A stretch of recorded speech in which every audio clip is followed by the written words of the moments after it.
ladies and gentlemen, the national anthem of Jamaica.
For staying with us, and we know you'll have a wonderful day with us today.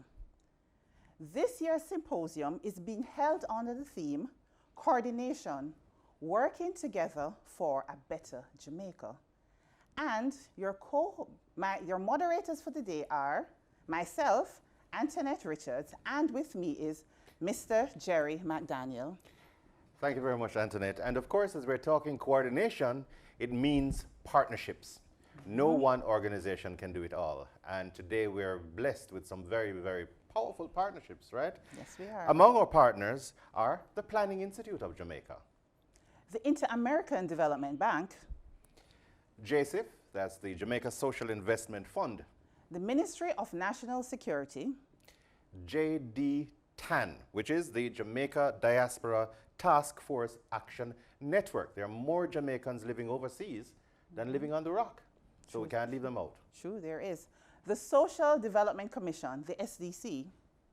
And a very special project of, well, a program actually, of the PIOJ, and that is the Community Renewal Program. And of course, as the theme suggests, no community will be renewed in a sustainable way unless there is coordination and collaboration. That's so true. Now, in the tradition of a state with Christian principles, we have to begin with a word of prayer. And to lead us as we bow our hearts before God, Dr. Alonzo White, pastor of the North Street Seventh-day Adventist Church. Pastor? Let us pray. Our God, our helping age is past, our hopes for years to come, our shelter from the stormy blast, and our eternal home. We thank you, Heavenly Father, that you have given us this morning an opportunity to blend our efforts through coordination and collaboration to make Jamaica a better place. We thank you for the many opportunities that you have placed in our hands. We pray that this best practice symposium for social and community development will work towards a great good for the nation, for the communities that are downtrodden. And Lord, we pray that even as these various speakers shall make their presentations, that you will inspire them, you will use them in a very special way, and that all the deliberations and the plans and aims and objectives will be coordinated and collaborated in making Jamaica a better place. We pray, Heavenly Father, that you will help that we will not just pray, but that we will seek to blend our efforts to help the suffering and the pains of humanity that we will convert these sufferings and pain into collective power that will work for the good of this nation, and that thine will be the kingdom, the power, and the glory. In Jesus' name we pray. Amen. Amen. Amen. Thank you. Thank you, Dr. White. You must all be wondering, why exactly are we having this Best Practices Symposium for Social and Community Development? And the answer is somewhat stated in our theme, working together for a better Jamaica. So one of the aims of the Best Practice Symposium is to highlight best practices, and best practices not only locally, but regionally and internationally, because as we seek to build a better Jamaica, to build our communities, to make this the place of choice to live, work, raise families, and do businesses, one of the things that we need to be able to do is to identify what works and what doesn't. And this is part of what this symposium does. It helps us to identify what works and what doesn't. And it also helps us to identify gaps as we implement our projects so that everything we do can meet our desired outcomes. Mr. Madam? And of course, you know that no coordination occurs unless every partner is heard. Yes, Am I right? that's so true. That Absolutely. is true. So let every partner, the lead partners, speak one at a time. And our first partner, we like to call this organization the glue, because they know every nook and cranny of Jamaica, they pull them all together, and they know more about everybody's lives. And they're, is what, where the rubber hits the road, right? Yes, the it Social Development Commission. And to represent the SDC, the Deputy Executive Director, Mr. Omar Frith, will now come forward and give the greetings for the SDC, the voice of the Social Development Commission.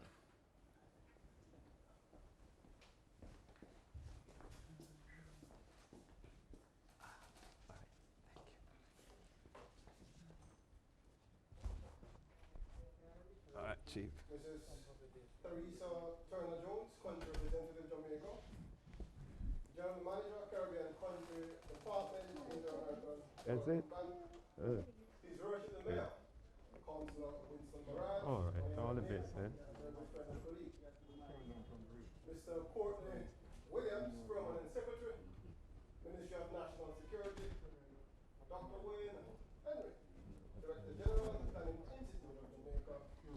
Mr. Omar Sweeney, my namesake, Managing Director, Jamaica Social Investment Fund, members of the Diaspora, and in particular, the Jamaica Diaspora Taskforce Action Network. That's not it, you know. Of course, You ladies don't and want me to gentlemen, go all with the it. social media, my very good friends and colleagues at the Social Development Commission and community workers all over Jamaica.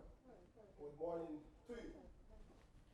We stand here as a partner of this very important symposium.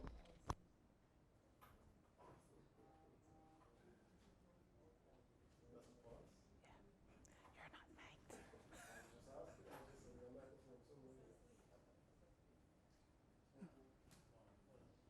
Live TV is so, right?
No!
Welcome back to the 5th staging of the Best Practice Symposium for Social Community and Community Development under the auspices of the Planning Institute of Jamaica. But of course, the partners must speak. Our first partner is Mr. Omar Frith. He is Deputy Executive Director of the Social Development Commission, the organization which hits the road and is in touch daily with your lives. Thank you, moderators. Mrs. Therese Turner-Jones, Country Representative, Jamaica, the General Manager, Caribbean Country Department of the Inter-American Development Bank, His Worship the Mayor, Councillor Winston Maraj, Mayor of Mapen, Mr. Courtney Williams, Permanent Secretary, the Ministry of National Security, Dr. Wayne Henry, Director General, Planning Institute of Jamaica, Mr. Omar Sweeney, my namesake, the Managing Director of the Jamaica Social Investment Fund, and of course, members of the Diaspora, and in particular, the Jamaica Taskforce Action Network. Ladies and gentlemen, all, especially those of you joining us live right out there in the social media world. Let me also say a pleasant morning to my hardworking team at the Social Development Commission and all community workers across the island. Let me first also say good morning on behalf of the board and the Executive Director of the Social Development Commission and Dr. Dwayne Vernon, who leads exceptionally well. So I will speak on behalf of the entire organization. It gives us great pleasure to celebrate and congratulate the PIOJ and all the partners for this very important symposium. And of course, this is 5 years strong. And as the moderators have already indicated, the theme is coordination, working together for a better Jamaica.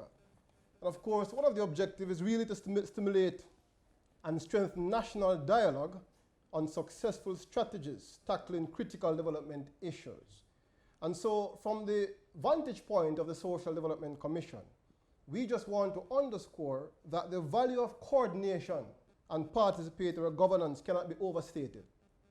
Not only is it important for symbolic reasons, but of course, really important for the building of a socially, economically, and politically harmonious nation, one community at a time. And this is why for us at the Social Development Commission, empowerment of various agencies, individuals, even what we deem the ordinary man, is very important for every single human being to be actively participating in the governance of our societies. And for us, this is a true testament of democracy. Many times we view democracy as simply our right to vote or our right to express our opinion, freedom of speech.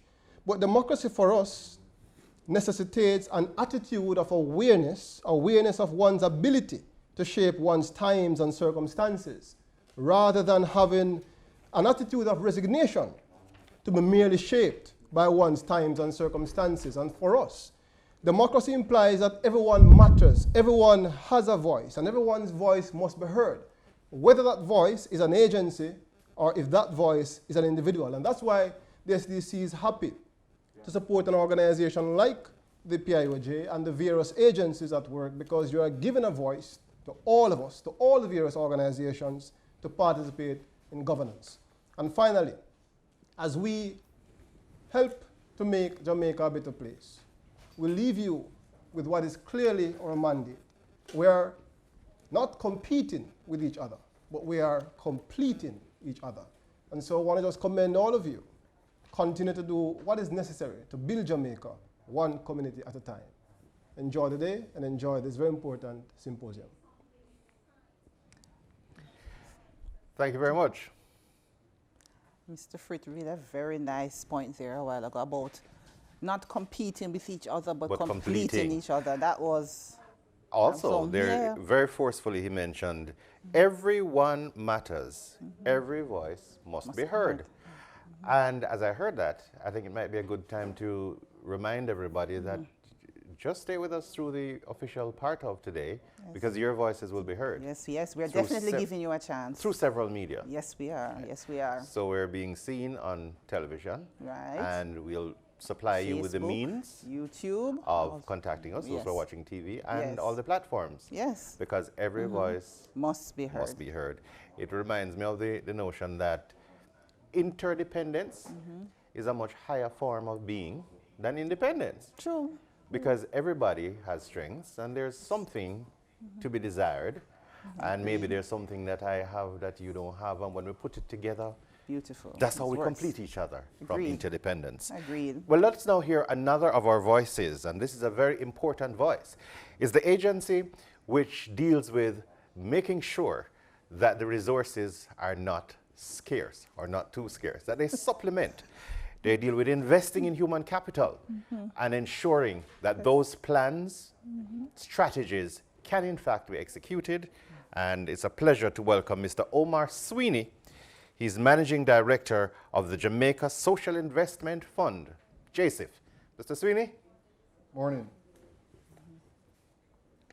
Well, okay, I wanted to start. Thank you, Mr. Chairman, and I acknowledge the presence of His Worship the Mayor, Councillor Maraj, who I saw here present this morning. I also acknowledge the Director General and the Chairman of JSIF, Dr. Wayne Henry, Mr. Omar Fritz, who presented before me a while ago, the Permanent Secretary, Ministry of National Security, Courtney Williams, so other distinguished guests here.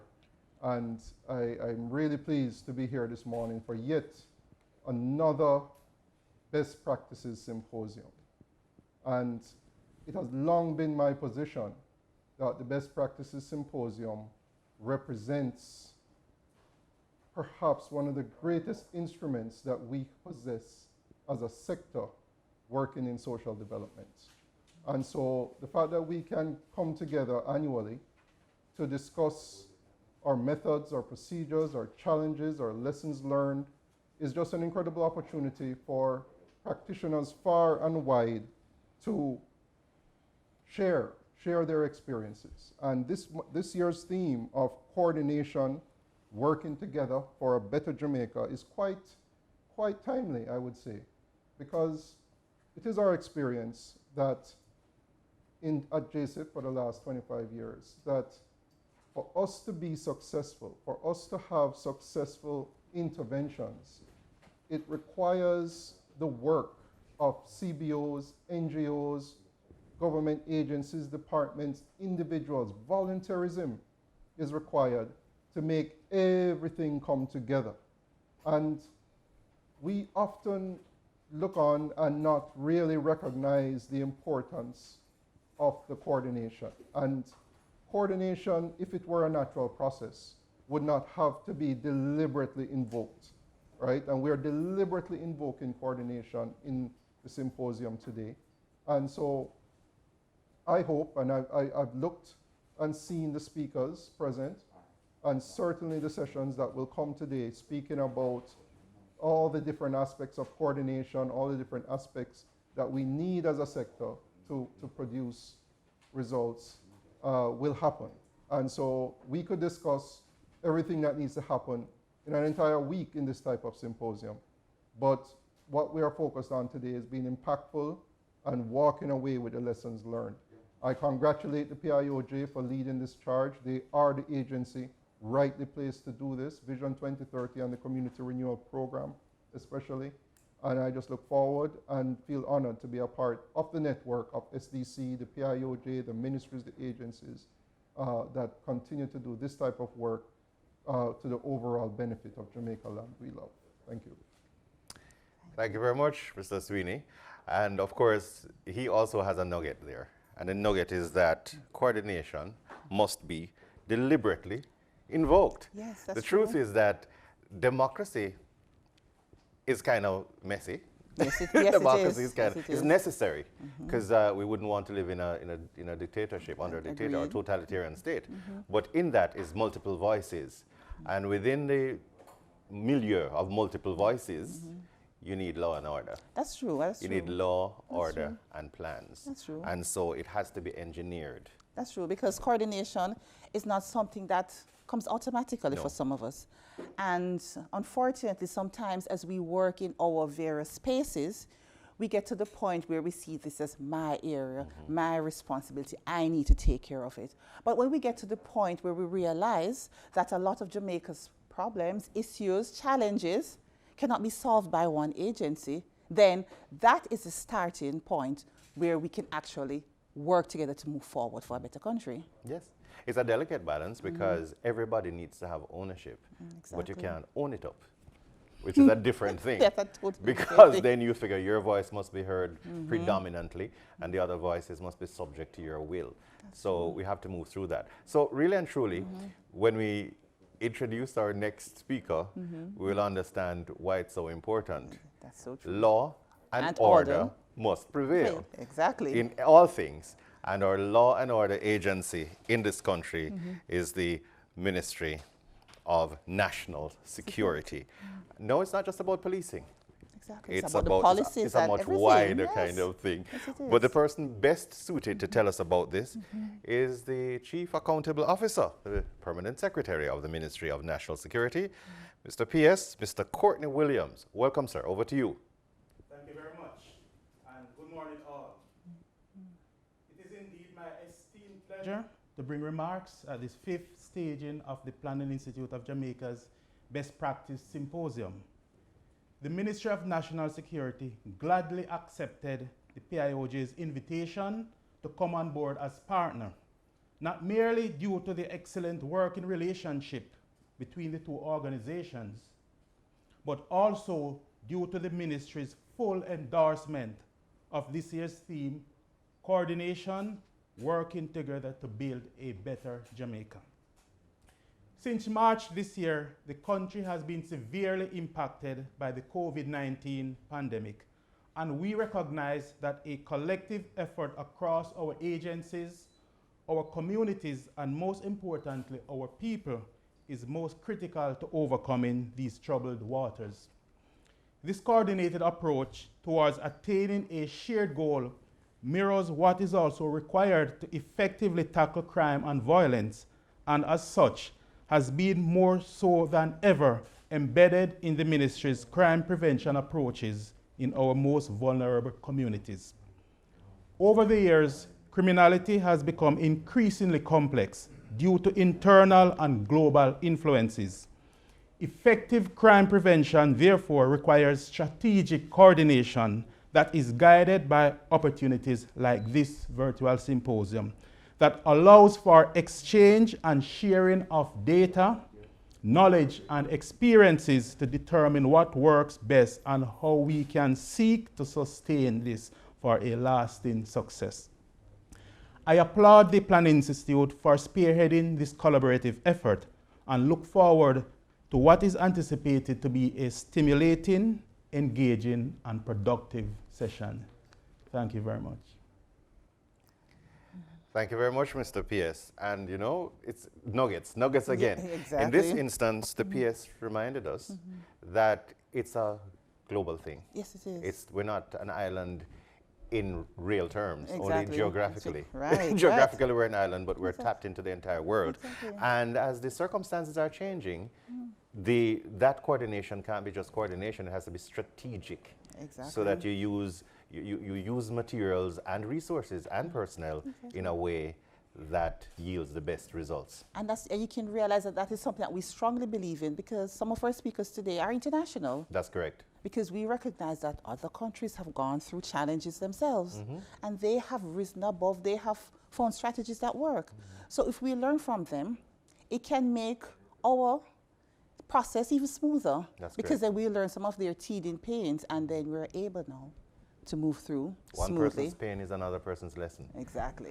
And so we hear from one of our multilateral partners. This organization would have a bank of experiences across Latin America. Yes, it would. And we will hear remotely right now from Mrs. Therese Turner-Jones. She is the country representative for Jamaica and general manager of the Caribbean Country Department at the Inter-American Development Bank, the IDB.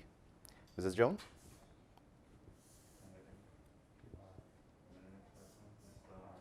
Good morning, everyone. It's great to be here with the Planning Institute of Jamaica to talk about the Community Renewal Program and the Symposium on Best Practices in Social and Community Development. I really love that the topic is collaboration, because collaboration specifically to improve lives, because collaboration is a 21st century skill. We need it to survive, we need it to be effective, we need it to work in this new world of complicated challenges, as well as the way we work in today and in the future. I think it's easy to recognize when collaboration is working versus when it's not. Over the 50 years we've been doing projects in Jamaica, for example, we know that where steering committees and technical working groups are used effectively as a means of collaboration, those projects tend to be successful. Unfortunately, we also know that this is exception rather than the norm. And why does that happen? It happens because we're human beings, and just like in any institution, there are silos, there are turf wars. There tends to be focus on my little piece of the territory rather than on the focusing on the actual objectives. Collaboration is really important for getting development projects done.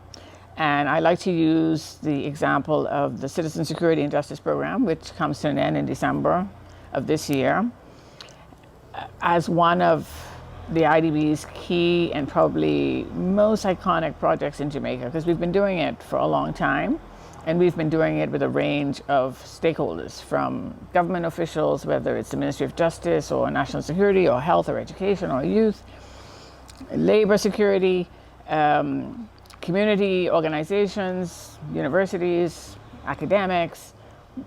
This particular project is probably the best example of how collaboration can work to get results. So what was the objective of the CSJP program? The objective was to intervene in vulnerable communities, especially where there's a high degree of violence, to mitigate crime and also to prevent violence.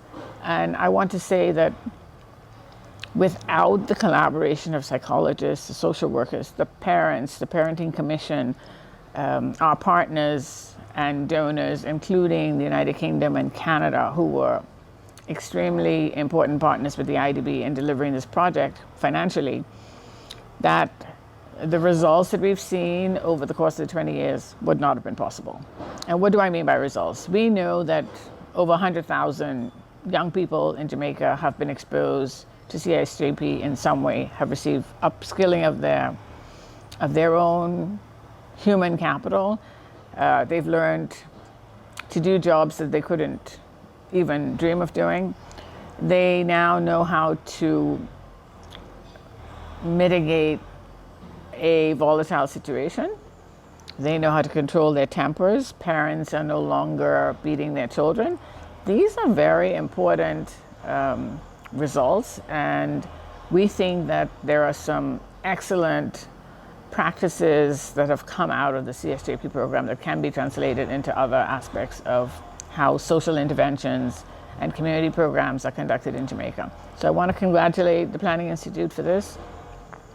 Of course, thanking all of our partners, and to say that collaboration really is the key for getting results done. And we can think about this not just in how we deliver a program as big as CSJP, but throughout our lives and in everything that we do, especially as development agencies. So again, thank you everyone, and I hope that this symposium is a success. I'm very happy to have participated. Thank you so much.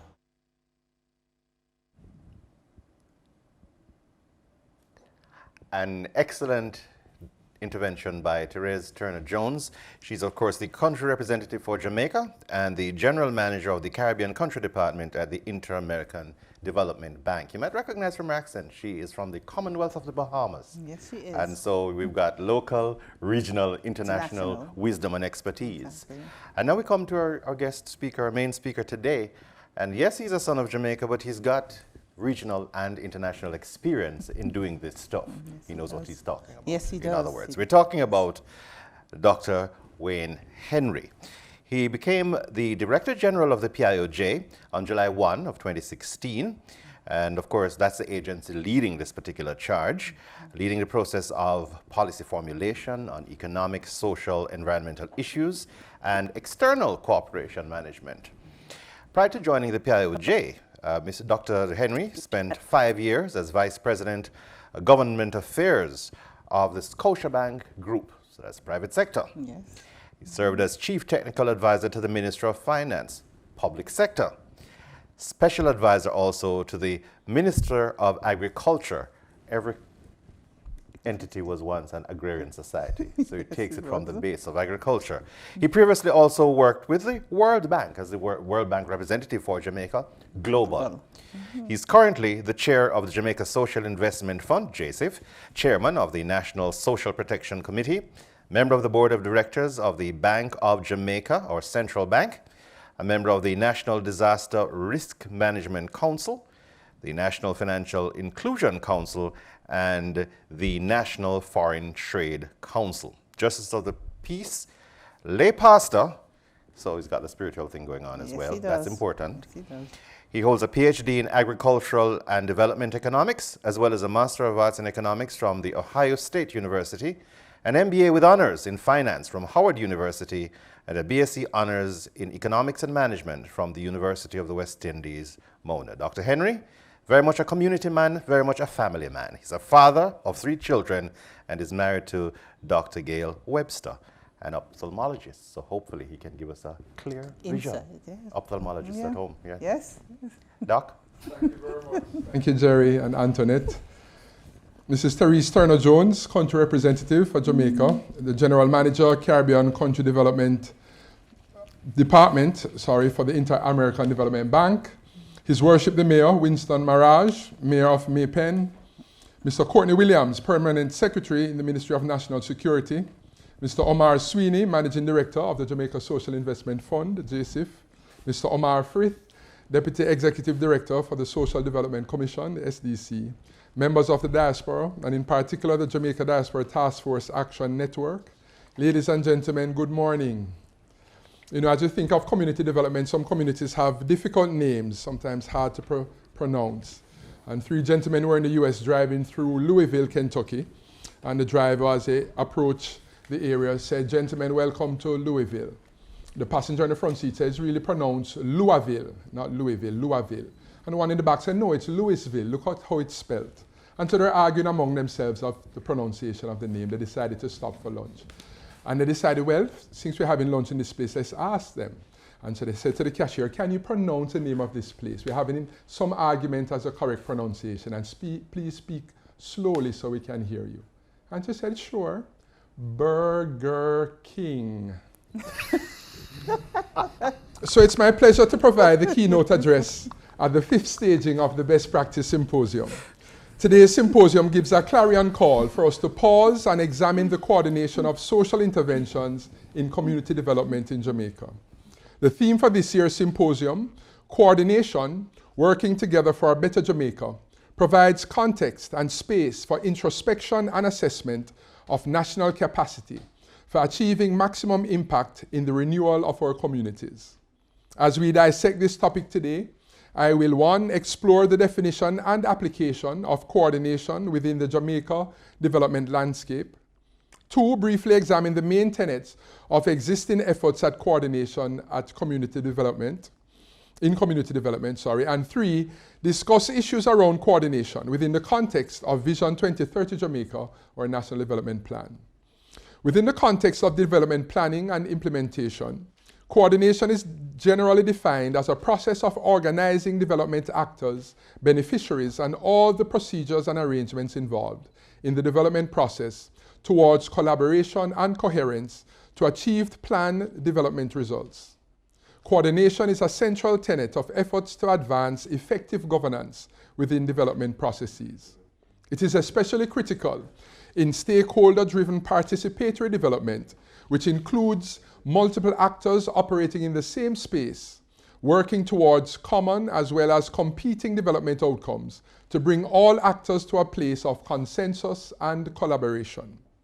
Coordination ensures that development efforts are efficient and effective and are aligned to establish development goals and outcomes and the prioritized strategies to achieve the same. Coordination of local level development operates within different spheres. There is coordination led by government, private sector, non-governmental organizations, and other development actors, including communities, that is situated at the national, and that's across all parishes, as well as the regional, parish, and community levels. International development partners often provide support to these efforts of coordination. Within coordination efforts of various scope, those involved give focus to bringing organizations and community groups and residents together in advancing specific areas of intervention, such as infrastructural development, training and certification, and crime reduction.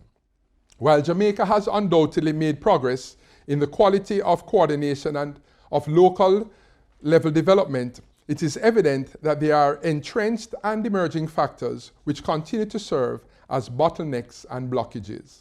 These include duplication of roles and responsibilities regarding governance and leadership, insufficient focus on the coordination of development efforts, including inadequate attention to coherence in the identification of strategic development priorities aligned with national level planning and the allocation of resources based on these strategic priorities across organizations and groups, and duplication of development efforts that is accompanied by inadequate demonstration of development results, particularly focused on stakeholder engagement and data collection, which leads to fatigue, inequitable allocation of development resources, including uneven targeting of communities within similar development needs, based on actors or factors such as ease of access, strength and advocacy of community leadership, and local, that's urban and rural.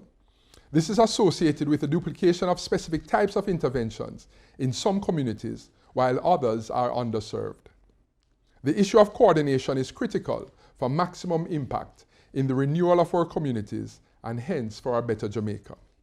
Over the past decades, efforts at coordination have been re-energized, supported by the integration of coordination as part of the means of implementation for national development under Vision 2030 Jamaica and the Global Sustainable Development Goals, SDGs. The 21-year Vision 2030 Jamaica National Development Plan is Jamaica's first long-term national strategic plan and covers the period 2009 to 2030. The plan represents an ethos of people-centered development and continued quest for a more sustainable, equitable, and inclusive Jamaica. The universal applicability of Vision 2030 Jamaica as a representation of the aforementioned principles has been most stark in the high level of alignment between Vision 2030 Jamaica and the Sustainable Development Goals, SDGs, which currently is estimated at over 95%. Owing to this alignment, Vision 2030 Jamaica serves as the framework for coordination of the implementation of the SDGs in Jamaica. Vision 2030 Jamaica serves as a strategic framework for integrated social, economic, and environmental development at the national, sectoral, and local levels, recognizing the commonality in development goals, outcomes, and strategy, as well as the differences in the scale and focus of development plans and programs. The national vision, Jamaica, the place of choice to live, work, raise families, and do business, and the 4 national goals and 15 national outcomes represent the collective aspirations of the Jamaican people. Local sustainable development plans and community development plans comprise the localized actions that parishes and communities should undertake to address their experiences of development challenges toward achieving Jamaica's collective aspirations. In the case of Vision 2030 Jamaica, the framework for coordination of plan implementation comprises a multi-tiered cascading network of coordinating entities at various levels. This brings together plans and strategies, implementing partners, data, statistical and information processes and providers, among other tenets, to inform the identification of medium-term priorities for development and continuous improvement of plan implementation through an evidence and results-based management process. It also includes the processes responsible for resource coordination, capacity building, and activity planning and implementation that constitute the inputs and actions necessary to effect development action and commence the development or change process. Whilst Jamaica has a long history of participatory development with grassroots involvement at national, sectoral, and community development movements and organizational levels, we have learned that integrating national and local level planning, while a necessity, is far more complex and challenging than policy statements suggest. Accordingly, there remain gaps in governance, the alignment of national and local level planning, including development strategies, as well as the evidence and results-based management processes to inform them. Evidence shows that gaps between national and local level planning are largely owing to inadequacies in establishing integrated structures for governing and managing the relationships among various actors at different levels, despite the establishment of institutional arrangements for coordination at the national and local levels. This is evident in the fact that within the PIOJ, we have a Vision 2030 Jamaica Secretariat and an SDGs Secretariat, along with coordinating mechanisms for social protection and poverty reduction, among others, which are situated at the national level. Also, there are entities such as the Social Development Commission, SDC, and Jamaica Social Investment Fund, JSIF, which operate nationally and give focus to local level development. Within the PIOJ, we have the Community Renewal Program, the CRP, which within its focus as a key player in development coordination at the local level, seeks to translate the priority strategies of Vision 2030 Jamaica into local level planning. Yet, there are evident gaps at the intermediate level where macro and micro, national and local meet. Also, while this is not unique to the relationship between national and local level planning, there are still gaps in the build-out of a coordinated monitoring and evaluation M&E system, which will clearly demonstrate how local level programs contribute to advancing strategies and strategic priorities under Vision 2030 Jamaica. Through a process of strategic review and capacity building, we are seeking to address many of these challenges. In the area of coordination, some of the key lessons learned are: 1, coordination must be the representation of how the various tenets of a system are made to work interdependently and coherently through clearly defined structures, processes, and institutional arrangements. Coordination must be situated as governance and evidence and results-based management, with equal focus on the protocols and means of implementation for coordination, and the structures and institutional arrangements that are to guide coordination. 2, coordination is critical to ensuring that common standards, definitions, methods, along with principles are utilized in policy, planning, research, data and statistics, and M&E at the various levels to facilitate appropriate targeting and resource allocation across issues, locales, and groups. 3, coordination requires empowerment and enablement of actors, more so than its promotion. 4, it must be operationalized within a framework that defines the relationships and roles of the various actors and processes. And 5, there must also be mechanisms in place to institutionalize these relationships and roles. Within the nexus of development planning and implementation, a critical complementary process to coordination is the building and sustaining of partnerships and collaboration. It is through partnership and collaboration that coordination is made functional. In the absence of partnerships and collaboration, the coordinator is without a team and, in effect, without a process to coordinate. Lessons learned in the implementation of Vision 2030 Jamaica regarding partnerships include: 1, the objectives of a partnership must be aligned to a defined function in the national development process and must be articulated within the framework for coordination of the development process. 2, which organizations or groups are included in a partnership must be determined by stakeholder mapping based on their roles in advancing the specific strategic function in national, sectoral, and community development. That is the focus of the partnership. And 3, there needs to be cross-functional partnerships that can situate vertical relationships as horizontal.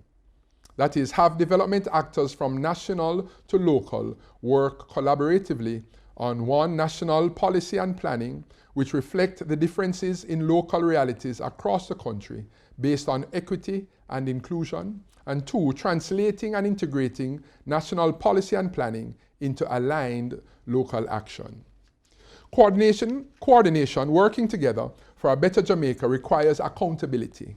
It requires that we establish strategic imperatives and performance measures for determining the achievement of the objectives of coordination and partnerships. It requires transforming our lessons learned and best practices into relevant and workable local models for implementation, monitoring and evaluation, and reporting on the effectiveness of coordination and partnerships in advancing national and local development towards the SDGs and Vision 2030 Jamaica and beyond. My hope for today is that we will advance this process. The sessions today promise insights on essentials and models of coordination in support of collaboration and partnerships for development. Special thanks to all the partner agencies for joining the Planning Institute in this 5th staging of the 2020 Best Practice Symposium. The Inter-American Development Bank, the Jamaica Social Investment Fund, the Ministry of National Security, the Social Development Commission, and the Jamaica Diaspora Task Action Network. In closing, I encourage open and thoughtful dialogue as we continue to strengthen Jamaica's capacity for development coordination towards making Jamaica the place of choice to live, work, raise families, and do business. Thank you very much. You certainly set the stage for today's event. Absolutely, absolutely. What I like is how he repeatedly mentioned that the vision is in progress. Yes. I came across a little heated dialogue online about whether we are in fact, and I had to kind of intervene and say, hi, shh, no, we're creating it. Exactly. We're creating it. It's like you're cooking a meal and you're like, what the dinner? It has to, you have to find the ingredients, you have to make sure it's in the right combination. And so a vision is being created. We're not pretending to be that nation yet, but we're moving towards it. I like how you explain it. I have a friend who, when he explains it, he sees it as building a house. And in order to build a house, the first thing you have to do is lay the foundation. Right. And so many persons want to Scope it see first, the house. Scope it, a plan. But you have can't to put have on foundation unless you know the exactly. land. You have to know that the land can, the suitability of the soil and all of that, the load bearing capacity. Can you put a 2-story house on this kind of soil? Do you need to do some preliminary works before you can actually build that house? How deep the foundation has to be. And so that is the part that we're going through at this point, laying that kind of foundation so that when we take off, yes, we don't have to stop midway the construction because the stop house at is all. about to Don't fall stop off. at all. Exactly. Okay, let's take a look at some of what's happening in our communities. Amazing, amazing stuff. And when we come back, we get into the nitty-gritty. Yes, we and will. wider engagement. Stay with us.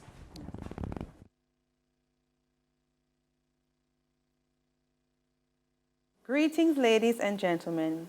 The Social Development Commission is honored to be joining with you colleagues involved in community and nation building at this, the 5th staging of the Planning Institute of Jamaica's Best Practice Symposium.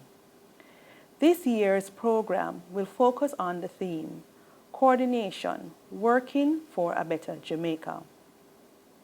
At the Social Development Commission, we advance community development efforts through an integrated community development strategy which dictates sustained and coordinated partnerships to include working with community-based organizations, to include community development committees, other ministries, departments, agencies, international development partners, and non-governmental organizations. As the principal organization working with Jamaica's 775 communities.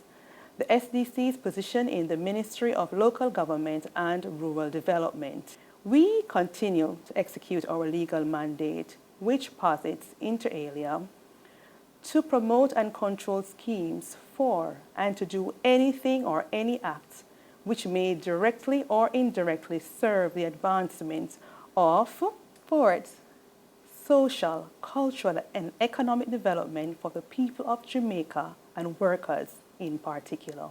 For the purpose of this symposium, the Commission desires to highlight a few outputs being realized by the Local Economic Development Support Program. The Local Economic Development Support Program, the LEDSP, is a program designed and created to provide a platform from which local economic initiatives, that is, grassroots-based businesses, can develop. The program aims to bolster viable economic enterprises and shape a culture of productivity that will result in economic growth at the community level. At present, business development support services are being offered to 409 local economic initiatives, benefiting 269 communities. These local economic initiatives have and continue to benefit from coordinated efforts and partnerships in the areas of capacity development, direct technical support to include grant fund proposal writing, networking, marketing, and partnership development opportunities. With that said, today we will be featuring 14 local economic initiatives spanning 7 parishes, namely St. James, Westmoreland, Clarendon, St. Catherine, Kingston, St. Andrew, and Portland. With focus on working together for a better Jamaica, these small, local economic initiatives, capacities have been built in business development and management through partnerships with state agencies such as HART, NSTA, and Companies Office of Jamaica, to name a few. Additionally, our LEIs, that is local economic initiatives, have obtained assistance to write for and obtain needed grant funding to scale up their businesses and operations. The local economic initiatives being featured today are involved in 7 of 14 industries that the Local Economic Development Support Program currently supports. These include apiculture, agro-processing, health and wellness, focusing on nutraceuticals, art, craft, fashion, soft furnishing, and manufacturing. We now give you the opportunity to hear from 14 local economic initiatives, showcasing their products while sharing the benefits derived from coordinated events facilitated by the Social Development Commission. Thank you. Hi, my name is Natalie Hines. I'm from Green Valley Honey. Green Valley Honey APRI began in 2017. It was formed by Willie Brown at Pleasant Heights. After the APRI started to grow, some youths in the community, they got in tune with learning about the APRI, managing the bees, hive colonies. We also went to training with SDC, where we learned how to better manage the colonies. And SDC have helped us to grow, giving us a lot of exposures, and it helped us to promote our business. Well, I'm Willie Brown. This is the darkest honey you can find on the market. And from my research, I realized that the darker the honey is more potent for the human body. I'm going to show you the quality honey that we have. You can see the thick and the blackness of the honey. The darker the honey is better quality for it, less antacid in it. So we designed this nature bullet from the honey that's good for your immune system. We designed it with the natural honey, garlic, turmeric, cayenne pepper, and ginger. What help lower your blood pressure, good for your heart, and also good for the cold and sinus. The cost for this one is for $2,000. This is a 12 ounce. This one is a 16 ounce that we sell for $3,000. And this one is an 8 ounce that we sell for $1,500. The cost of our 8 ounce honey is $1,000.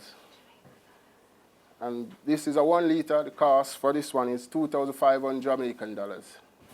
And through the coordination of SDC, they help us to label and package our product.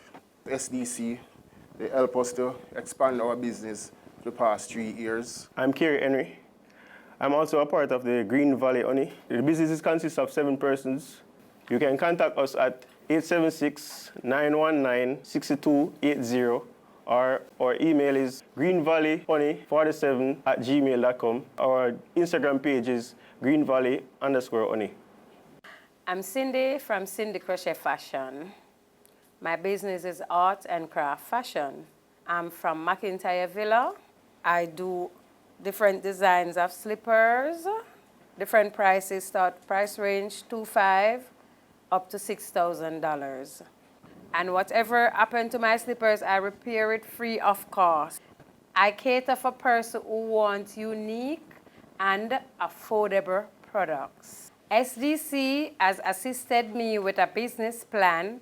Also, it is helping me to get a loan from a financial institution. This loan will also help me to finance my business. You can contact me at 876-342-3888.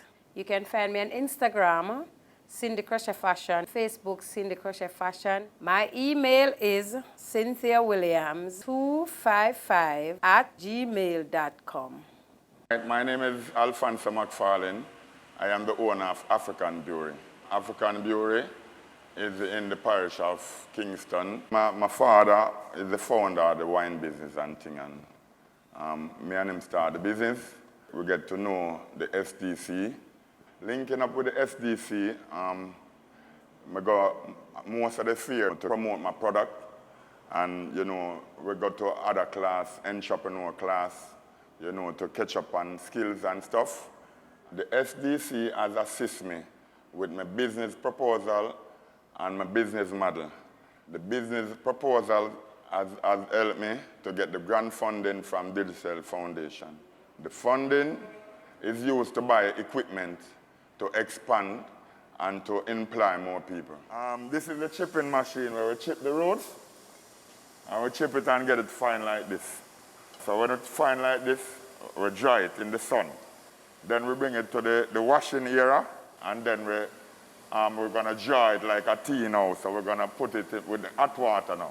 We have the kettle down here, so we cool them right here, and then we do the sweetening. We filter off the drugs off it again. And then we put it to the fermenting tank. After about 2 months, it ferments, and then make it cure for about next 10 months. So we put it to the black bottling machine, and then we're ready to bottle the product. All of the ingredients sourced here in Jamaica. You can get it retail in the shop for $200. You can get a case for $3,600. Ladies and gentlemen, look out for this Lion Brand Roots wine. Just buy the product here. When you drink it, it makes you feel good. You can contact me at 876-891-5424. My email address is africanbrewery01@gmail.com. And you can get me on Twitter, Facebook, and Instagram at African Brewery. My name is Dorothy Price Maitland. I'm located in Augustown, African Garden. I'm the CEO and owner of African Garden Juices. African Garden Juices started where SDC came and launched our farmers group. And out of the farmers group, we mobilized African Garden Juices, that we can be self-reliant, that we can earn money to help ourselves and help others. African Garden Juices create employment for 2 persons in the community. Through coordination with SDC, we have received a grant which enables us to purchase equipment and increase production. This is African Garden sorrel and ginger is $180 Jamaican dollar.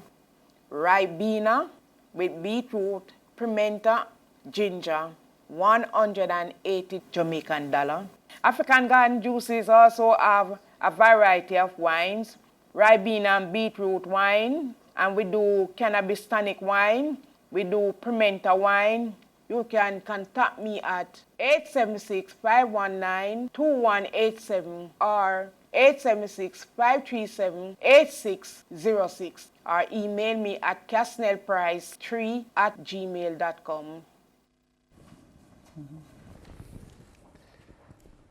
And so it is with our community projects, and we're getting into the nitty-gritty. Yes, we are. Let's just remind you, if you've been listening on Zoom or watching on TV, that your voice matters. Every voice matters. So we'll have a series of presentations followed by question and answers, so you'll be able to pose your questions, listen to various angles. And not just that, you'll be able to win prizes, so it will pay to pay attention. Yes, it does. And we also want to hear your voice. Whether you speak or you text, we still want to hear, whether or not you do, we want to hear how you feel about the sessions, because the idea is to get to the best of the best practice. And best practice includes how this particular symposium is run. Exactly. So at the end of each, those who are on the Zoom meeting will see a quiz pop up asking you to gauge whether you found the session to be excellent, very good, fair, poor, or very poor. You know, we'd prefer for it to be, because we'd like you to benefit maximally. Also, there would be some questions. And of course, we're here kind of taking notes at those community things. So let's see some of the things you can get. Something from African Brewery. That thing that take, what, 10 months? 10 months, all right. From Green Valley Honey. Honey is a wonderful thing. There are prizes from there. There's Bar Spice. There's body butter, hair care products, all kinds of products. And then there's literature, there's material, there are books that you can learn from. And all of those prizes will be given away today. Just pay attention, answer as directed. How do you participate? You can engage in the Q&A in several ways. You can type it in the chat if you're on Zoom. And we will also allow you to WhatsApp.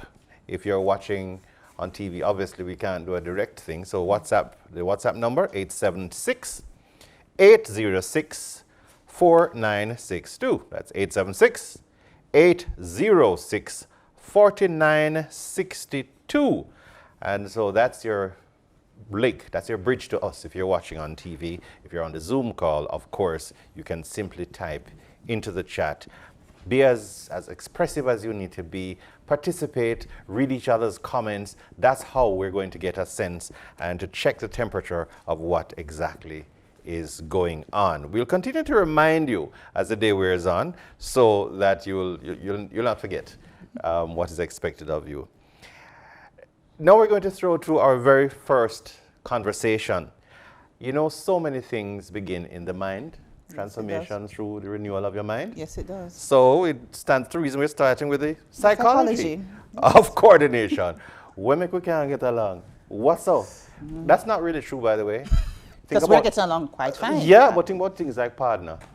It works well. Nobody don't leave nobody in a partner. If they ever do, it's a legendary thing and they can point them out in the history of Jamaica. Exactly. We simply trust each other and do it. So we can. Yes, we can coordinate if we do it willfully. Exactly. And that's the whole thing. So the psychology of coordination, and here we hear from Dr. Marina Ramkisoon. She's a senior lecturer in the Department of Sociology, Psychology, and Social Work at the University of the West Indies, Mona. Doc?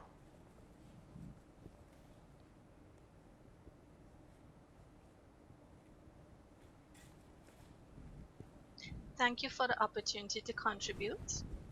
It is fitting that the first and the last sessions of today's symposium discuss how to improve, how to do better, and the skills and abilities needed to strengthen the social and community development efforts.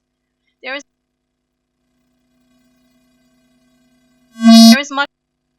much to celebrate, many successes and many improvements that you will hear more about today. These successes could not be possible without the efforts of many, without the systems, the institutions, the networks, and the partnerships that are in place to help people coordinate efforts and resources. By attending the symposium today, you may have chosen to spend some moments to listen, to be inspired, or to inspire yourself, and to reflect. One thing that moments have in common is that they are fleeting. They are here now and gone forever. Not all moments result in significant change, but some do. And in some moments, change happens, seeds are planted, which grow into journeys of transformation. So let us hope that today many valuable seeds are planted. Let us set the stage a little bit, provide some context. So you cannot speak about social development and community renewal without mentioning several ships: partnership, membership, relationship. You must also speak about cooperation, collaboration, joined up government, alignment, etc. For all of these ships to sail smoothly and for cooperation and collaboration to work, we must also speak about the underlying rudders like common interest, trust, sharing, and interdependence. But even deeper than those, we must also shed light on what stops us from being more cooperative and collaborative.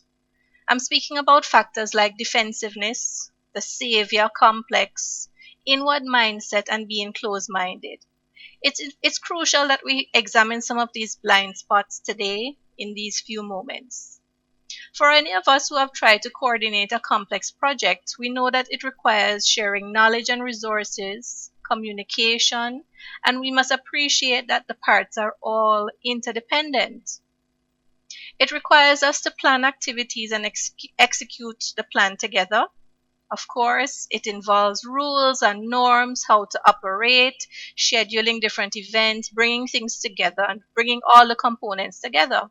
So just imagine everything that it would have taken to bring off this symposium today, the number of people who would have had to meet, to share the ideas, to keep things going in terms of constant communication. So to me, it's like building a house. You must have the architect, you must have the engineer, you must have the contractor. They must all work together.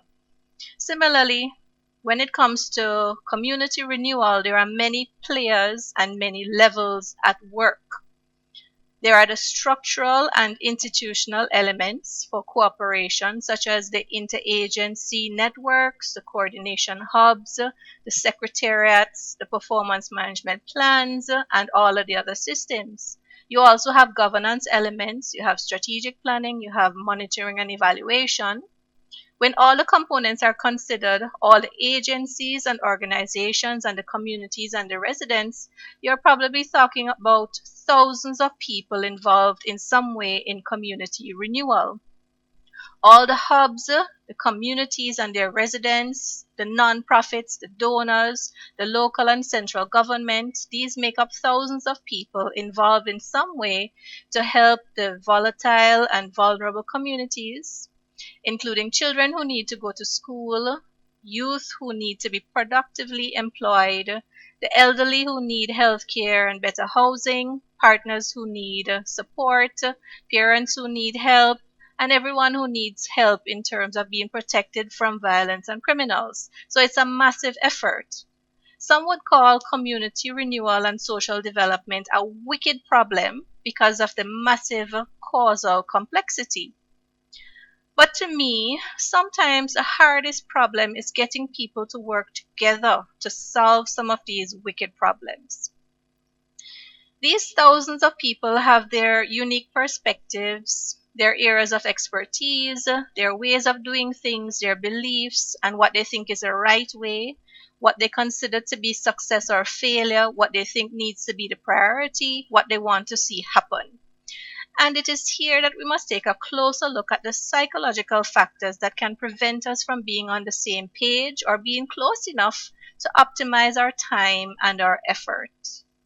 Imagine if all the systems, networks, institutions, policies, regulations, etc. work in the way that we meant them to. That would be a tremendous accomplishment.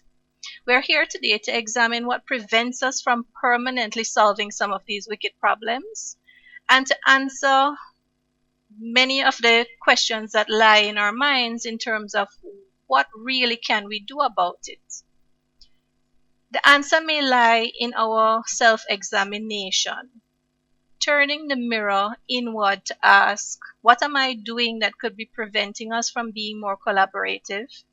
What could I do to improve communication or to share ideas better? Too often, we ask others to engage in the very self-examination that we refuse to do ourselves, but which we actually need to do. Simply put, we rather not find out that it might be us holding things back. And you can know when this is happening when you find yourself in a situation where you start feeling uncomfortable that maybe you might be at fault, and you might quickly adjust your mind to ensure that you don't feel any blame. This, my friends, is defensiveness at work, a very human part of our everyday life that, if goes unchecked and goes to the extreme, can prevent us from being collaborative. The successes and failures of coordination and collaboration, all of these plans and policies, sometimes come down to the inner workings of our mind. Despite being smart and rational people, we can really spend more time to develop further and to get out of our own ways. There is good news. We simply need to recognize our role in the problem and learn the skills to overcome our self-erected barriers. For instance, the superhero syndrome or savior complex prevents us from building trusting relationships and partnerships. You might recognize this if you feel like you are carrying the burden yourself, like you're the only person responsible for change, like you're the only person who really cares, and that success and failure depend on you only. Also, we are also programmed more for competition than for collaboration. And we find it super difficult if we're not trained in collaborative skills to be collaborative. We err towards more competitive adaptation, even with partners who are trying to achieve the same common goal. When we lose sight of the common interest in solving the bigger problem, we operate as if we are adversaries competing for wins, and in that way we carefully guard information, or we strategically share information to secure our wins first. It is ironic that community renewal is for the greater good, but sometimes we treat it only as personal accomplishments. It is, of course, admirable that we spend our careers trying to help and trying to transform lives. Yet at times, we get a bit carried away, and we need to be reminded that development is everybody's business, everybody's job. That our personal accomplishments and failures are also the collective accomplishments and failures in this line of work. As we take serious causes seriously, we should also not take ourselves too seriously. By doing this, we cultivate more of an outward mindset rather than an inward mindset. The Arbinger Institute speaks about inward and outward mindset. With an inward mindset driving what we do, our primary goal is to protect me and to advance me. With an outward mindset, however, we shift from thinking inwardly to outwardly and thinking and doing more to advance the collective outcome. Similarly, with an inward mindset, we see other people as objects, while with the outward mindset, we tend to see people as people, taking into account their needs, their perspectives, and with more of an ability to empathize about their challenges. Indeed, the mindset is a powerful thing, and we do what we set our minds to do. So we must be careful whether we are cultivating an inward or an outward mindset. When we peel back all of the layers and the veils to get to the essentials of coordination, we recognize that the antidote to much of this is trust, and skills in trust building are essential. But it's not the knowing that we need, it's the doing.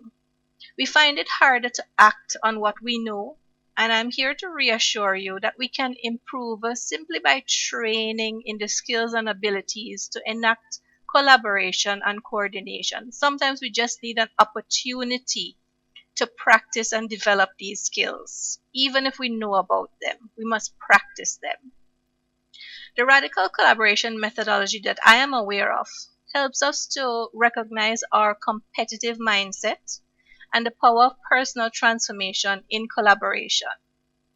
There is no one moment that results in full collaboration. Humans almost certainly will at some point fail to act in collaborative ways because of our defensiveness, and we can learn to recover over and over and then continuously try to improve our relationships. It's like a marriage. Radical collaboration helps us to understand the artificial barriers that we create, how we use silos to protect our territory, and how competitive we are. When we are in competitive mindset, winning is a personal accomplishment and gain. We are programmed to be competitive even for great causes beyond our self-accomplishments. This is just how we are programmed. To learn a collaborative mindset, however, it allows us to see winning as mutual gain, as growing the whole for everyone to benefit and not just about personal wins. It's amazingly simple when people find value in genuinely listening to others, giving someone the benefit of the doubt, loosening our control, and forgiving when we can, so that it sets the stage for a trusting, flourishing relationship. It's very important for us to think about what we can do personally today to create in ourselves a desire to collaborate more. It's also amazing how our rigidity and our sense of holding our positions can stunt this development. Our defensiveness shows up on a daily basis when we tell ourselves we can't be bothered to listen to others because we know what is best and we know that our colleagues must listen to us. It is amazingly difficult to work with persons sometimes when we believe they constantly go off on tangents. Sometimes we even decide not to voice our concerns because we don't want to rock the boat. When we plainly believe that some of our colleagues are idiots, and sometimes we feel like we are not taken seriously and so our contributions are not significant. Sometimes we can't stand when people don't listen to us because we know the right thing to do. All of these are manifestations of defensiveness and prevent us from being open to collaboration, prevent us from working with the thousands of other people who have different perspectives and who might also be right. If we keep the mindset that we are the ones who are always right, then we block off the communication and the relationship building with others. On my personal journey to become a radical collaboration trainer, and in conducting some of the workshops, I have really come to believe in this methodology. I have seen personal transformations, and I have seen it in myself and others, both in the public and the private sector. I've seen where people have become amazed to learn how unconsciously competitive they really are, how important it is for them to listen to others, and how valuable it is to set the tone for a conversation with a partner. In one of the exercises that we do, the participants were asked to prepare for a meeting with a partner, and they spent a lot of time just trying to figure out what they were going to say. When they were about to present, they recognized that they were not even prepared or spent one thought in terms of what the partner was going to present to them. They were really just busy trying to figure out what they wanted to say and spared no thought as to what the partner was coming to the meeting with. These are signs that we're not really interested in collaboration. We're very much interested in serving ourselves in a good way, but in ways that prevent us from working with others.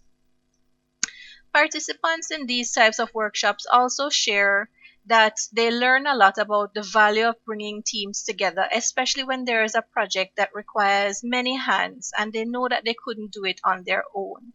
So it's important for them to bring in other members of the team, to have that desire to work with others, and to ensure that they are open to other people's perspectives. Finally, when people come to this session, they always think, well, it's good because I'm going to be able to solve other people's problems. The people who are attending with me, once their problems are solved, then everything will be fine. But they usually leave thinking that, well, let me understand that I have a role to play and that we're all imperfect and we're all trying to work together. Again, it is not knowing these things. It is more about deliberately doing. Behavior does not just change overnight, especially when it requires self-development. It is the how that usually gets us. It's the skills and the practice at doing that we must really pay attention to, because we know a lot of this already. In terms of radical collaboration, the 5 essential skills that we're taught in the methodology are these. First, you must have a genuine intention to reach out to your partner to collaborate. It's called the collaborative intention or mindset. The next skill is to be open, to be able to tell the truth about yourself and the truth about others in a way that builds relationships as opposed to destroying them. Being able to have the skills to have open conversations, difficult conversations. A third skill is self-accountability. Being able to admit and to recognize the role we also play in the challenges that we face, as well as in the successes that we achieve. Our own responsibility is something we don't often or pay enough attention to. The fourth skill is self-awareness and awareness of others, especially learning about our needs to feel competent, being aware of our need for being competent, our need to be and feel significant, and our need to feel liked. These needs, if not fulfilled, can take away from our relationships. And once we are aware that we have these needs and we look for fulfillment of these needs in our relationships, then it brings a lot of awareness as to why we behave the way we behave and to why others react to us in particular ways. The fifth skill for radical collaboration is interest-based problem solving and negotiation. When it comes down to negotiating with partners, what this skill teaches us is that the common interest is of most importance. Once we establish that mutual interest and we negotiate from the point of mutual interests as opposed to positions, then it becomes much clearer what we can achieve together as opposed to holding one position or holding to another position and not budging.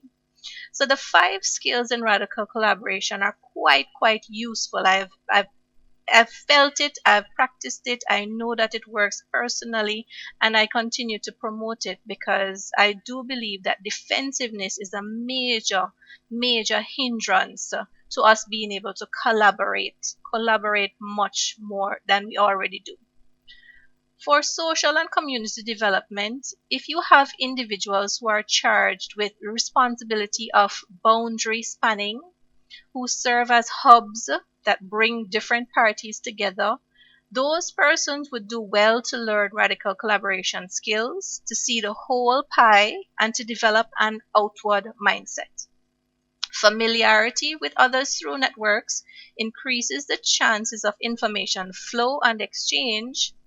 But deeper than that and beyond that, it is the attitude of openness and acceptance of the validity of other people's perspectives, giving up the illusion of control and the illusion that we're always right, and facilitating co-creation based on having an outward mindset.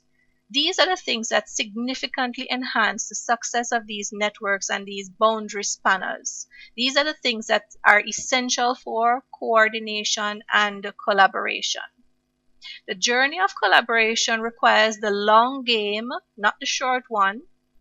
Today, we're seeking to plant seeds and to encourage a journey of transformation. And sometimes it's the underlying things that we need to address so that the other things can be solved. A chance here to be flexible with our need for control and to invite others in by being open ourselves. There is much that we already know. What we need to do now, in my opinion, is to focus on the doing. Thank you for having me. All the best for the rest of the symposium. Okay, thank you very much, Dr. Ramkisoon. Your presentation was indeed very eye-opening. And as we look at our comments, we have 2 comments coming through from the persons in social media. First is on Zoom from Blake Whitmer, who says, the savior complex is a real issue and a barrier to building an effective team that is participating collaboratively to find solutions and achieving development. And we also have Marjorie Spence, who says, the savior complex creates silos and stone walls in collaboration and team efforts. And that is so true. And so I have a question for Dr. Ramkisoon. Dr. Ramkisoon, I noticed from your presentation, and as you spoke about the collaborative mindset, a lot of it has to be individual. Like, as an individual, how do I change me? But also, there's need for some kind of input at an organizational level. So what recommendations would you give to some of our organizations or agencies who have staff members who need to work collaboratively with others to achieve their goals?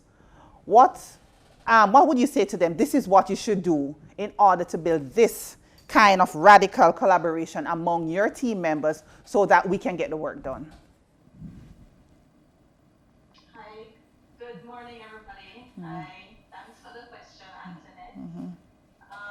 So the answer that I have is to do the same thing in the sense of practice and train in radical collaboration. And the reason for that is because in that methodology, we learn to take the first step. So when one person is here and another person is here and we're not meeting, somebody has to take the first step in order to achieve what you're asking for, which is the organization to collaborate and for the teams to collaborate. But one person has to take the first step. And therefore, in the training, what we do is to help persons to develop that collaborative mindset. And it starts with an intention. Let me be the first one to go. Let me be the first one to share. Let me be the first one to come to you.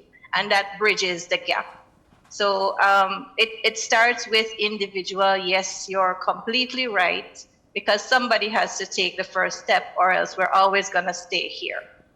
And from that first step, we do start to see the connections on a wider scale.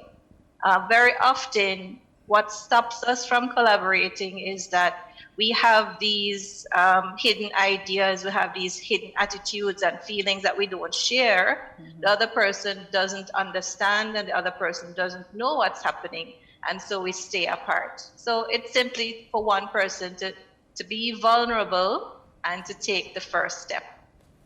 Okay, and my second question, my follow-up question to that would be, in doing this type of training, would you start with the management of an organization first to get them on board to understand the need for collaboration and then do junior staff, or do you do the entire organization as a whole, have a mix of manager and junior? What is the best approach if we're going to do something like this?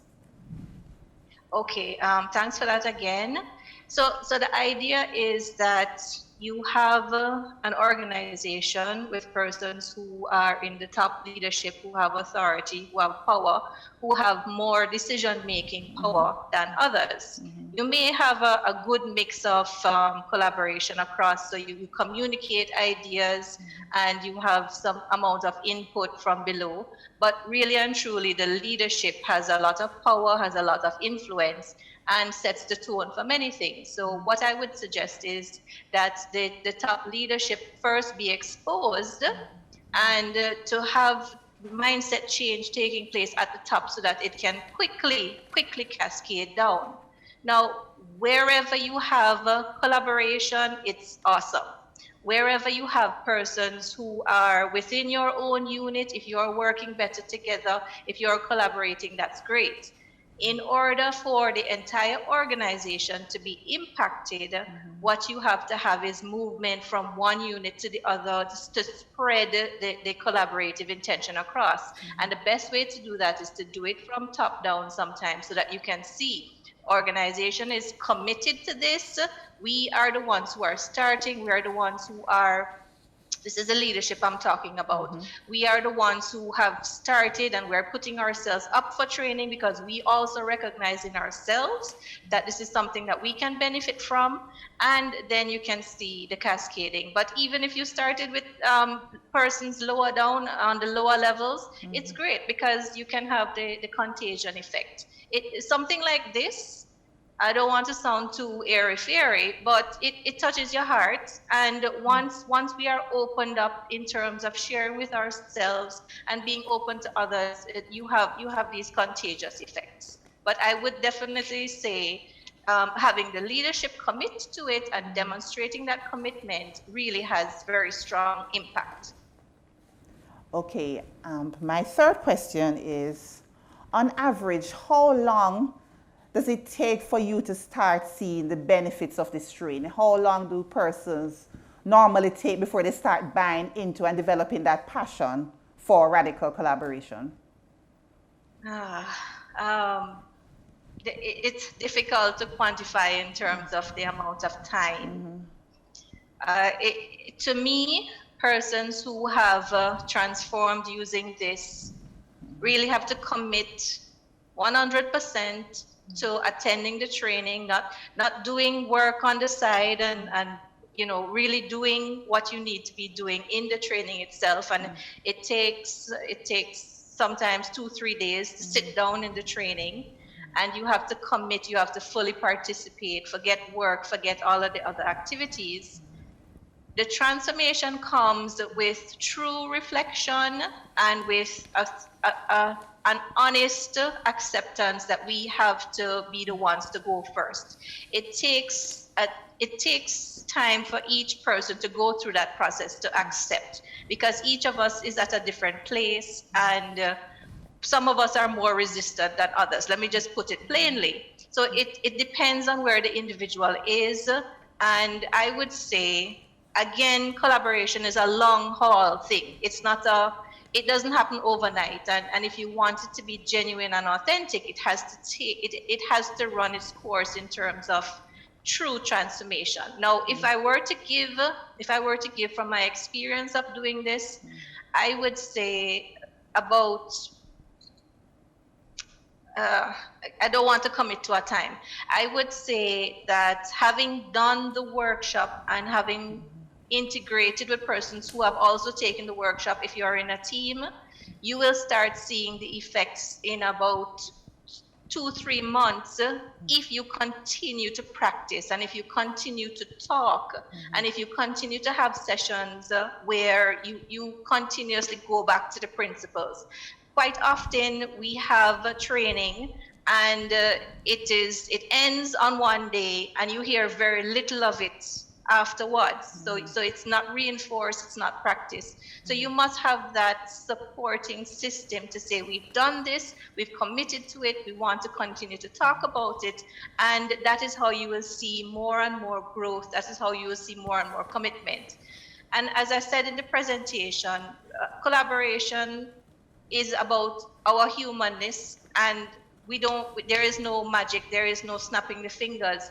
What we have to do is constantly be reminded that, okay, we're in this state, we might be going towards the competitive mindset, and we need to be brought back. We need to constantly remind ourselves that this is a recovery model, because we're not perfect. We're gonna have situations where we really just need a friend or somebody who was in the training to say, hey, you might be reverting to some of those practices that are not helping us. Let's talk about it. So that's a long answer in terms of the fact that trying to train in collaboration takes commitment, and it can happen more quickly for some than for others.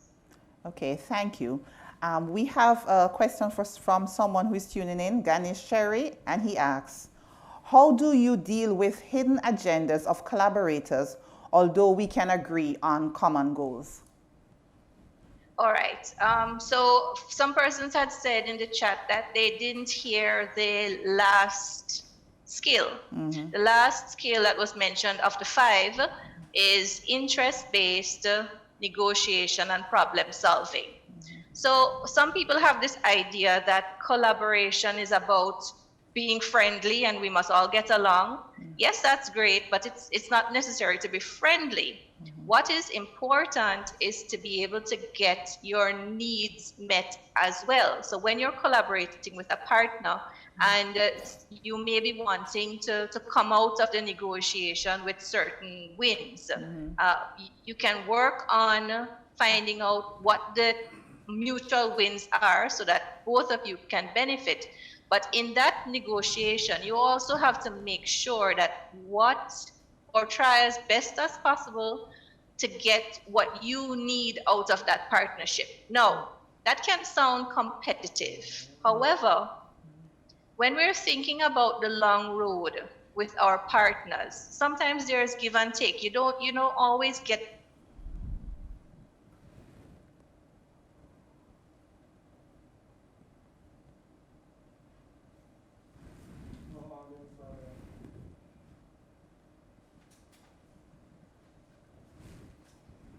to understand what your partner is like, what your partner is about. They can get to understand you as well, and you grow the trust, and that to some extent takes away from the hidden agendas. Now, I'm not saying that radical collaboration can remove corruption and those types of things. Those are different matters.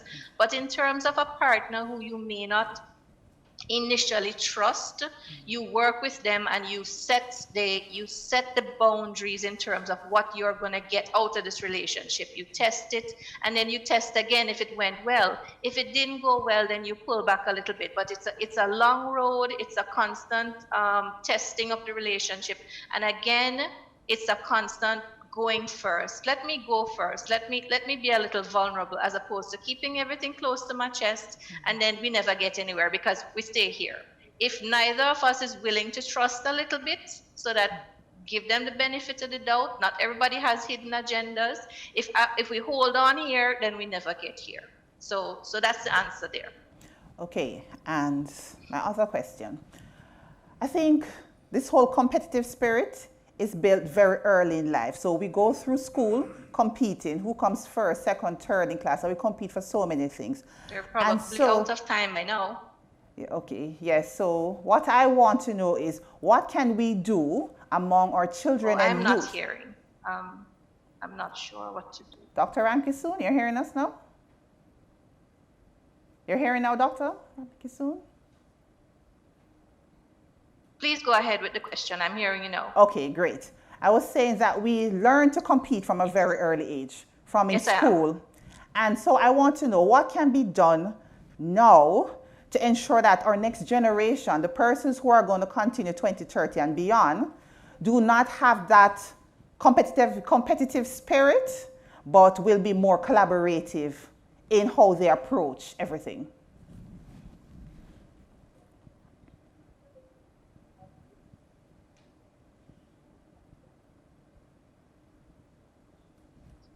I heard some of the question. It was doubling up a little bit, but I think you're asking about what can be done with training for the younger generation in schools? Yes.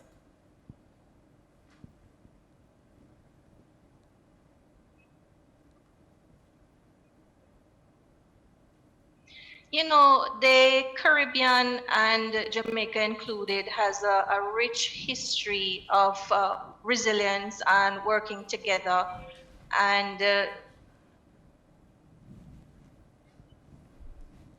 rich history that you can draw on in terms of saying people helping people, and we work together. You can draw on the, out of many one. You can draw on the culture.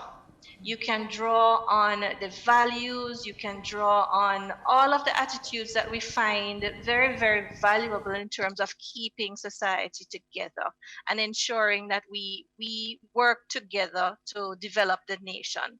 What I'm suggesting is that something as simple as the values and attitudes programs in schools, where we continue to think about being each other's keeper, and we train children in terms of maintaining, in terms of trying to help each other. and provide opportunities for that, for working together, for helping each other. But another thing that I'd want to say, in addition, we don't all have the emotional intelligence, the skills, based on the families that we grew up in, based on the type of parenting that we've been exposed to. So in addition to values and attitudes, I would say continuing to help children to develop their skills in emotional intelligence, listening to others, trying to manage their anger, trying to manage the way they deal with conflict, helping them, giving them skills. I think those things, in addition to values and attitudes training and practicing it, giving them opportunities to do, would be very, very helpful. Okay. Thank you very much, Dr. Ramkisoon. I think the final thing I have is a comment from Dolores Wade, and she says, I think effective collaboration is also stimulated by structure, leadership, and authority. Hence, organization is critical in addition to the personal level. So, thank you very much. I think that basically summarizes a lot of what you have been saying, Dr. Ramkisoon. So, thank you very much for joining us today. I'm sure that those who have been participating, yes, I'm sure that those who have been listening in have thoroughly enjoyed your presentation as much as Jerry and myself we did. Yes, good stuff. Thank you very much. Thank you. Okay. Take care, everybody. Have a good rest of the day. Thank you. You too. You too. Okay. Who do we have next? Yes, who do we have coming up next? We have an international speaker next, and he is Mr. Martin Alessandro, and he is an international performance management consultant who will be speaking on tools for coordination and the role of authority in guiding coordination. Mr. Alessandro, over to you.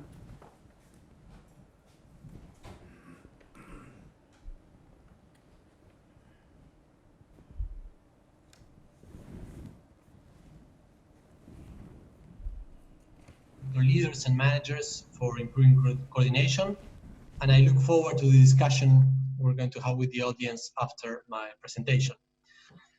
So, why is coordination such an important challenge that we're devoting a full symposium to it? I would say that the main reason is that the problems, the most pressing public problems we face are multidimensional. But by that I mean that they're caused by multiple factors, all reinforcing each other's, and therefore no one single intervention will be able to substantially improve or resolve those challenges. So a community is deprived, it's probably facing a public safety problem, but it's also probably facing a lack of jobs and opportunities, poor infrastructure and services, lack of social capital and civic engagement, and so on and so on. And all these factors are very much tied to each other and reinforcing each other in producing this deprivation to the community.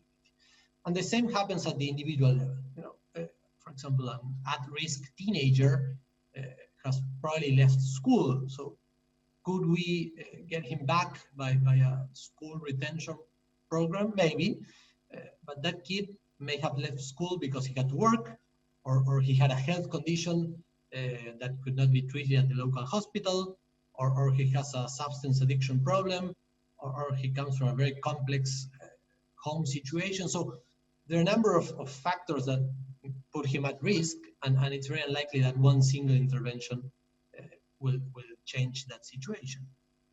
And yet, despite this, that at this point I think it's well known by now, despite this, our interventions from the government continue to be often separate, vertical, siloed intervention led by different ministries or agencies according to their own planning, timetables, resources, etc. So we have a mismatch between the horizontality of the problems and the vertical nature of our most useful responses. And for that reason, I think in the last few years, you see this renewed interest in joined-up government, in holistic government, in horizontal management, in whole-of-government approaches. There are a number of terms that they all refer to the same problem of making ministries and agencies work better together. Of course, in any large organization, as the national government is, you're going to have some form of division of labor. And this is not only inevitable, but in some ways positive as well, because it enables to develop specific expertise, sectoral expertise in the different ministries, because it allows these ministries to have clear visions and mandates and beneficiaries to which they need to respond to, because it enables political and legal accountability, because this way we know who is responsible for what, and we can hold them accountable, because it facilitates budget management and execution. So there are a number of reasons why not only you need to have division of labor, but you want to have division of labor in government. At the same time, a lack of coordination is harmful. First, because it probably leads to a duplication of efforts and investment of resources to tackle a problem. Second, because it sometimes may lead to contradictory interventions and inconsistent government objectives. So, for example, this actual picture from a Latin American city, you see that the city's Department of Transportation built a tunnel that was not high enough for the city's ambulances run by the city's Department of Health to go through that. So clearly, these two departments were not talking to each other, were not consulting with each other, and for all these reasons, you eventually end up with very little impact on the outcomes you're trying to improve. So division of labor is necessary, but coordination is also necessary. What can we do in the face of this problematic? I think there are two main options I want to refer to today. The first one has to do with reorganizing the structure of government, and the second one has to do with strengthening the institutions and units and teams at the center of government. So the first one has to do with a consolidation or reorganization of government entities by placing multiple separate ministries, agencies, programs even under the same umbrella. So creating a super ministry or coordinating department responsible for many tasks. And this you see in a number of countries. In the US, so the interpretation why the 9/11 attacks could happen and why the government could not prevent them was that the different intelligence and security agencies were not sharing information and coordinating with each other. So after 2002, what you see is that the US government created a Department of Homeland Security and placed most of these intelligence agencies under the same leadership with the goal precisely of improving how they work together. In Latin America, where social inclusion is a challenge in most countries, what you see is a number of cases in which they have established a coordinating ministry, either for the social sector entirely, health, education, social development, etc., or for specific populations within this social sector, like early childhood. But at the same time, the evidence about the effectiveness of these super ministries is limited. And the main reason for this is that you're basically moving around the source of the complexity. Beforehand, you had a prime minister or president having to coordinate separate ministries or agencies, and now you have all those agencies within one ministry. So it's not a prime ministerial problem anymore, but it's a problem for the minister that needs to make them work together. So the problem remains as before, only moved to the sub-cabinet level. And it also creates potentially new challenges. These very expanded ministries may lack clear missions or they have contradictory missions, and that has been shown to harm their performance. And at the same time, it may slow up processes, because each decision, each policy needs to be reviewed and approved by several layers, and you end up slowing things up. So I'd say the consensus on this approach is not very positive. The alternative approach, which I think holds more promise, is to strengthen the institutions at the center of government which have precisely the mission to improve coordination across the government. And they are, in a way, ideally placed for this because they don't have their own sectoral territory or turf to protect. They have a whole of government vision and approach and interest, and therefore they can play the role of honest brokers in arbitrating across ministries.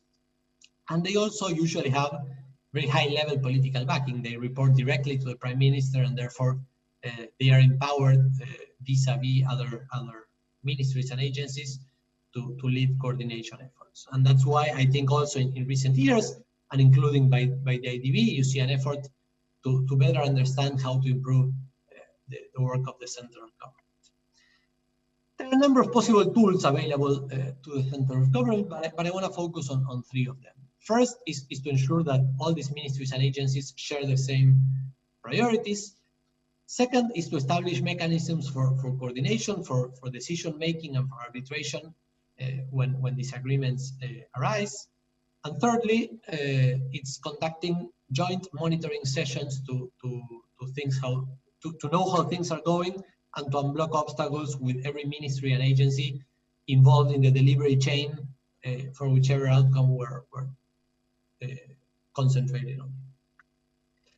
So the first one, I think will be very much of interest to PIOJ, and I know you're doing some of these efforts. It has to do with leading the strategic management or planning efforts within the government to ensure that each ministerial or sectoral plan is consistent and that all these plans are aligned to the priorities set by the Prime Minister and the Cabinet, and therefore there's a coherence in government plans.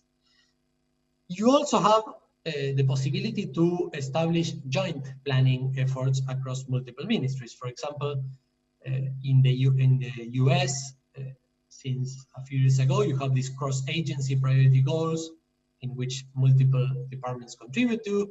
In the UK, a few years back, when they had the public service agreements, after 2007, they established sort of the cross-ministerial public service agreements, and you had multiple departments contributing to the same goal under the coordination and monitoring of the Cabinet Office.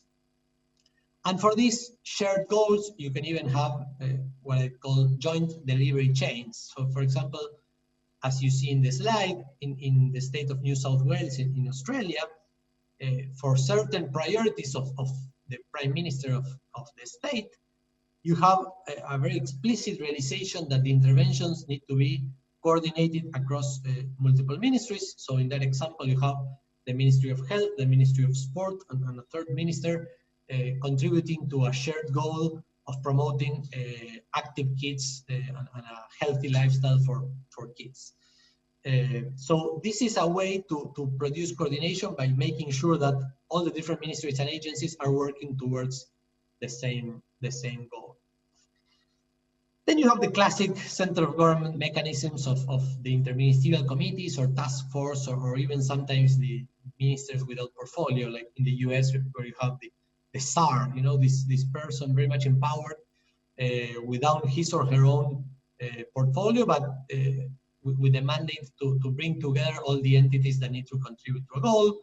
So for example, Joe Biden's new chief of staff was Obama's Ebola SAR, the person who President Obama put in charge of coordinating the machinery of government behind the response to the Ebola crisis.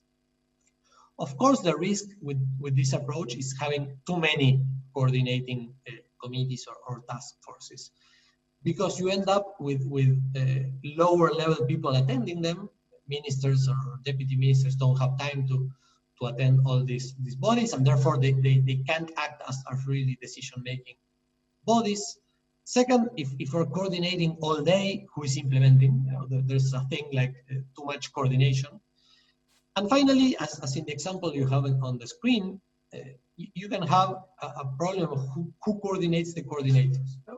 This is from a few years back, but these were all the cross-ministerial committees and task forces set up by the US government during the Obama presidency. for coordinating the responses to climate change. And as you can see, it's sort of a labyrinth, and who's in charge of this, where is accountability? It's very much a complicated question. So therefore, you need to be aware that there's a thing as too much coordination, too many coordinating bodies. And finally, and this is typically associated with delivery units, you can have stock takes or monitoring sessions, data-driven sessions for the government's leadership and senior managers to review how things are going, make sure everybody's on the same page, make sure every ministry and agency that contributes to the same goal is present at the room, so nobody can pass the buck or the blame to someone who's absent. And we review how things are going, and everybody's at the room, and therefore with the discipline and systematic repetition of these sessions, you get everybody to work together and solve problems when you need multiple ministries to contribute. This is an actual picture from the sessions we led in Buenos Aires, Argentina, for certain cross-ministerial goals, for example, like reducing violence in sports events, where multiple ministries had to contribute to, and where we could track how things were going. For example, as you see there, in each stadium within the city, to know where the problems were and where we need to focus our resources, our attention, and our problem-solving efforts to make things better. So to sum up, a few final lessons, so we have a few minutes for Q&A. First, the center of government has a number of tools available to promote coordination, but at the same time, we need to make sure that coordination within the center of government is clear and working well. Sometimes too many units appear at the center of government, are created to solve specific problems, and then you have a coordination problem within the center of government. So clear mandates, clear roles and responsibilities for each unit within the center of government is critical for this, especially because if not, you end up overloading the sector ministries or the line ministries with too many requests, too many coordinating bodies to attend.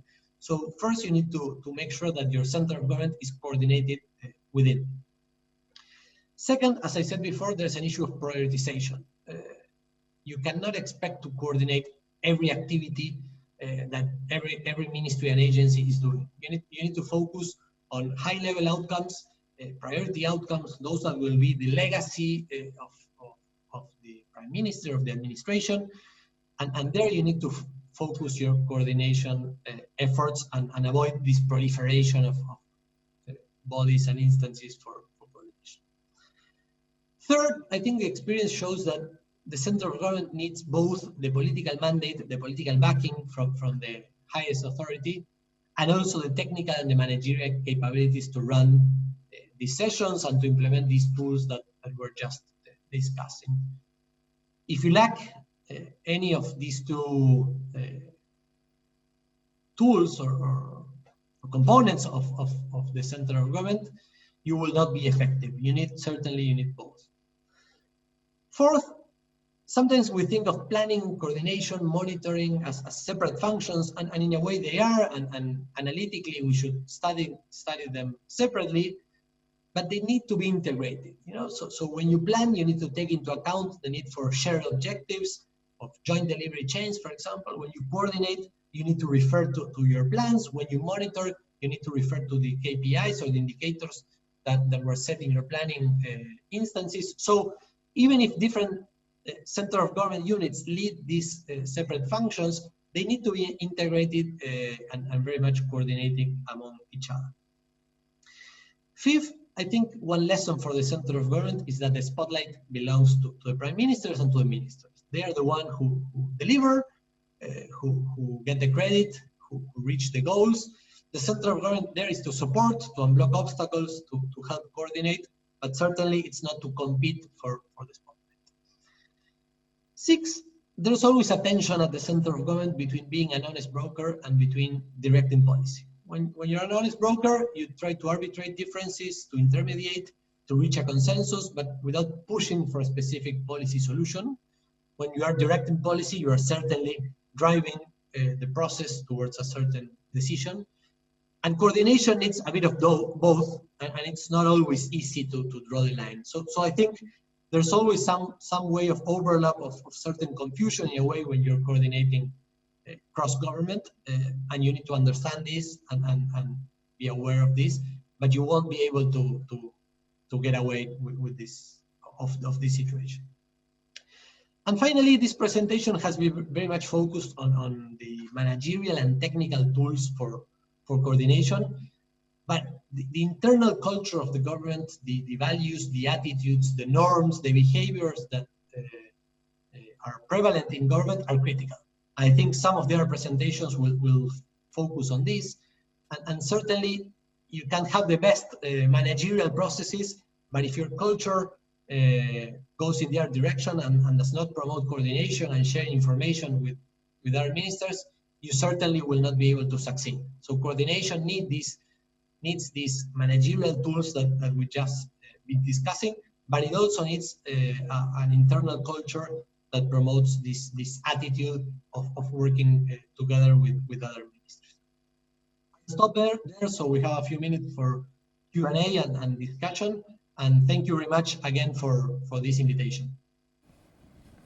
Okay, thank you very much, Mr. Alessandro. A rather interesting presentation.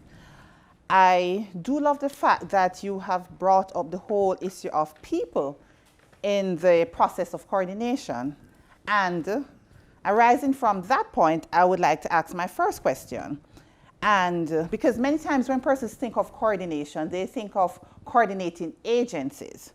But I would like to hear from you, how do we coordinate with our target audience? Because sometimes as government agencies and various state partners, we meet in our offices and we are in our various spaces and we plan. But how do we include the community and the persons, the beneficiaries, in a way that we will get the kind of results that we need from what we're doing?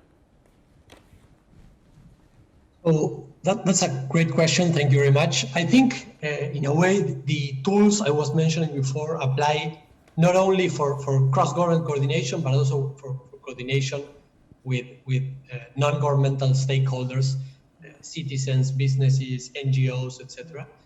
In the sense that you need to have shared objectives, you need to have clarity of roles and responsibilities, who needs to deliver what and when. And then you can establish these routines, these processes to keep track together of how things are going, to unblock obstacles, to arbitrate differences that will always appear when we're working with multiple stakeholders collaboratively. So therefore, I believe these three tools I was just describing not only apply to the internal workings of government, but also to our work with non-government partners. Okay, thank you. My second question is, so as a developing country, we get a lot of support from our international development partners to implement projects, programs, initiatives, strategies, whatever. And sometimes these partners access their funds from sources that have specific restrictions. It must happen in these kind of communities, it must target this area. And so, unfortunately, it's the nature of what it is. It's a service we need, but then it makes collaboration difficult because of how we got it. How do we manage situations such as this? How do we still find a way to eke out some amount of collaboration when sometimes programs are so specific? It's certainly a challenge, and it goes even beyond the topic of coordination itself. I think my reaction would be to say that these restrictions should be incorporated into your planning processes, and in terms of how you expect different stakeholders to do their part in achieving whatever outcomes you're trying to achieve. So I think this probably you would need to work with your international partners to avoid receiving sort of a one-size-fits-all type of solution. But we all also know that sometimes the boundaries of what you can do on your own are limited. So in that regard, I'd say to incorporate these factors into your planning processes and to make sure that your delivery chain, the set of activities you need to produce to achieve a certain outcome incorporates these limitations or these restrictions in the plan itself. Okay. And my third question, in your experience, how does coordination work if there's a change of administration? So if there's a change in government, with your international experience, and one government may have been coordinated and they have a set of policies, programs, plans, but then there is an election and then the government changes, so there's now a new focus. How do you now refocus, re-energize, change lanes to meet this new plan? How have you ever worked in that kind of situation? How did you actually get it to flow? So institutionalizing these tools and these mechanisms when there's a change in government is very difficult. And in a way, my view on this is that you always need to adjust your processes to the style of leadership of whoever is the chief executive or prime minister at the time. So the personal style of leadership should always guide whichever tools you choose to use in that regard. And therefore, it's reasonable to expect that when you change administrations, you're going to see different processes and different structures and different mechanisms to produce coordination. Of course, you'd expect at the civil service level, at the bureaucracy level, some continuity. And I think the best way to achieve that is to actually show that these processes achieve results. So the best way to persuade the next administration to continue with certain tools is to prove their value through actual delivery of results and not through any other means. I mean, governments are going to keep using these tools if they're actually valuable for whatever they want to achieve. Okay, thank you. I have a question here from someone on Zoom, Denique Dennis, and the question is, I am curious about how we may regulate power dynamics among partners within this model of coordination, thinking specifically about the community voice versus government and philanthropies. It's a great question. I think it goes to the point of clarifying the roles and responsibilities of each partner. Coordination doesn't assume that each partner has equal weight or equal power. As the previous speaker was discussing, this is not sort of a romantic view of how to get people to work together. So power dynamics will always exist in government. But in that regard, I think that if you clarify what is expected from each partner and you have the capacity to hold them accountable, then it's much easier to know what is expected from each of them and get them to do their part.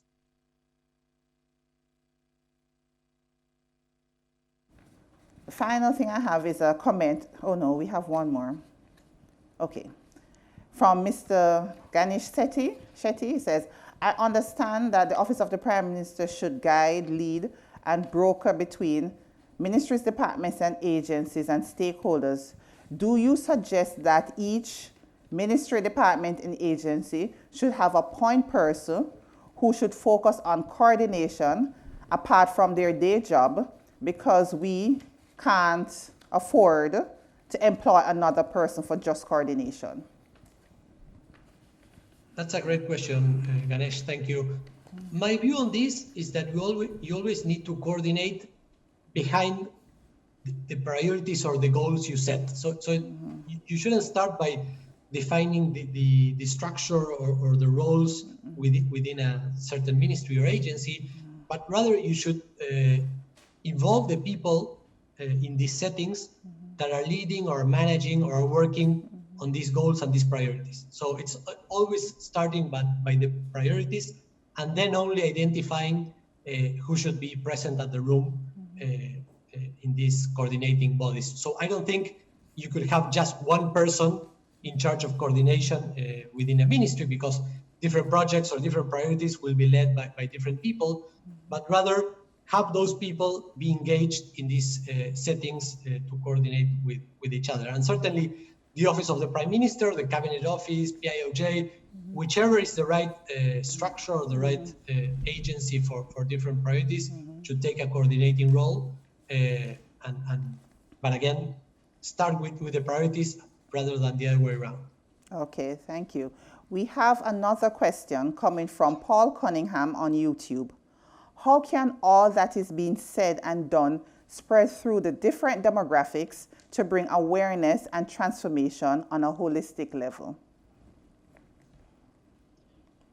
Okay, I'm not sure I fully capture your point. I think certainly that there's going to be different challenges in each case or even for each priority in terms of incorporating different groups in society, if that's what you mean by demographics. Yes. And certainly many of the tools that was mentioned by the previous speaker in terms of making sure people are able to trust each other and avoid defensiveness, I think that certainly work. And that's the part about the culture that I was referring to, in the sense that it's not just about the managerial or technical aspects of these tools, but rather how to foster a culture that leads people to trust each other in terms of values and attitudes and norms.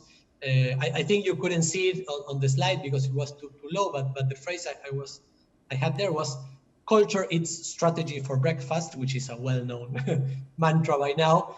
But it's this idea that even the best managerial tools will never be able to overcome a culture that makes people distrust each other.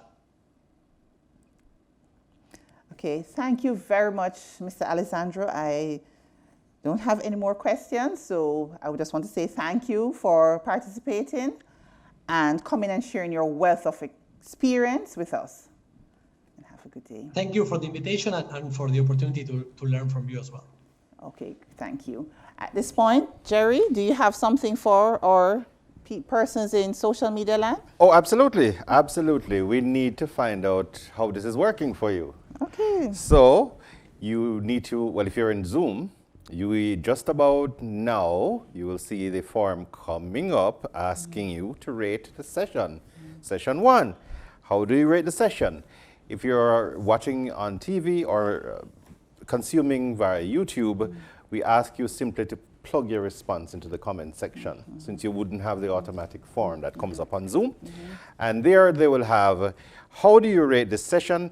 Excellent, very good, fair, poor, very poor.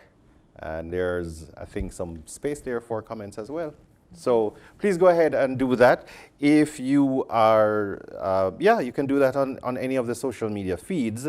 If you're watching via TV, then you may text. You may text to 876-806-4962. That's 876-806-4962. So if you're watching TV, so not directly linked, you may plug in your response through WhatsApp. Zoom, you guys would probably have done yours by now and seeing the results in a little bit. But if it's via social media, then please just do it in the comments and we'll check those and we'll be very grateful. Now to see who are the good students. Yep. Fun part. Quiz time. Quiz time. And don't forget, we have some, well, we'll give you the quiz first. And while we're waiting for you to respond, we'll remind you of some of the goodies that you will be able to get. So there are 2 questions. 2 questions, we had 2 speakers. The first one is, right, all of the following skills taught through radical collaboration, except A, outward mindset, B, self-accountability, C, collaborative intention, D, self-awareness. See if you're listening carefully to Dr. Ramkisoon. So once again, let's do that. It's our very first question. All of the following skills are taught through radical collaboration, except, so you're trying to tick off those you heard, and the one left, that's the answer. The one is not ticked. Outward mindset, self-accountability, collaborative intention, or self-awareness. You got a minute to go before you give us that, right? Not more than a minute, so jump to it, please, as quickly as you can. And let's just remind you of some of the goodies on offer today. Of course, it comes from the communities largely. Yes, it does. And also, in one case, from our international partners. So we're talking about Roots wine, a 6-pack of Roots wine. Why? Fermented for 10 months. Yeah, we're not eligible because we're, No. okay. Just remind, okay. So it's for the community and the participants. Right, and these are from the various local economic initiatives. So anytime you hear LEI, that's what that means. It's true, it's not, yes, LEI, right. African Brewery of Kingston, then you got a 750 ml of honey. What I would do with that now, from Green Valley Honey in Kingston, them say, that's what them say is the darkest honey on the market? Yes. Oh, goodness. Then there's a bunch of spices, annatto, ginger, turmeric, dandelion from Bar's Spice. There's body butter and body scrub from Akashi. Hair care products from Siete Herbs. I think that's what we pronounce, S-I-E-T-E. Look like Siete as in 7. Anyway, okay. Then there's Paradise Blends giving us spices as well. And PSDO, leather bags, bead, and jewelry. All right. Let me pause there a little bit and ask question number 2. What's the next question, Mom? Yes. I got it right here, and this one is from Mr. Alessandro. What tool is available to the center of government for producing coordination? What tool is available to the center of government for producing coordination? Listen carefully and plug your answer in the chat section. If you are not on Zoom, if you're on Zoom, then you know exactly how to do that within a controlled environment. And we'll repeat the number for those who are watching on TV for you to text your response. Ready? Here we go. A, establishing shared priorities and cross-ministerial plans. B, chairing interministerial committees or task forces. C, data-driven taking stock, with all MDAs, that's ministries, departments, and agencies involved in the delivery chain. And D, all of the above. That's a tricky one. Let's see. Let me run them one more time. And you have a minute.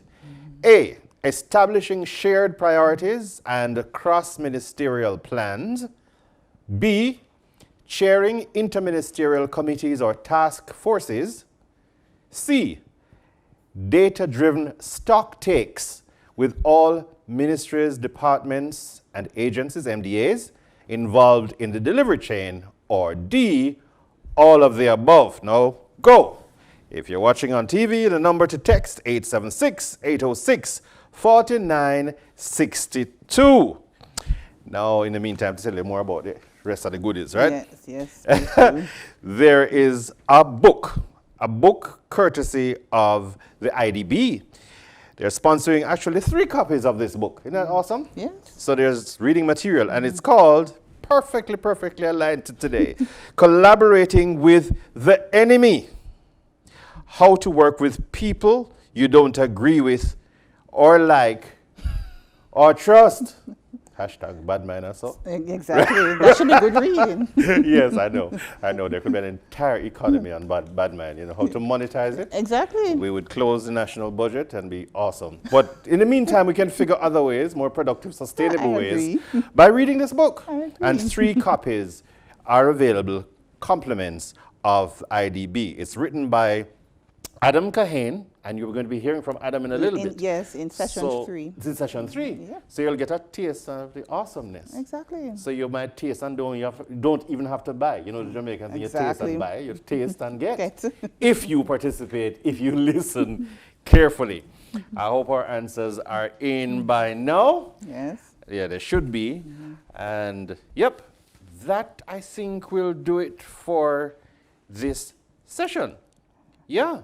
Yep. We're going to have a look again at the community corner. Oh, by the way, before we do this again, we got some very positive comments from our people on social media saying they have been enjoying the sessions. Yes, very informative. but at the very top, what the communities are doing. Yes. People want up the they want them shoes, they want them slippers, they want them honey. Persons want to know how they can collaborate. They want them tonic. Then there was a thing, somebody from the US saying, how can we collaborate in the diaspora with our people here? So coordination already taking place, even just through the symposium. Hashtag things are going. Hashtag things are going indeed. Let the things continue right now at the community level.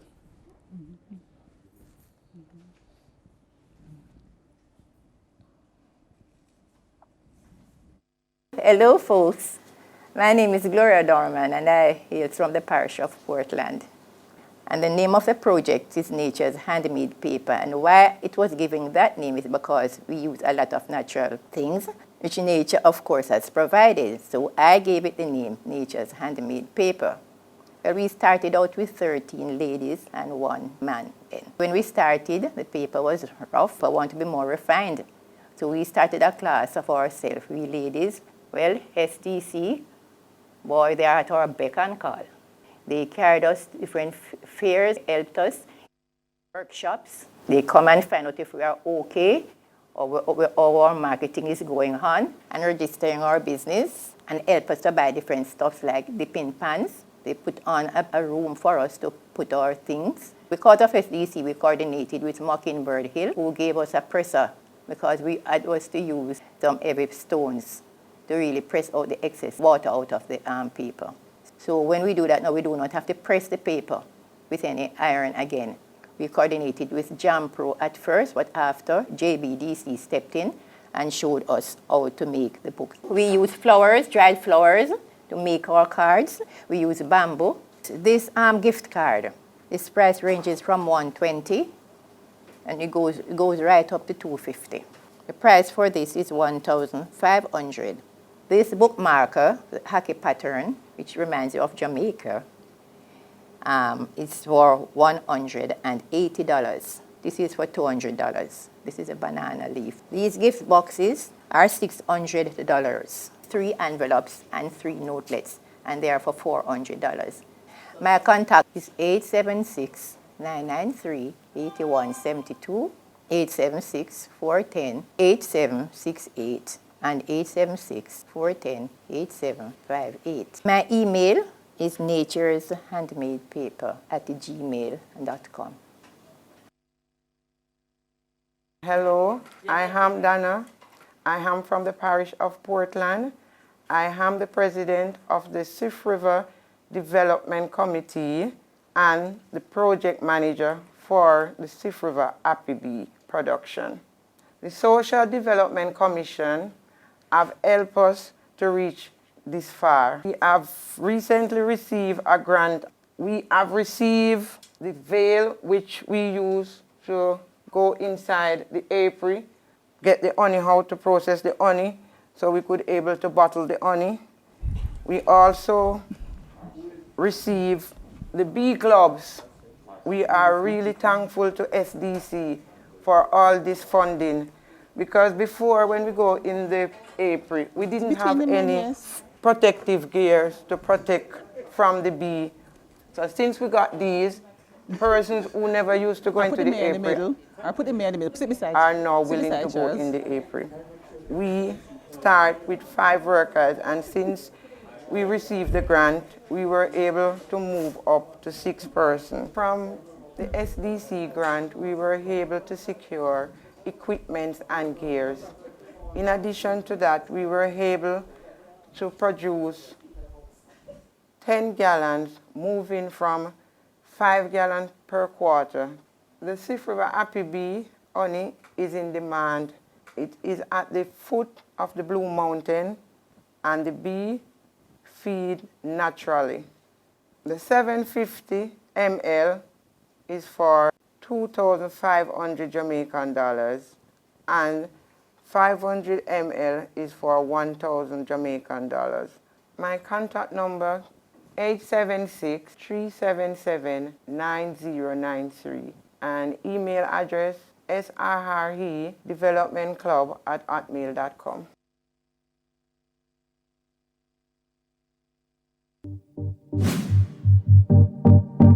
The Social Development Commission leads the charge in community development. We mobilize and organize community groups. We produce high-quality community data. We empower community life of our citizens. The Social Development Commission, building communities, building Jamaica.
The Community Renewal Program, CRP, was established in 2011 as a multi-level integrated intervention for coordinating and enhancing service delivery among 100 of the most volatile and vulnerable communities in Jamaica.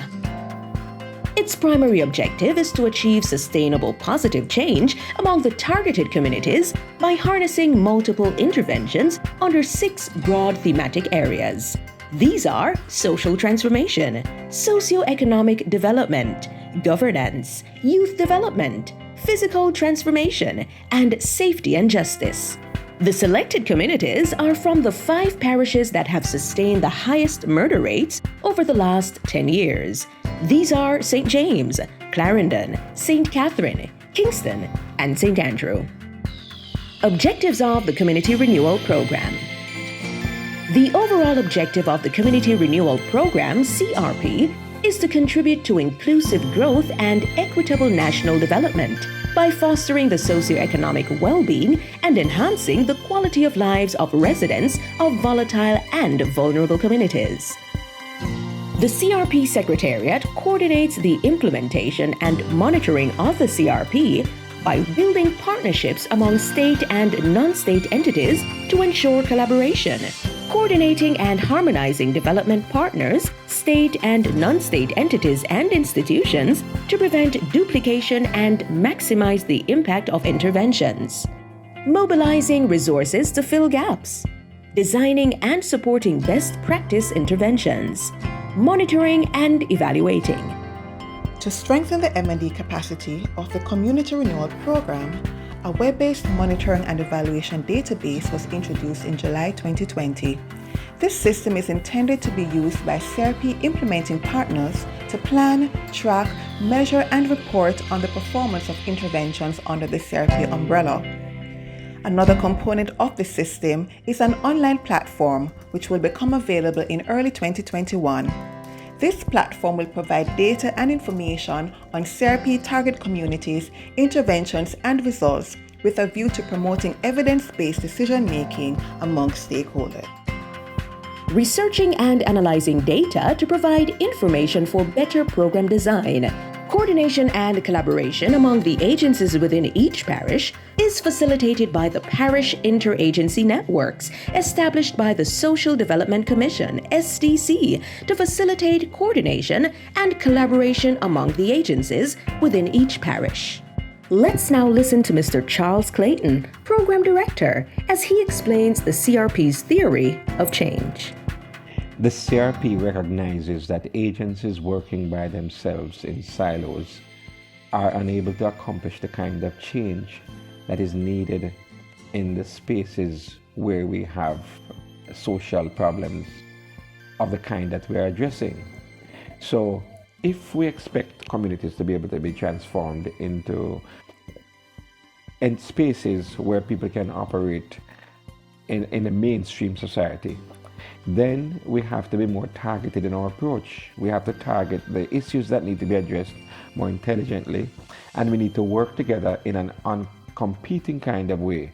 So what the CRP brings as the theory of change is a process in which agencies that are working in common spaces are working in support of each other rather than against each other.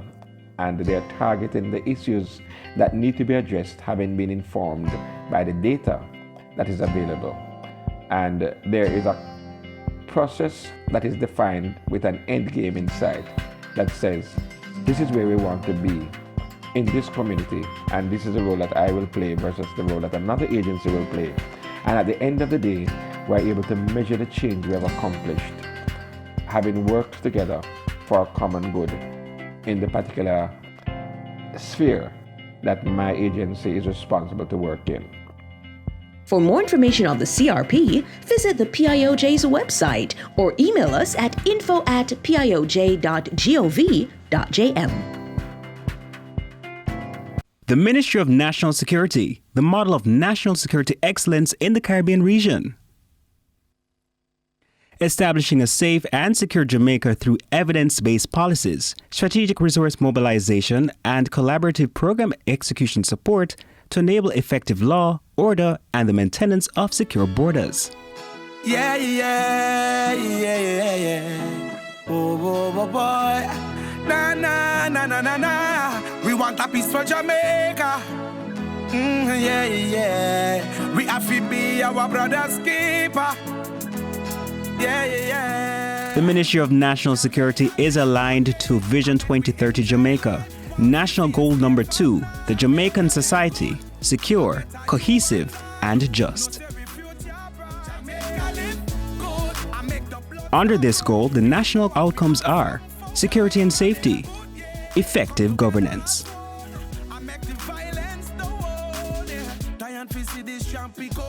Too much of gang violence and speak up. Rest in peace all on social media. But you not live in a peace with your neighbor. We have to protect the woman and the youths now.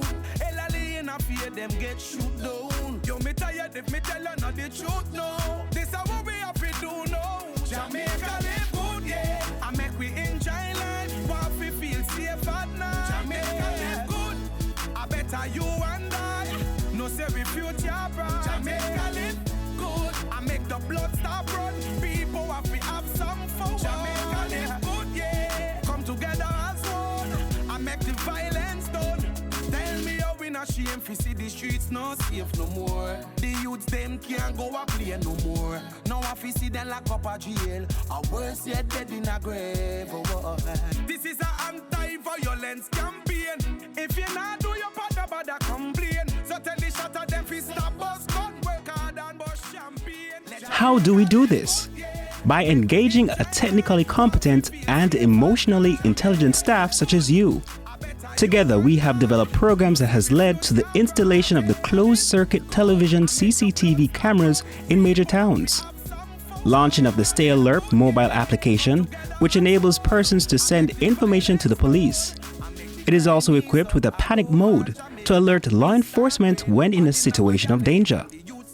Establishing several mobile stations to increase community access to the police.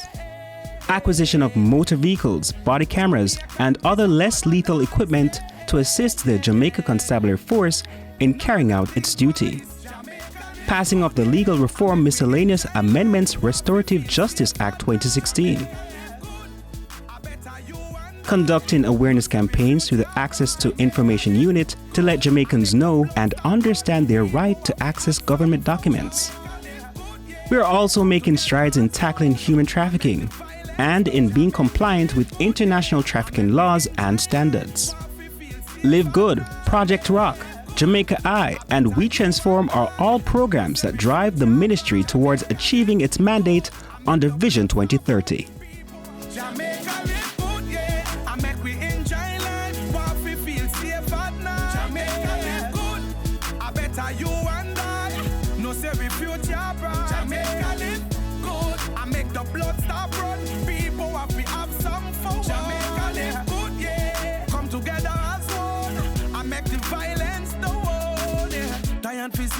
Pick up. Too much of gang violence and speak up. Rest in peace all on social media. But you not live in a peace with your neighbor. We have to protect the woman and the youths now. Elderly in a fear them get shoot down. Yo, me tired if me tell you not the truth now. This is what we have to do now. Jamaica live good, yeah. I make we enjoy life. Want we feel safe at night. Jamaica live good. I better you and I.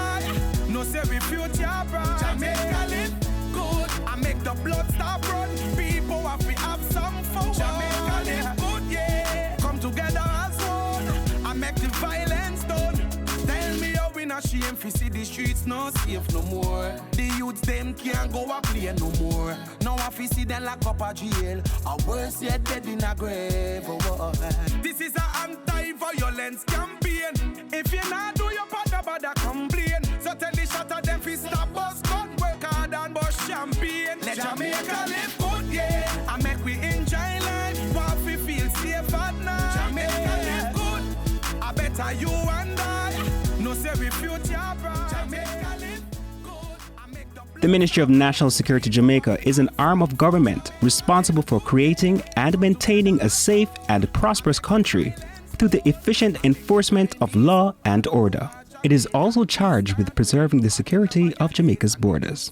To accomplish its roles and responsibilities, the ministry has a multitude of divisions within its organization, ranging from the Jamaica Constabulary Force, JSIF, the official policing force of Jamaica, to the Passport, Immigration and Citizenship Agency, PICA, which safeguards its borders. The Ministry of National Security functions as the ministerial home of the Jamaica Defense Force. The ministry has prioritized the reduction of crime as a national imperative, citizen safety and security, public order, corruption, community safety, territorial integrity, crisis response and resilience, a national risk management strategy, education in cultivating conflict resolution management, cybersecurity, critical infrastructure protection, economic security. The ministry is guided in its daily operations by the Financial Administration and Audit Act and the new procurement regime. Come together as one and make the violence done. People have to have some fun. Jamaica live good, yeah. Come together as one and make the violence done. Jamaica live good, yeah. And make we enjoy life. Want we feel safe at night. Jamaica live good. I better you and I. No say we future bright. Jamaica live good. I make the blood stop run. People have to. The Ministry of National Security. Real impact. Establishing a safe and secure Jamaica through evidence-based policies, strategic resource mobilization, and collaborative program execution support to enable effective law, order, and the maintenance of secure borders.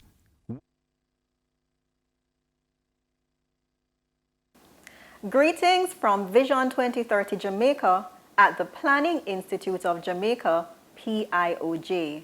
We joined the Community Renewal Program, CRP, and its partners in support of Best Practice Symposium 2020, which is being held under the theme, Coordination, Working Together for a Better Jamaica. Vision 2030 Jamaica recognizes that national development can only be people-centered when there are coordinating mechanisms for bringing people together to share ideas and work towards a better Jamaica for us all. Vision 2030 Jamaica National Development Plan is our country's first long-term strategic development plan. It provides a framework for advancing integrated social, economic, and environmental development underpinned by good governance. It also serves as a framework for implementation of the Sustainable Development Goals in Jamaica. Coordination, working together for a better Jamaica, represents the essence of what Vision 2030 Jamaica is about. That is, engaging partnerships where every citizen participates in both the responsibilities and benefits of national development. The success of the plan is predicated on the conscious collaboration of the government, central and local, and all partners in development, including citizens, parish and community development groups and organizations, civil society and non-governmental organizations, the private sector, local and external, academia and international development partners, pooling and using their expertise and resources in partnerships towards the achievement of Vision 2030 Jamaica.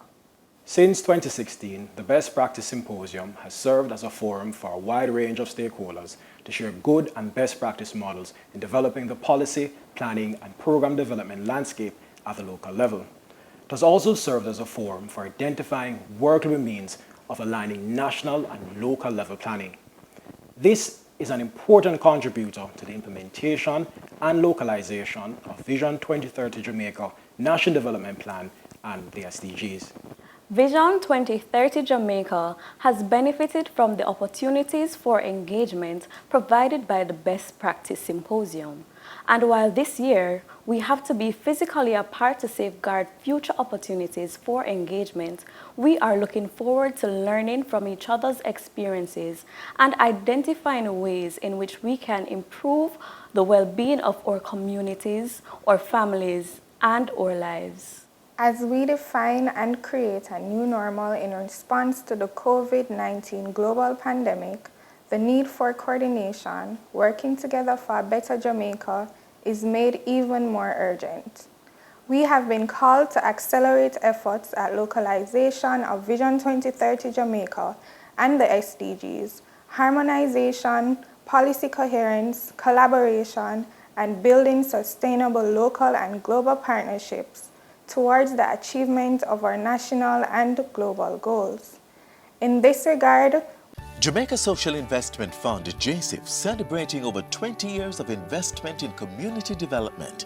JSIF has forged relationships with international funding partners as well as private and public sector entities. Let us continue to invest to reduce vulnerabilities. Let us build our social capital and resilient infrastructures to ensure full participation in Vision 2030. JSIF, investing for community development.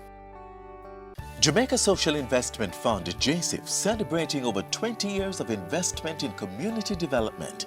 JSIF has forged relationships with international funding partners as well as private and public sector entities. Let us continue to invest to reduce vulnerabilities. Let us build our social capital and resilient infrastructures to ensure full participation in Vision 2030. JSIF, investing for community development.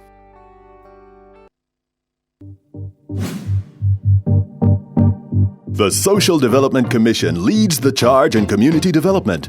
We mobilize and organize community groups. We produce high-quality community data. We empower community groups to grow their businesses.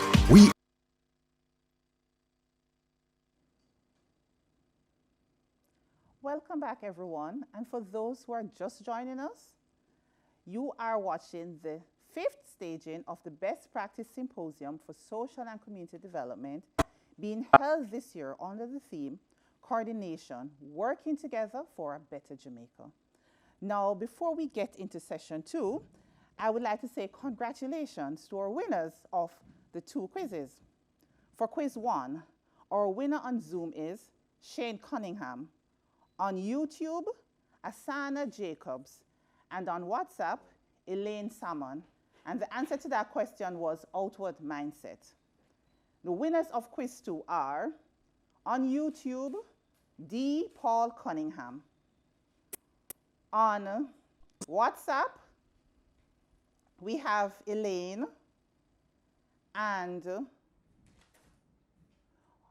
on YouTube, we have Elaine, and on WhatsApp, we have Randolph Richards. And the answer for that question was all of the above. Also, we have been getting a lot of positive comments about the products you have seen, and especially the Nature's Handmade paper. I think that seems to have created a buzz on YouTube, and a lot of persons are actually loving that product. And we're so happy that you are enjoying seeing what the community residents are doing, and we hope that you take it to the next step and actually go out and support them. Now we move into the second session of the day, and in this session, we'll be looking at models of coordination. So this is the point where we take it from the theoretical kind of understanding, the theory, so we learned about the psychology and the tools for coordination, to where we actually see the practical approach to coordination. And we'll be using some local examples so that you can see what we have been doing in the country, what has been working, and how we can actually scale up these processes to make them better. And we will be starting this session with a presentation, and the presentation is on the coordinating role of local authorities and the SDC through the Clarendon Interagency Network. And to do this presentation, we have 2 persons. First, we have His Worship, the Mayor of Clarendon, who happens to be the chair of the Interagency Network in Clarendon, Mr. Winston Mirage. And he will be aided in his presentation by Mr. Baldwin Mackenzie, and he is the parish manager for SDC in Clarendon. Mr. Mayor Mirage, over to you. Thank you very much. Thank you very much, Madam. I'm happy to be here. When I got this invitation from PIOJ, I didn't hesitate to accept, because I know we have been doing a good job in Clarendon, and of course, we consider ourselves to be the model for the rest of the parishes. Right? Of course, Mr. Baldwin Mackenzie is my co-chair. So, and we're talking about community development here. I know we can work together. The United Nations defines community development as a process where community members come together to take collective action and generate solutions to common problems. And I always say to my people in the communities that community, I break down the word community, commune, living together, unity in unity. So living together in unity. And I always keep reminding them that development is a process. It don't happen overnight. Everybody wants to see everything done all at once, eh? But it's a process. So based on another definition from the Cambridge University Conference on African Administration of 1946, community development may be on the initiative of the community or through the use of techniques for arousing and stimulating it. The essential elements of community development include active participation of citizens, significant control by people over the developmental process, and the vision, the goals, and the objectives based on the quest and aspirations of the people. Municipal corporations are the local authorities within their jurisdiction and are arguably chief coordinators of social and community development. The coordinator function stems from but are not limited to the following social and community development strategies. One, the management of local development, and we are the local planning authority. Two, preparation of local sustainable development plans, and we do have the Clarendon Local Sustainable Development Plan, and one of the leading parishes in that. A lot of them trying to catch up. Hosting of town hall meetings, public consultation and collaboration, and we do that on a regular basis with our people. And for the provision of technical and financial assistance for project implementation. One of the specific responsibilities of the municipal corporation is to coordinate interagency collaboration among non-government organizations, community-based organizations, and government agencies which operate within the parish and are engaged in the delivery of local services or in local development. And therefore, we have the Clarendon Interagency Network Committee, which meets every second Wednesday without fail. We're happy that PIOJ has joined us and has partnered with us through the Community Renewal Programs Unit. And they have been working with us to identify the priority communities for that program. Actors in social and community development, including the Social Development Commission and the Parish Development Committees, must report to one of the committees of the municipal corporation and assist the corporation in carrying out our social programs. And you know, we partner with the SDC a lot, as well as the Clarendon Parish Development Committee. In some cases, social and community development activities may require approval from the corporation.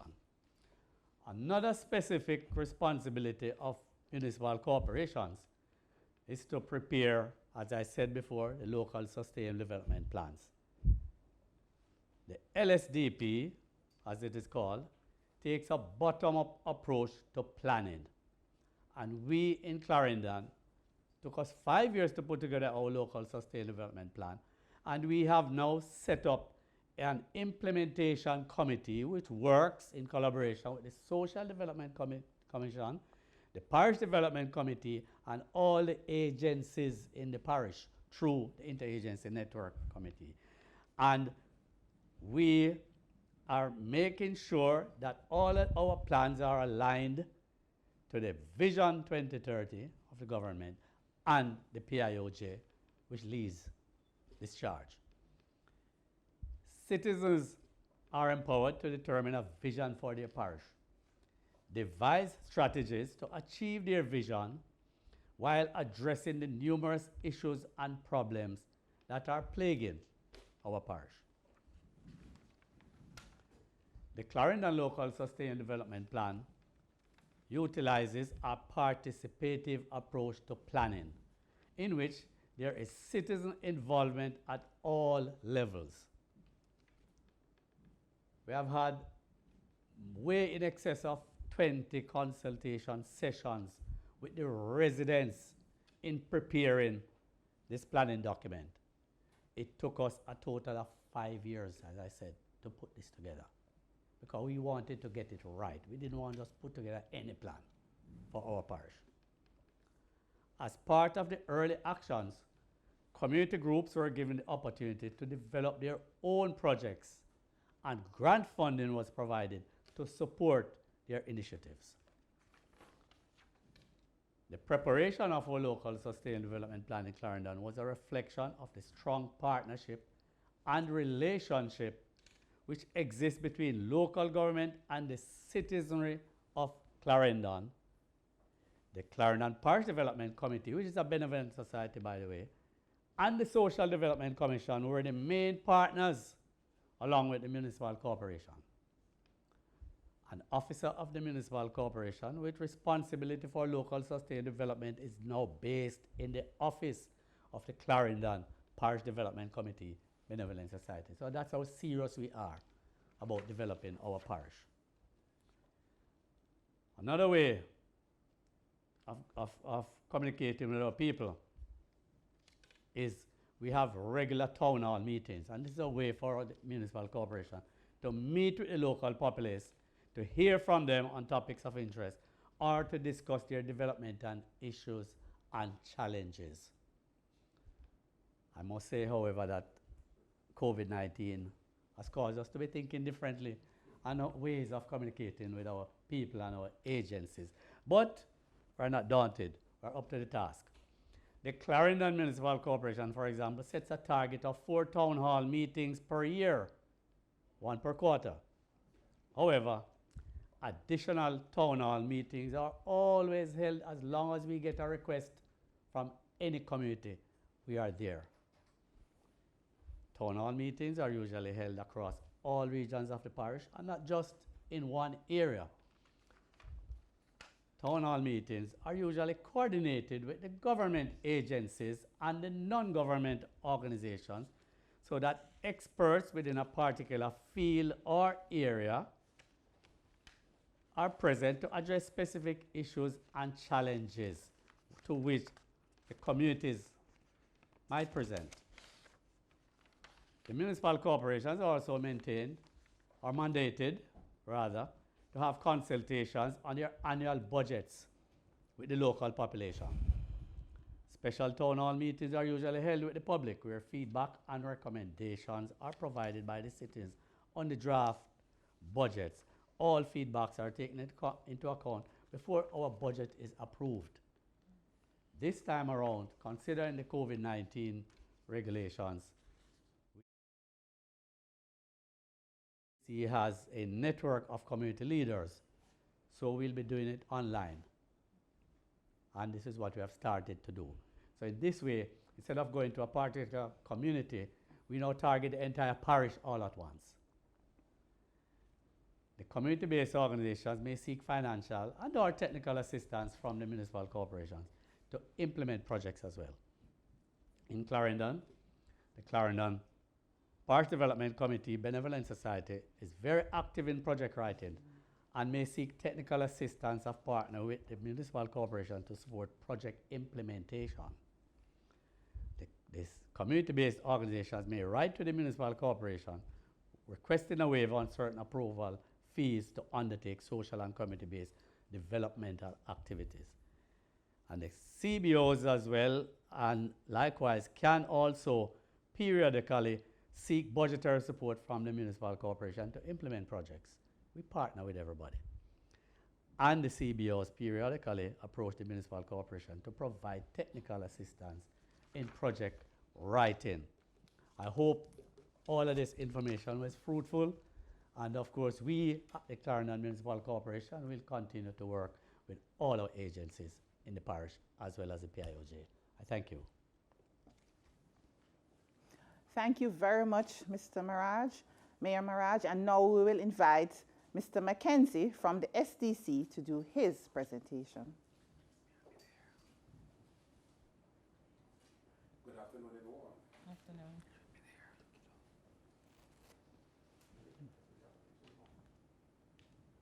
I'm Baldwin Mackenzie, Parish Manager, SDC Clarendon. Okay. And so Mr. Mirage, he will join us for a panel discussion coming up later. But while we're waiting, we will now lead over to the next person. Remember, we said it was a team of 2 from Clarendon. And the next person up is Mr. Mackenzie. Good afternoon, everyone. I'm Baldwin Mackenzie, Parish Manager, SDC Clarendon, and also the co-chair of the Clarendon Interagency Network. Parish Interagency Networking Program is one of the 7 programs of the SDC. What is an interagency network? It is a mechanism at the parish level that supports effective collaboration of service providers for efficient and targeted quality service delivery. But we have 3 core functions. 1, promote and maintain capacity building for 13 parish interagency network across the island, and also to promote strong linkages with the local authorities. The second one, look at coordinate. Organize and coordinate joint intervention across all parishes. Monitor. Implement robust monitoring and evaluation framework, which is very critical. What is the strategic position? Well, our parish interagency link our program objectives. Parish is to improve the quality of service delivery to residents through effective, efficient collaboration among service providers. Now we look at Clarendon.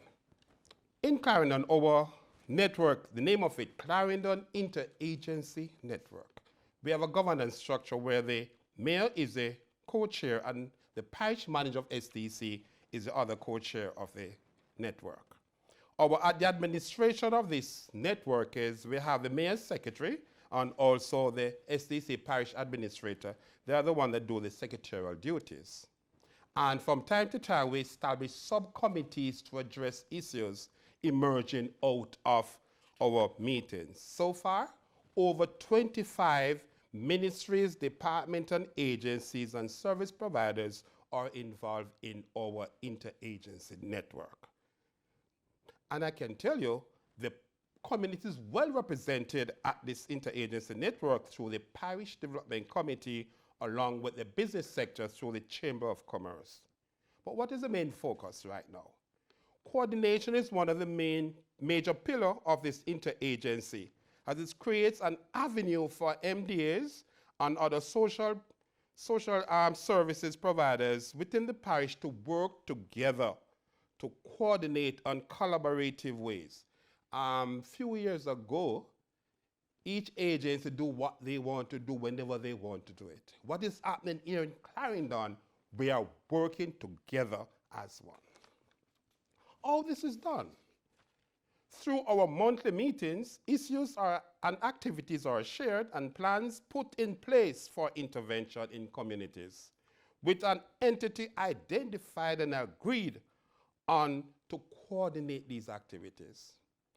If you don't have somebody, some institution to coordinate, you're going to have a problem. And that's what we ensure we do in Clarendon. All our activities, there's a lead agency that coordinates the activities and other organizations give support to it. This approach is critical to the delivery of service to the public or to the clients within the parish, as it prevents overlapping, resource mobilization, and utilization of maximum benefits to the clients, our target groups, and easy access. I can tell you when we're moving into a community, you find 6, 8 agencies moving into one community at the same time. I can tell you the residents are very happy for that sort of approach. Now, with the COVID-19 pandemic is approach us in the island, the interagency immediately met and said, listen, what can we do as an agency, as an interagency network? And out of that, we have developed a strategy that as a parish, we must work together. And this is where this intervention was one of the many interventions that demonstrate the benefits of coordination. Multi-sectoral approaches were used. We have a number of agencies and institutions that give support to this, but guess what? If you do not coordinate the effort, you'll be in trouble. And therefore, the interagency pulls together all the agencies and develop a strategy as to how to engage our communities. This is where the Ministry of Health, through the Clarendon Health Department, they lead that process. Today, we are very proud to say we have a robust intervention strategy plan for Clarendon as it relates to COVID-19. And in COVID-19, there were many activities that we carried out. We have tone cry services. If we do not coordinate that, you will find that the tone cry are going to one ear and don't go into the other. So coordination is important. We use the physical interventions in communities in a strategic way. We use our WhatsApp group to share information. And we also utilize the social media platform to reach persons within these communities. I can tell you, in the last 3 meetings we had, where the Ministry of Health reported that there was some upsurge, there was some increase in community spread in COVID-19, and therefore the agency, we all met as an interagency group to say what can be done. And out of that, we organized intervention in all those communities.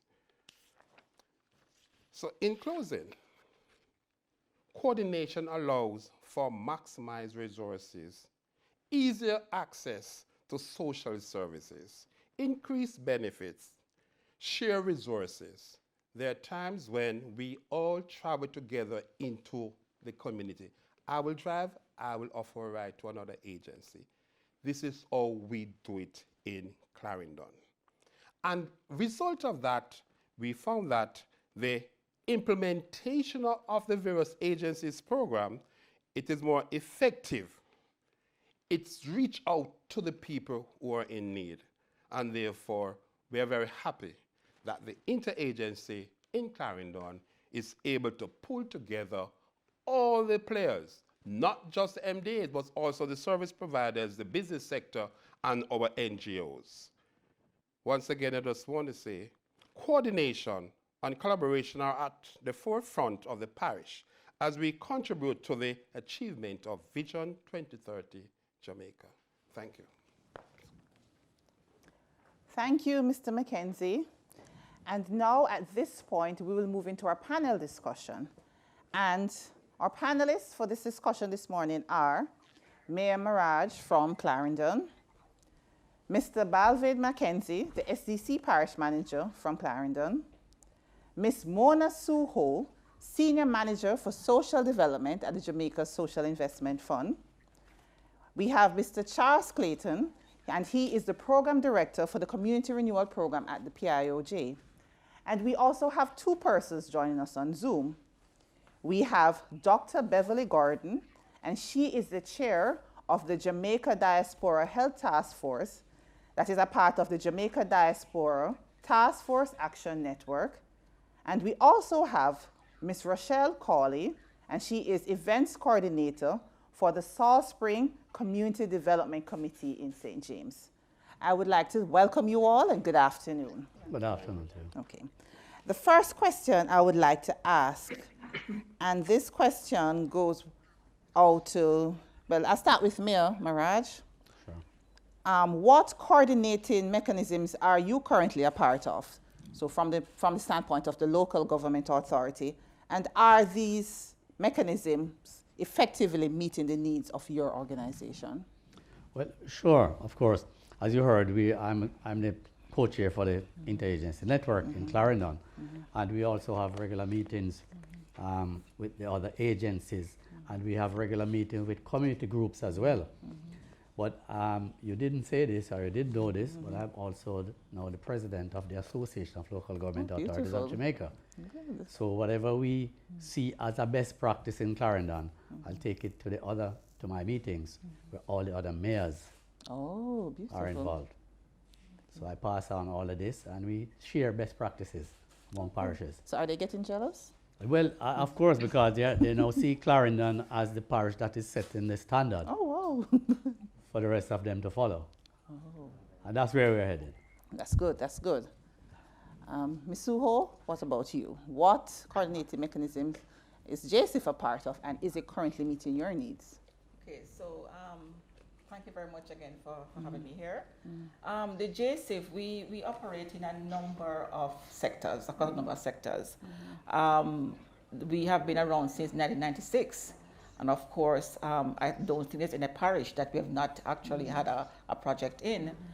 And we essentially operate, at the moment now, we are a part of a number of committees, such as the Education Committee. We, at the PIOJ, you have the regular quarterly National Social Protection Committee that we are also a part of.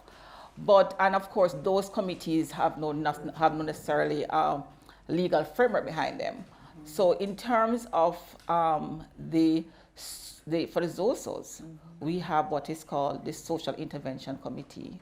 And that committee pretty much has the act that is pretty much putting that committee in place and formally establishing that committee to coordinate work within the 4 established ZOSOs so far.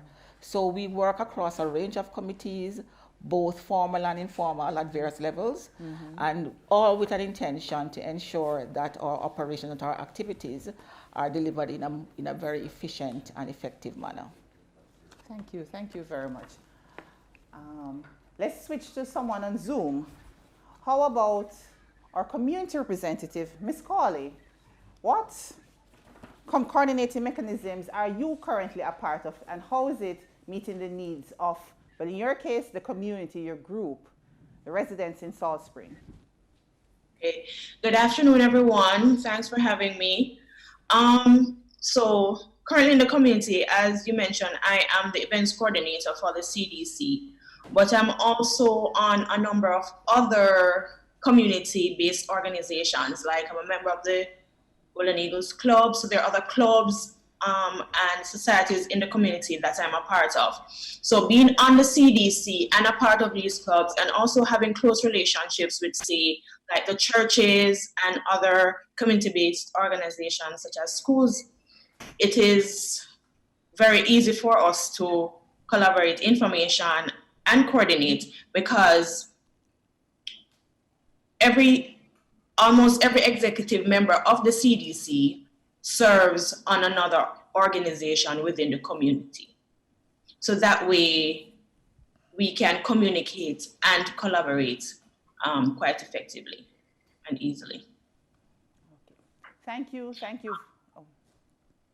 Yes. Okay, thank you very much.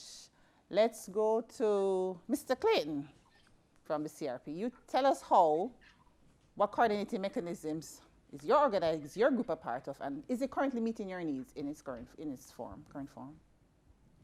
At the highest level, we all participate under the Vision 2030 Jamaica, and all other planning fora collaborate to support the Vision 2030 framework. Within that framework, there are a number of other operating entities. At the next highest level, we cooperate with the Ministry of National Security, and they're responsible for coordinating at a very high level for all matters relating to security and safety around Jamaica. That comes under the Plan Secure Jamaica and the Citizen Security Plan. At the lower level, we collaborate very closely with SDC, working through their interagency network to interface with communities and to bring together activities to focus on specific communities. We collaborate under the guidance of JSIF in the ZOSOs, sitting on the committees there, where we're able to exercise some influence by giving information and giving support where we can with the agencies there. So there are several levels and several, some horizontal, some vertical that we work through.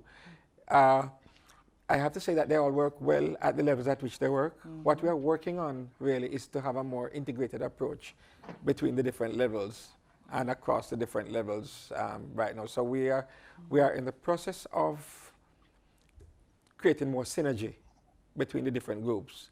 The issues are that we have a common vision for Jamaica, but within our individual spheres we have objectives that sometimes might diverge. And so in order to collaborate, we have to ensure that each entity can meet its specific needs while understanding how working together with those needs can achieve a more common good. So there are varying levels of success, but what we're working on now, everybody's agreed on this, is that we have to find ways of creating more synergy and defining how we work within these frameworks. Okay, thank you very much. So now we turn to our diaspora. And Dr. Gordon, how about you? What has it been like for your organization, your coordinating mechanism, and how is it meeting your organization's needs? Well, interestingly enough, coordination is actually the foundation of task force operation. All projects start with fact-finding and needs assessment. So whereas JDTAN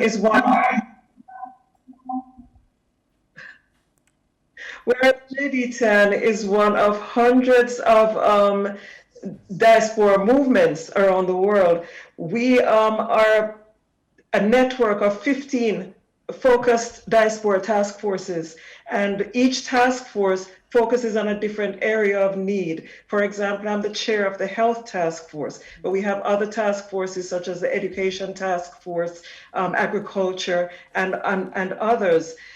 We work by basically identifying partners, local partners in Jamaica with whom we can align to discover what the needs are, what is already being done, and where we can possibly fit in to what is already being done. Right now we have approximately 100, actually over 100 partners and stakeholders, both in Jamaica locally, local experts, as well as strategic partners in the diaspora. The individuals in Jamaica are able to share with us what is actually happening on the ground.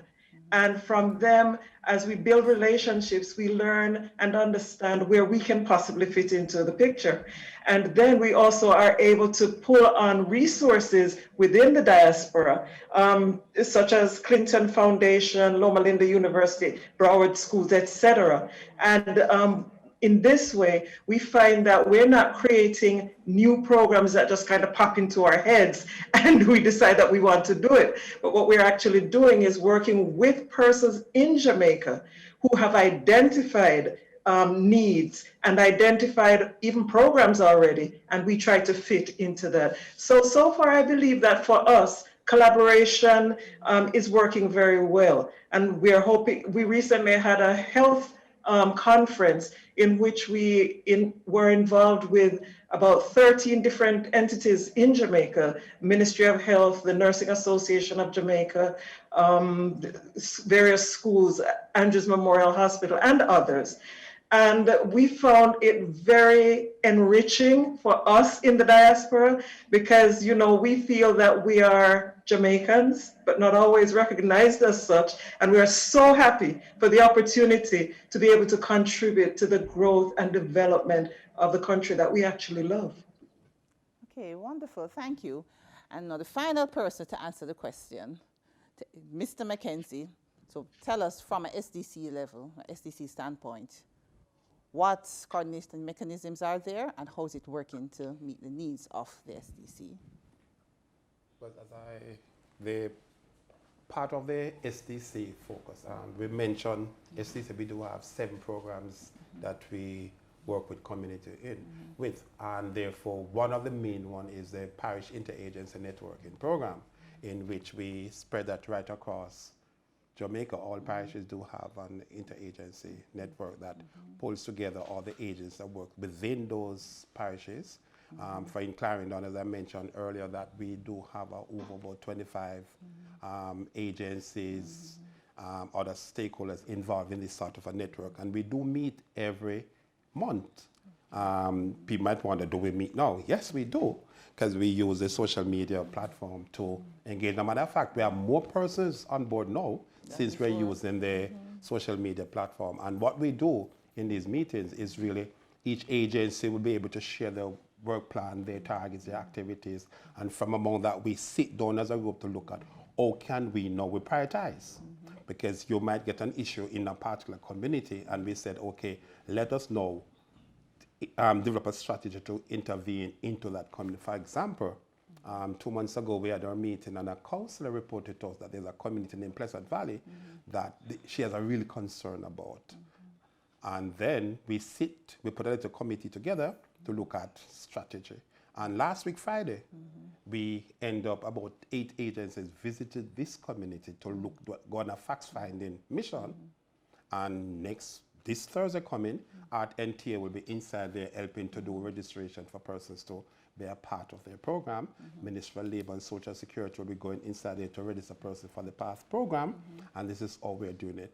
So we do things together, and believe me, it's bearing fruit, because at the end of the day, we talk about the lives of the people. We need to see that growth that take place for people, and therefore it's about the people-centered approach we're using, because it's the people we're all talking about.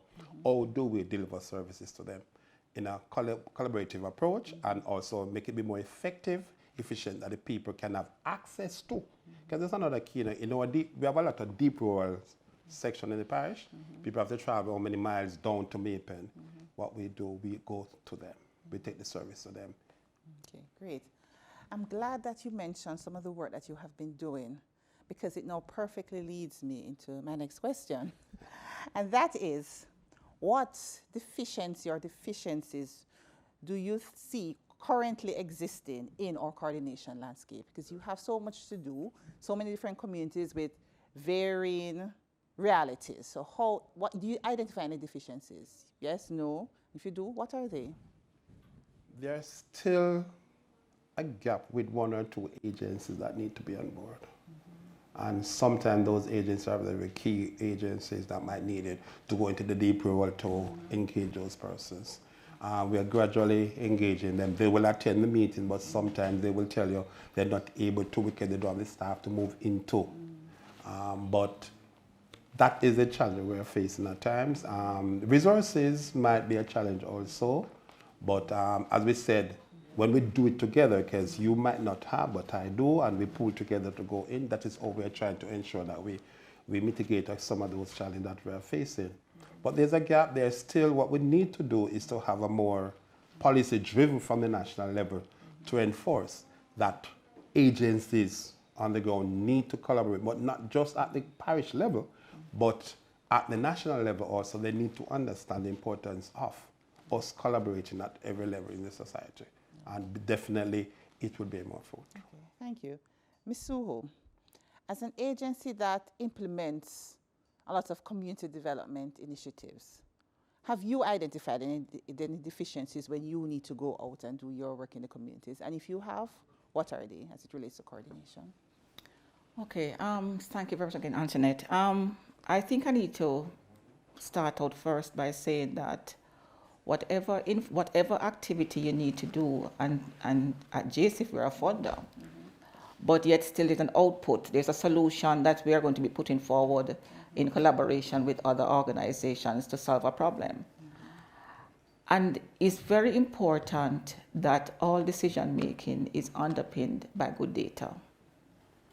And what we do find is that as we are entering spaces, it could be a district, it could be a community, you certainly would want to be able to have data that will guide you to make the most effective decisions. And some of that is lacking. You will find, for example, that you may be going into a new community to do an activity, and within that space, there were other agencies who were there operating for a number of years.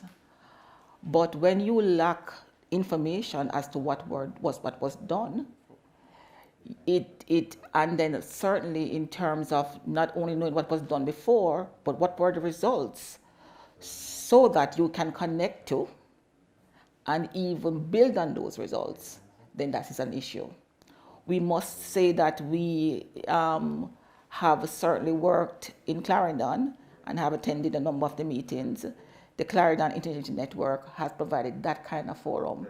The SDC certainly has the plans and the profiles, but then there is a wider range of data that is needed, that is beyond the profiles and the plans.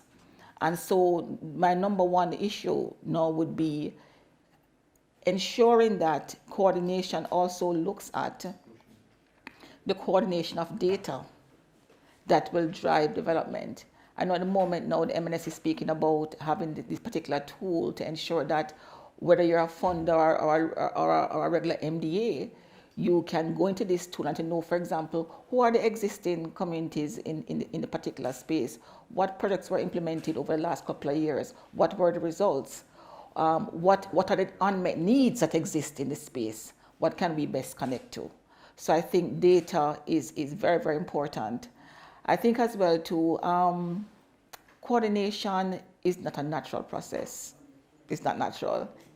And in many cases, coordination relies upon agencies seeing the need for coordination and willingly and voluntarily coming forward to say, I want to be at the table. Where you have, and that has been working in the case of CIAN.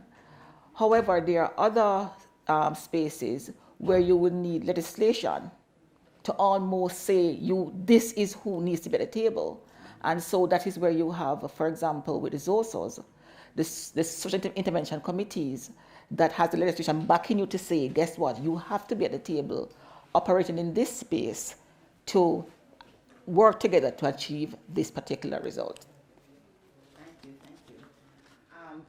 And so the next person I'm going to also answer this question is our diaspora grouping, because you have to work with persons across waters. So based on what you are doing and what you're attempting to do locally, do you think that there are any deficiencies in the current coordination landscape? So Dr. Gordon? Yes, first of all, I have to say that I had great pleasure in working with individuals on the ground in Jamaica.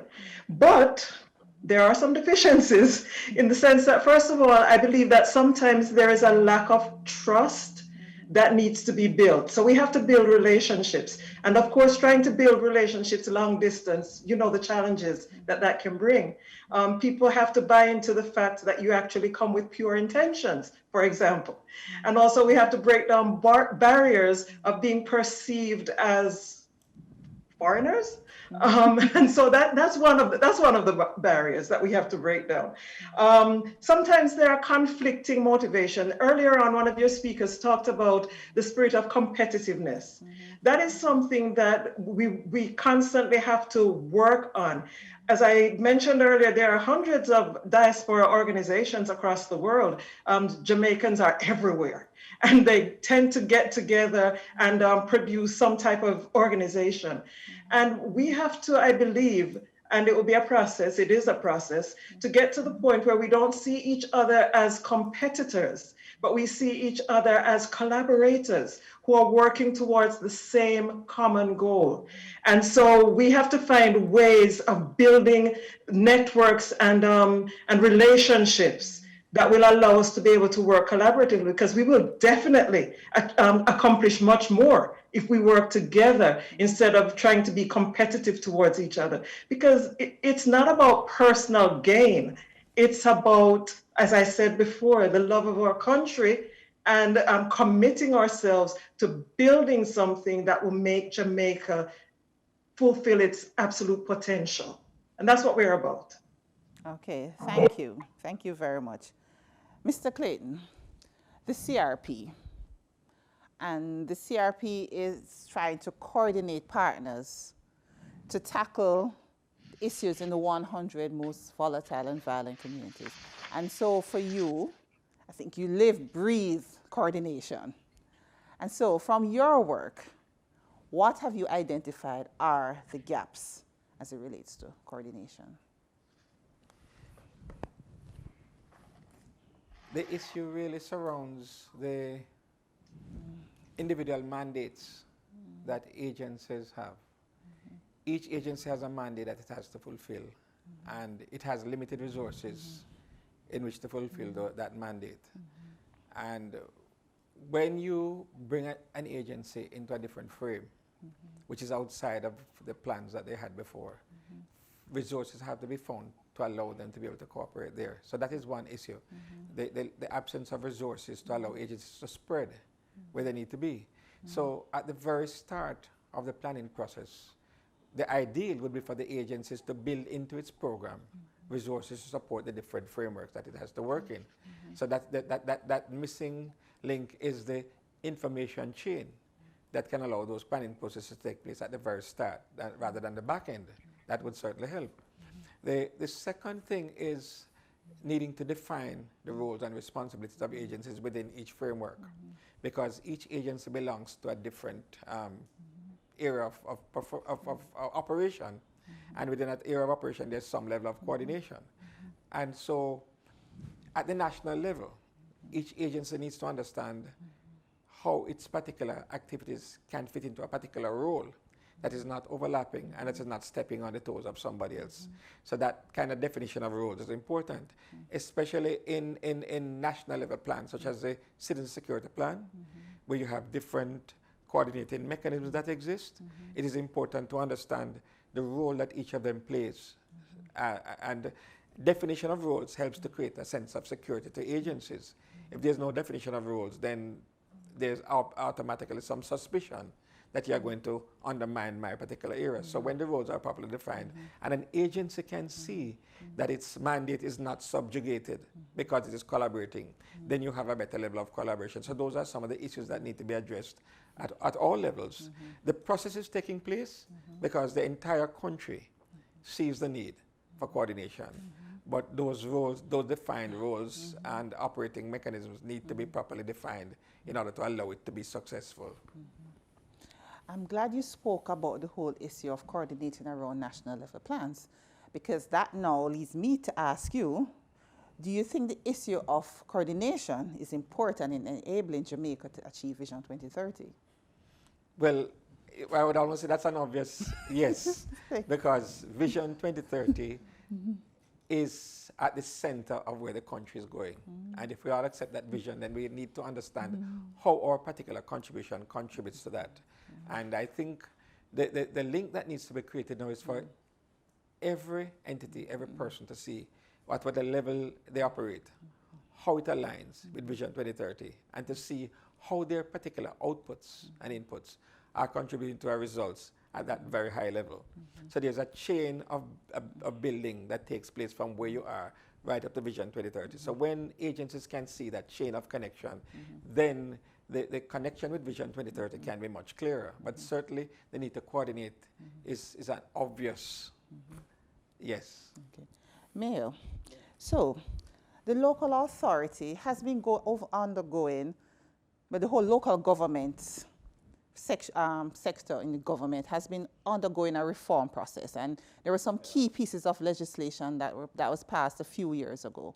And as we go forward into 2030, and we see this new local authority, I mean, we have changed the name from parish council, and we're getting a new vision, and we now have CEOs and not as the head and not secretary manager again, so we're now moving forward. Right. How do you see coordination even assisting in this thrust in local government reform?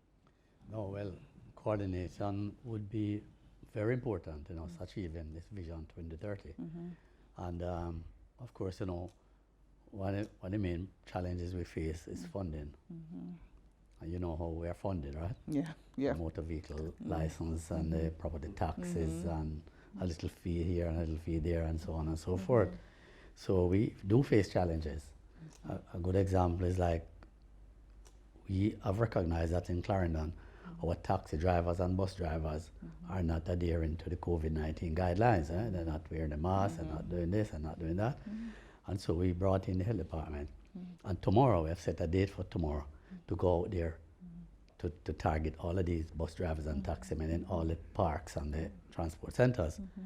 And then the health department people called me yesterday even to say, well, Mayor, you know, we're going to need lunch, we're going to need water, we're going to need juice. So they expected me to provide that. So what I did, I jumped on the phone last night and I called some business people. And I said, I'm sending you some letters this morning because we need to make sure all of these people are fed. Right? And they are not thirsty out there because they're providing a role that is very important for us tomorrow in the parish. Because we have to reduce the numbers, right, and keep the numbers down. So we have been doing what we can because we want to ensure that all the SDGs are met and all the guidelines are met and that we can achieve this Vision 2030 agenda. And we have been working with PIOJ to ensure that this happens through the Association of Local Government Authorities. So they now have a team that is there and they have a consultant that will be going into all the parishes to see where we are and where we need to go each year. And that's what we are working on right now. Okay, thank you. All right, so this question, I'm not going to target it at anyone. I'll just throw it out and see who answers. If no one does, I'll just pick. But, okay, so do you think that there is need for a comprehensive coordinated model in the country? And if there's a need, how do we achieve this comprehensive coordinated model? Well, yes, and in fact, Vision 2030 provides a central focal point for that.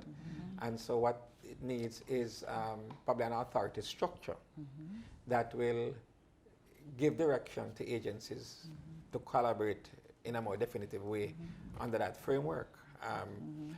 Without that direction, then it's unclear how you get people to participate. You have to use persuasion, and people are persuaded by the particular mandate and the budget that they have. If, on the other hand, there's a clear mandate at the very top, that this is how it should operate, then agents will put into their budget the planning processes to allow them to be able to collaborate. So I think that overarching framework is already set under Vision 2030. It's just for the communication to come as to how we coordinate under that. And then there are different layers coming down. Okay, I tend to agree with Mr. Clayton. Certainly, I think we have no lack of policies and frameworks that certainly provide guidance as to what are key goals, targets, and objectives to be met at a national level. You know, we have Vision 2030, we have Plan Secure Jamaica, we have a number of things. But I think that where the rubber hits the road, you know, where you actually is going to now translate what is a target, a national target, into something operational, is where you tend to want to have a lot more input.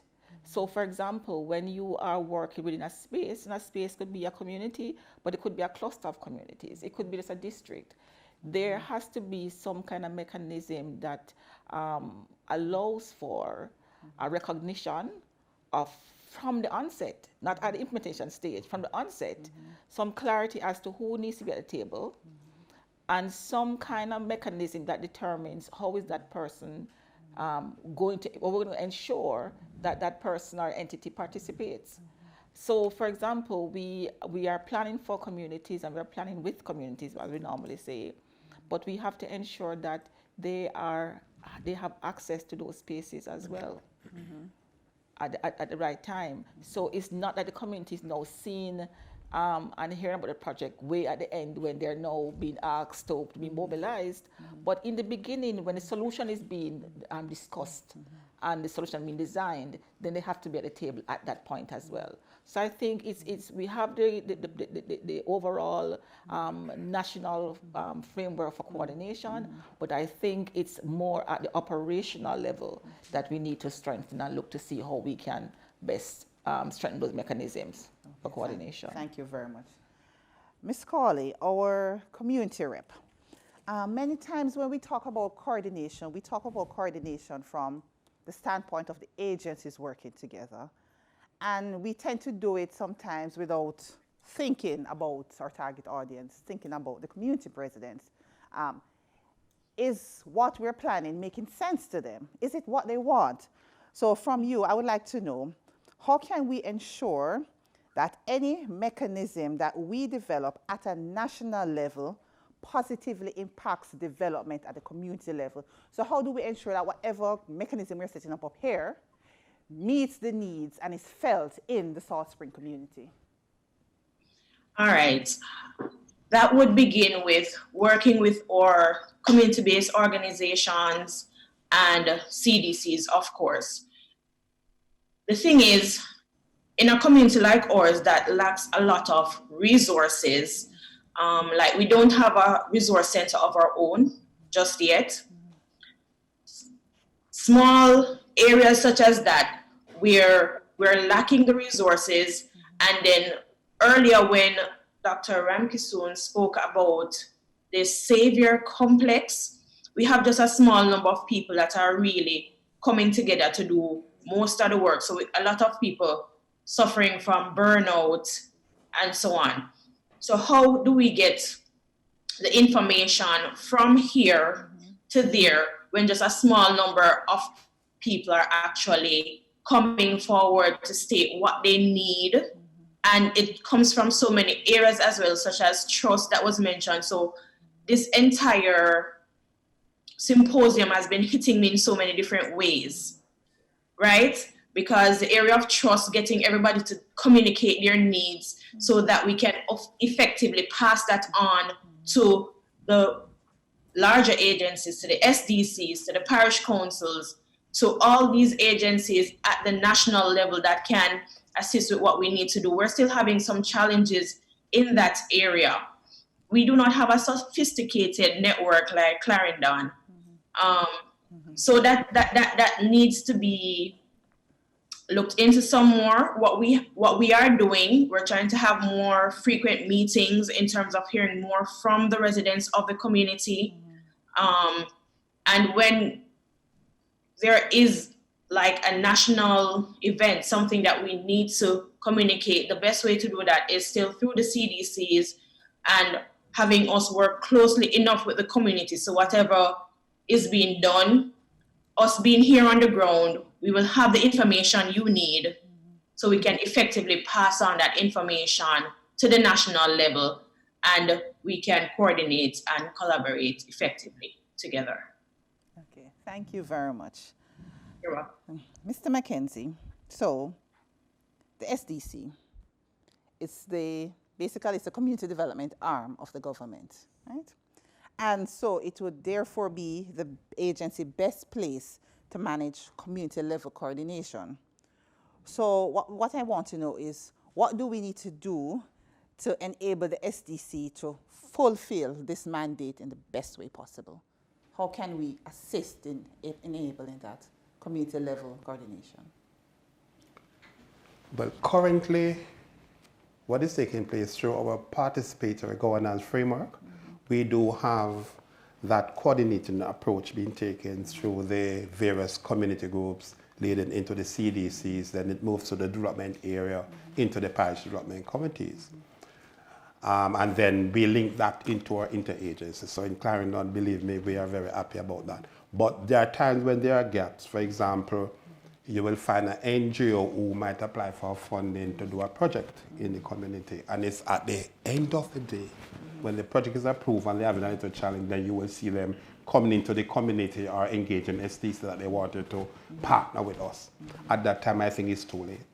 I don't think that should be the approach. But since the interagency is so reactive and it has been known right across, we have seen for the past year or so, the NGOs and all these agencies, funding agencies, their first call, and if they call any stakeholders in the parish that they have in this project idea, they have in this idea to do what, the first thing they would say to them, have you engaged the interagency group? And therefore they have been referred to, and therefore in our meetings we have a number of these organizations engaging us, present to the interagency their ideas, their proposals, then we link them into the PDC straight down to the CDC, to the DSCs, to ensure that the community is totally involved in the process.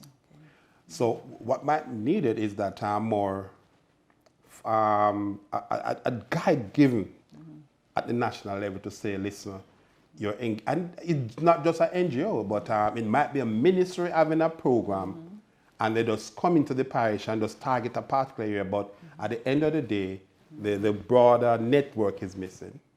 So the policy should be the directive, need to be a national directive given by the policymakers to say all approaches, all development, all whatsoever engagement of parishes and community, it must be done in this way. I think that will help to, for those who are not yet in the loop, get into the loop. Okay. Mr. Clayton, the CRP has been working with the interagency networks in Clarendon, Kingston and St. Andrew, and St. James. So you've seen how all three function, you've noted the capacities. So based on that experience, and even having to work with the SDC and so many other areas, what do you think, in the same question, what do you think should be done to assist the SDC in fulfilling its mandate as the government's community development agency? Well, there's a resource problem with SDC. The capacity is there, the skill set, But the resources, I think SDC is under-resourced to carry out their mandate, and that is one of the things we try to do in the parish is to see how we can pull resources to assist the SDC to be able to carry out its mandate more. I think that's an issue if you're talking directly to the SDC about the SDC. Certainly, we have found them to be very, very knowledgeable and capable in the work that they do, and they have really been a very sterling kind of support in the CRP carrying out its mandate. So that is what I would say is most needed right now to strengthen the resources of the SDC. Okay, thank you. So I have a few questions that have been coming in through social media. First question from Sharon Weber. What arrangements, and I think this would be for the Clarendon IANs most likely, what arrangements are in place to reduce the level of crime and violence in the communities? Okay, well, you know the police is on board with us at the interagency network, and they report to us on a monthly basis. Not only that, but our superintendent in charge of operations also report to our council meetings and so on. And if there's an issue in the parish, then the superintendent and the senior superintendent will call me and we discuss it. There are a number of initiatives that we have been doing, and we have been doing some intervention programs. Right? We have the Heart Trust going into almost all the communities now, and I have had a meeting with the new parish manager and his team, and we are targeting all the communities as much as possible, constituency by constituency. That's how we're doing it now, as well as all the other agencies that assist people, the Ministry of Labour, Social Security. We are seeing how we can work with their Step to Work program and join that with the other programs, with other agencies to see how we can assist young people to start a little small business. We at the Municipal Corporation, we also have a Youth in Business program, which Mr. Clayton knows about. Right? They assisted us 1 year. And where we target some young people, vulnerable in vulnerable communities, and we give them a little small, that they can start a business. So we give them 100,000, give them 150,000, and they can start a business for themselves and employ others within the community. Okay. So we have a number of initiatives going on right now in Clarendon. Okay, and another quick one, a follow-up. How do you measure, so do you have anything in place to measure the effectiveness of these committees, so these groups of, so for example, even at the local authority, you have different committees, there are targets, there's a plan in place, a monitor and evaluation plan maybe to say these were your targets set, have you met them, have you not? Do you have something like that in place? Yeah, we do, and we rely on SDC as well to monitor and to assess, to carry, on a regular basis, as well as our social workers in the Ministry of Labour and Social Security. They also assist us. Okay. As well as our own poor relief department. Okay, thank you. Just to add is that in our planning process, an M&E evaluation a plan need to be a part of the plan itself. So to make sure that we can measure impact. Okay. We can better impact. Okay, no problem. Thank you. Okay, we have another question from Dolores Wade. It says, in your view, to what extent are agencies and individuals willing to coordinate or be coordinated in order to achieve objectives set for local and national development? And how can this be overcome? So the extent to which individuals are willing. So how can we overcome their unwillingness, I guess? So to what extent are they willing? And if they are unwilling, how do you think we can overcome this? Okay. Great. I can just start by saying that, number one, we have to just be frank and admit that we all have our individual mandates to meet, and that we are also looking at what is in this for me. I have to be very frank about it. And so we're thinking about, and as I mentioned before, coordination is not a natural process.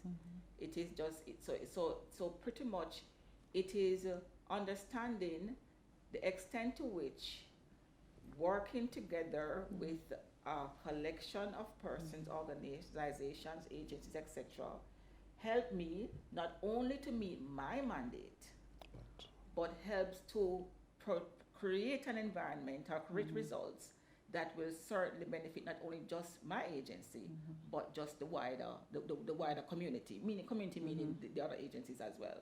So I think we have to recognize and admit at first that each agency or department or individual has some kind of interest in the coordination. They're thinking, how can this help me to achieve what I want to achieve?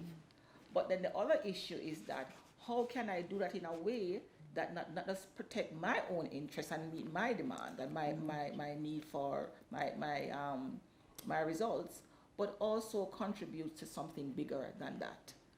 And how can we do that? I think a very important tool that we have to use in coordination is the stakeholder engagement plan. I think more and more as project managers, as ministry departments and agencies, we have to recognize that we have to be able to identify clearly what are the resources that we need. Resources, i.e. meaning not just financial, but the other resources needed for us to effectively deliver a particular solution. And by doing that, you then begin to, and having identified who is required and who is needed and resource needed, it better enables you to decide how best do we coordinate to ensure that we achieve a particular result. So I think it starts with clearly identifying who are the stakeholders and decide on the mechanism that best fits, number one, allow you to achieve your mandate as individuals, but also to work together as a collective without compromising your individual mandates. Okay, thank you. Mr. Clayton, this one is for you. From Sylvia Mitchell, says, data is lacking. How involved in this coordination of government agencies are the local universities who are trained in data analysis? Well, we have partnered with at least 3 universities so far. University of Technology, the UWI, and Northern Caribbean University. And we have had engagement with other entities as well at various levels. In the design of the CRP at the very beginning, when we were doing the assessment as to which communities to select among the top 100, the data collection process, the design of the mechanisms, we had participation from the universities in that. We have ongoing participation of the university in a number of design processes and in evaluation processes, including evaluating the CRP Community Renewal Index. And in the data collection processes, Mona, forgive me if I don't remember the exact name of the department that deals with information and with a number of other, geoinformatics, with the social work department up there, and a number of departments. We have worked very closely with them, and we continue to work with them in that regard. And we have, through these processes, developed mechanisms for monitoring and evaluation with a number of evaluation tools. We have a database now, which will allow agencies to input their data and to download their own data to see where they're at different points, and also to see how it's contributing to the big picture. We have the Community Renewal Index, which is a measurement tool that can now compare community with community and to see where they are in the development process. And we have almost completed the Community Readiness Assessment tool, which will help agencies to be able to assess the readiness of a community for a particular type of intervention. All these tools have developed in collaboration, not only with other entities, but with university as well. Okay, thank you. Mayor, well, someone has said, in relation to Clarendon, could a collaboration be made with the National Parenting Support Commission? And I figure your answer to that would have been definitely, definitely. Welcome all partners on board. Oh, you have invited them? Yes. Okay, so there's an open invitation just waiting for them. Oh, they were there? Beautiful. So the partnership has already started? Yes. Beautiful. Yes. And then we also have another question. I think it's the final question from Mr. Ganesh Shetty. It says, today's Gleaner says, 8 murders in 48 hours. Gunmen terrorize St. Catherine North. Crime and violence can sabotage any community-based intervention. How can we coordinate and collaborate at various levels to curb local terrorism? So anyone? Okay, so I will take that question. I think in place right now, since 2017, we have a mechanism called the Social Intervention Committee that has been established by law within and operating now within the 4 ZOSOs. And that mechanism essentially facilitates the contribution of a number of partners within a space to look at, discuss, identify, and implement solutions to address crime and violence in the most volatile, in some very volatile spaces. Right now, we have the committees established in Mount Salem, Denham Town, Greenwich Town, and August Town. Now, the thing about that committee is that it is supported by legislation. And so persons and organizations who are participating, certainly there is more of a is more not voluntary, certainly is supported by legislation. So, you know, you're mandated to participate. And I think that we're not saying in any way that the SIC is the only mechanism within a space, because certainly it consists of the major players, but it certainly is a good start. And I think within those committees, you'll find the security forces, you'll find the JSIF, the JDF, but you'll also find a host of NGOs and ministry department agencies and community-based organizations all working together to look at the issue of crime and violence and to put forward solutions. And just to add some specific...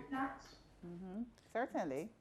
All right, I'm from one of the communities that we often plan activities that get affected by crime and violence. I must say, what I think is one of the main things we need to do is begin with re-socialization. So starting with the youths, making them feel a part of the process of change, making them feel like a part of this new Jamaica, this new Vision 2030 is their future, so they can see what we are about to become, right? I'm gonna just give a little anecdotal evidence, really. Somebody once said, if you come from a certain area, but let's say you start living in a gated community, you're going to start behaving like you're from a gated community, right? So re-socialization, even with parenting classes, more programs for the youths, integrating them, even the small ones, into community activities and having them be a part of the entire change that you're trying to achieve, then I think this will definitely contribute to a reduction in crime. The police did a program in our community last year that greatly aided in a lot of these activities, working with the children in the community and so on. So I think it is important. Listening earlier to you speak about the National Parenting Commission, we would like to invite them to South Spring to, you know, have parenting classes and so on. So we can start with the children. They are the future, as cliche as it sounds. And I think this will be effective in reducing and possibly eliminating crime and violence in communities such as our own. Okay.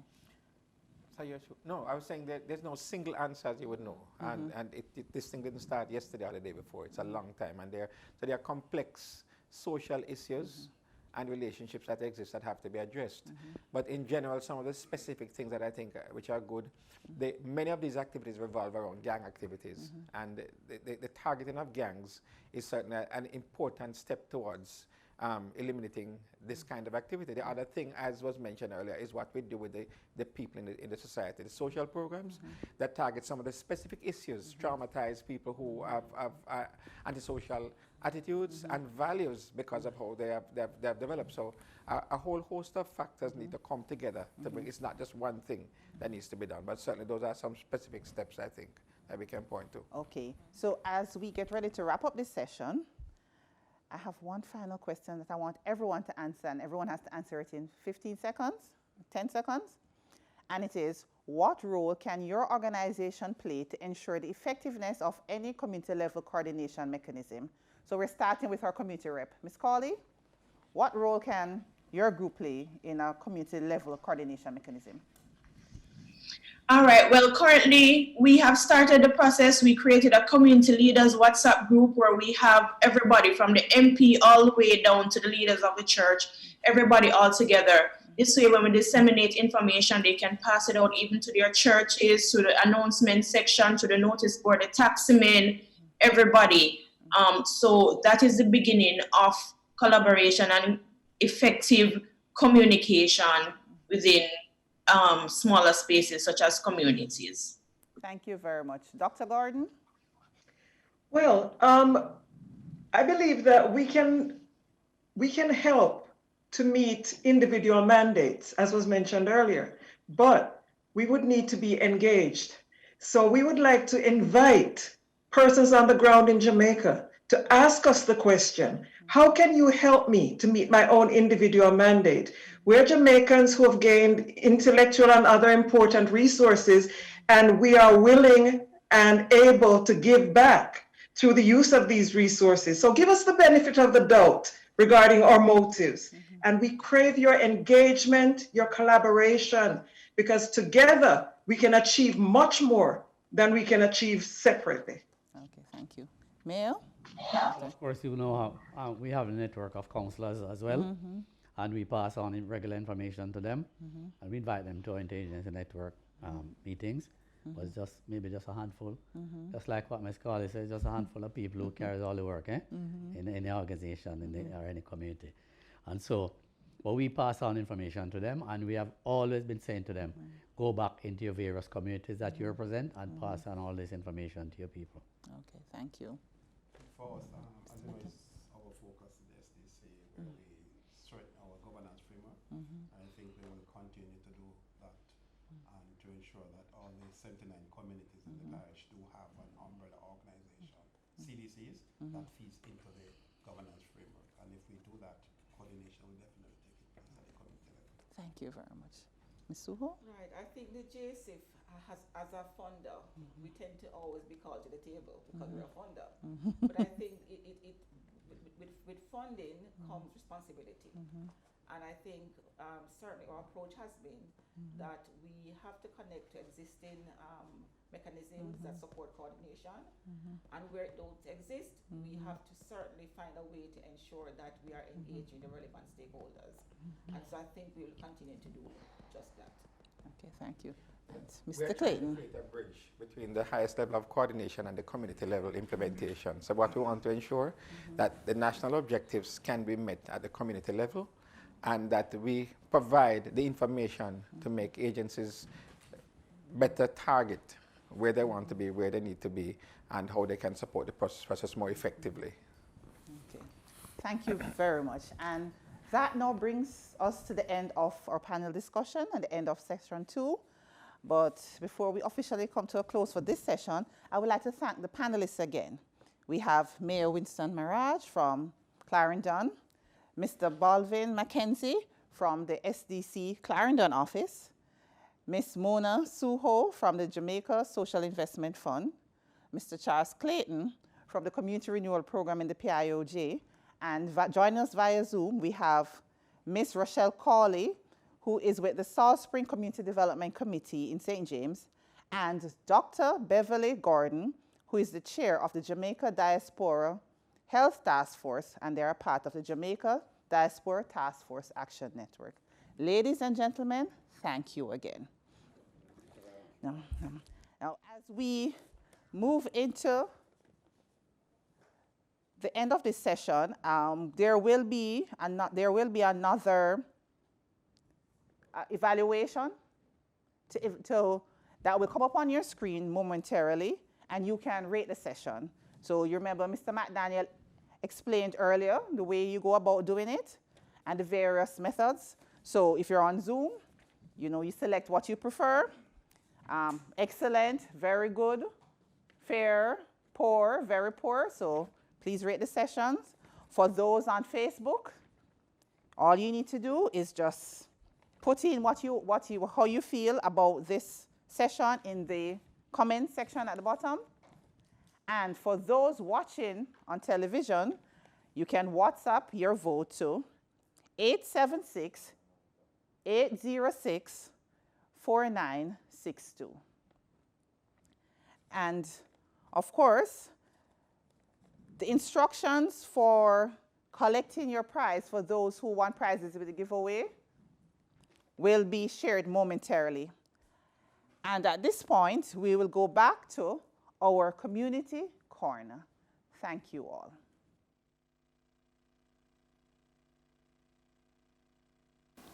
Greetings from Vision 2030 Jamaica at the Planning Institute of Jamaica, PIOJ.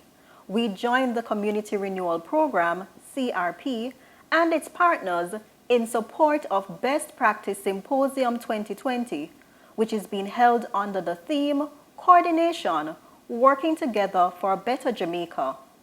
Vision 2030 Jamaica recognizes that national development can only be people-centered when there are coordinating mechanisms for bringing people together to share ideas and work towards a better Jamaica for us all. Vision 2030 Jamaica National Development Plan is our country's first long-term strategic development plan. It provides a framework for advancing integrated social, economic, and environmental development underpinned by good governance. It also serves as a framework for implementation of the Sustainable Development Goals in Jamaica. Coordination, working together for a better Jamaica, represents the essence of what Vision 2030 Jamaica is about. That is, engaging partnerships where every citizen participates in both the responsibilities and benefits of national development. The success of the plan is predicated on the conscious collaboration of the government, central and local, and all partners in development, including citizens, parish and community development groups and organizations, civil society and non-governmental organizations, the private sector, local and external, academia and international development partners, pooling and using their expertise and resources in partnerships towards the achievement of Vision 2030 Jamaica. Since 2016, the Best Practice Symposium has served as a forum for a wide range of stakeholders to share good and best practice models in developing the policy, planning, and program development landscape at the local level. It has also served as a forum for identifying workable means of aligning national and local level planning. This is an important contributor to the implementation and localization of Vision 2030 Jamaica National Development Plan and the SDGs. Vision 2030 Jamaica has benefited from the opportunities for engagement provided by the Best Practice Symposium. And while this year we have to be physically apart to safeguard future opportunities for engagement, we are looking forward to learning from each other's experiences and identifying ways in which we can improve the well-being of our communities, our families, and our lives. As we define and create a new normal in response to the COVID-19 global pandemic, the need for coordination, working together for a better Jamaica, is made even more urgent. We have been called to accelerate efforts at localization of Vision 2030 Jamaica and the SDGs, harmonization, policy coherence, collaboration, and building sustainable local and global partnerships towards the achievement of our national and global goals. In this regard, we have been called upon to continue working together to make Jamaica the place of choice to live, work, raise families, and do business. We call it, we call it, we call it, calling all youth, every man and woman, come join in, join in, join in. Vision 2030 Jamaica plan. When we achieve it, it will be worth it. A lot more benefits for each and every one. We're going to show the world we are more than see and stand. Through Vision 2030 Jamaica plan, the vision has started already. So come join us.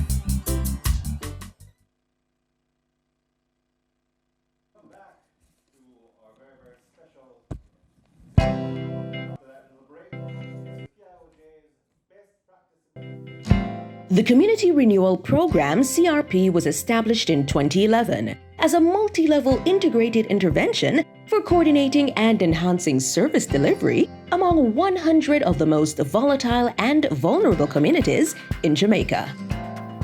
Its primary objective is to achieve sustainable positive change among the targeted communities by harnessing multiple interventions under 6 broad thematic areas.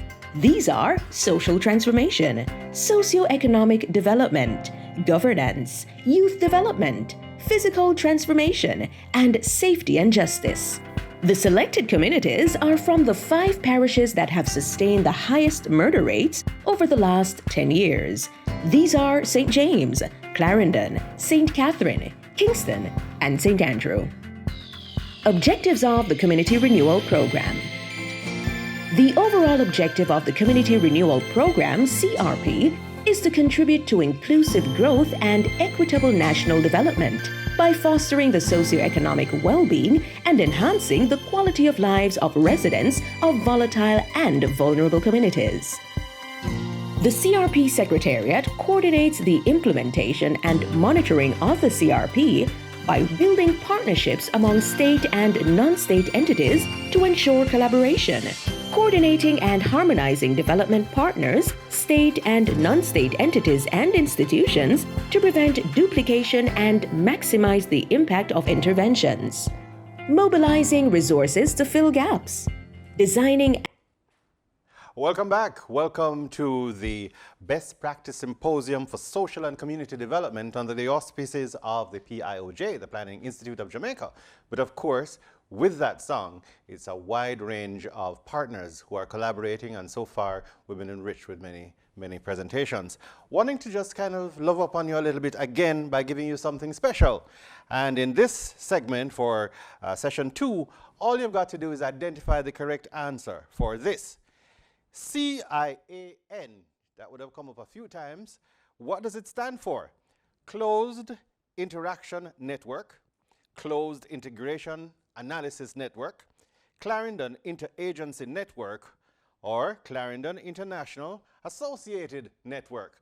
One more time quickly. CIAN stands for Closed Interaction Network, Closed Integration Analysis Network, Clarendon Interagency Network, or Clarendon International Associated Network. Please plug your answers in the chat if you're on Zoom. If you're on any of the platforms like YouTube, for instance, drop it in the chat. If you're watching on TV, then you simply WhatsApp to 876-806-4962. So we've talked about the psychology, we've talked about some of the issues that we're wrestling with. Now, let's see, how do we deal with the toughest of all tough people?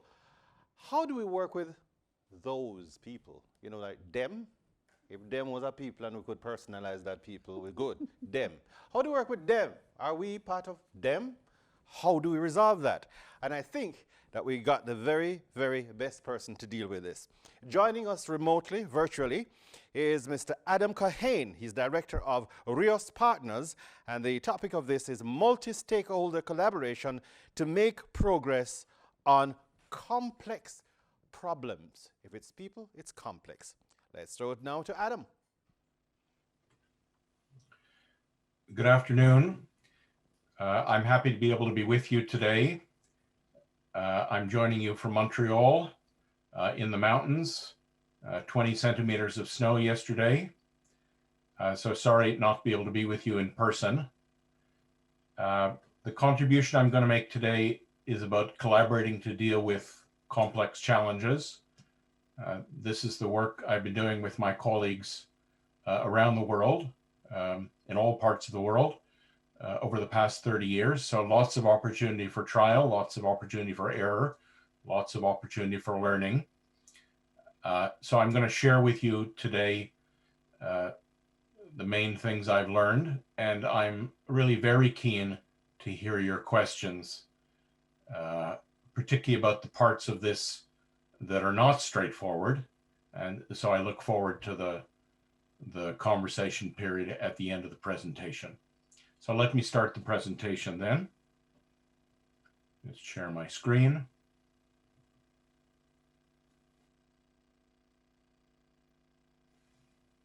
Okay.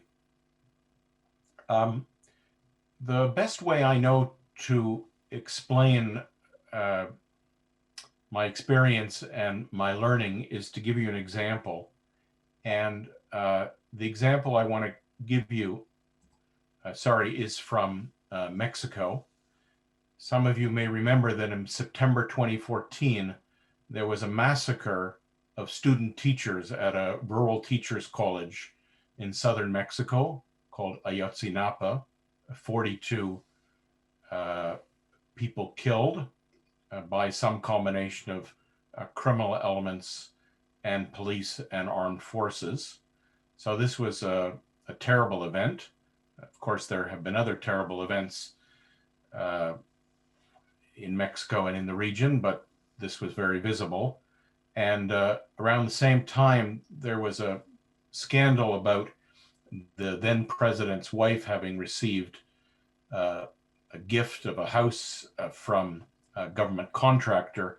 And so as a result of these and other things that were going on, there were huge demonstrations in Mexico, hundreds of thousands of people in Mexico City and other cities. And a group of concerned Mexican citizens decided to organize a collaborative project that my colleagues and I were involved in. The project, which started in early 2015, was called Possible Mexicos. And the intention was to make progress on the complex of issues related to illegality, insecurity, and inequity. They called it the 3 I's. And they had the idea of involving in this work not simply themselves and their friends, not simply government officials, but people from all of what they call the many Mexicos, civil society, activists, trade unionists, business people, government officials, etc. And what I have here is about a dozen photographs of that team working together.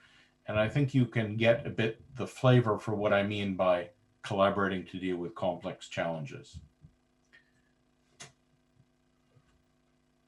This is a photograph from the first moment of the first meeting, sitting in a circle, the leaders of the different stakeholder groups. Of course, you don't recognize any of these people, but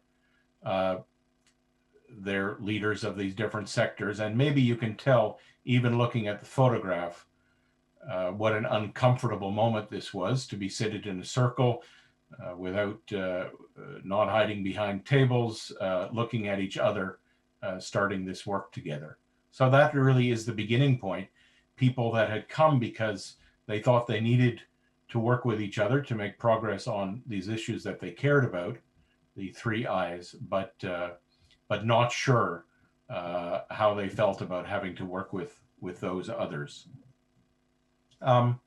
After that session, they started talking about the current reality in Mexico, and they used Lego to do this, these toy bricks. There's lots of reasons why Lego is a good method for talking about complex situations and how different pieces of the situation are related to each other. This photograph shows a young transgender woman, works for the government, explaining what she thought was important about the current situation. And the man sitting next to her is the owner of one of Mexico's biggest companies. And when I look at his face, I think that he's not used to listening to somebody like her. And he's really trying to understand why is she saying what she's saying about the situation. And it went on like this, other groups at other tables, in this case, security officials and academics and journalists and business people, and continued this way over the days and the meetings that followed. In this case, trying to tell the story of what could happen, a scenario about what could happen in Mexico over the 10 years that would follow, literally co-constructing a narrative, not each person writing in their own notebook or on their own computer, but trying to figure something out together. And also talking informally. Sometimes I think these informal conversations, these walks or coffee breaks or meals are where lots of the really important conversations happen.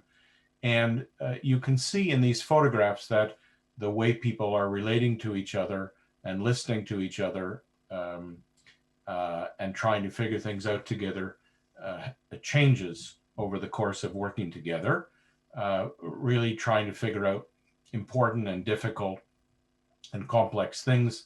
In this case, a community worker and a peasant and an academic trying to agree the details of what they were going to put in their report, and also people of different generations and ethnicities and genders being able to, learning to work together. This is a photograph of an opposition leader from the rural areas saying goodbye to a policeman who was a member of the group, saying, "The last time I was in a room with a policeman, I was being tortured." So really very remarkable bridges and understandings and trust and capacity to work together built across people from completely different experiences and backgrounds and expertise.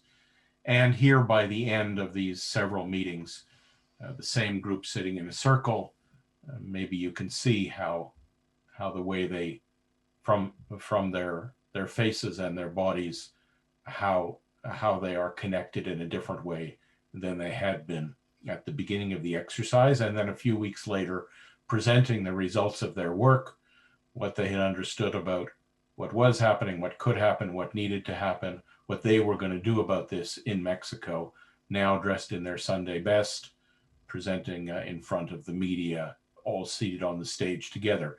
Again, you wouldn't recognize these people, but for the audience, a Mexican audience or television audience, these are people who really would not normally be seated together presenting work with one voice. So this is a bit the spirit of the work that RIOS has been doing over the past decades on many different subjects all over the world, throughout the Americas, including the Caribbean, throughout all of sub-Saharan Africa, the Middle East, Europe, Asia, Australia. Our specialty is not particular subject areas, although we tend to work on these themes. Our specialty is how to help diverse teams of actors, including people who don't agree with or like or trust each other, work together to make progress on the issues, the challenges, the problems that they care about.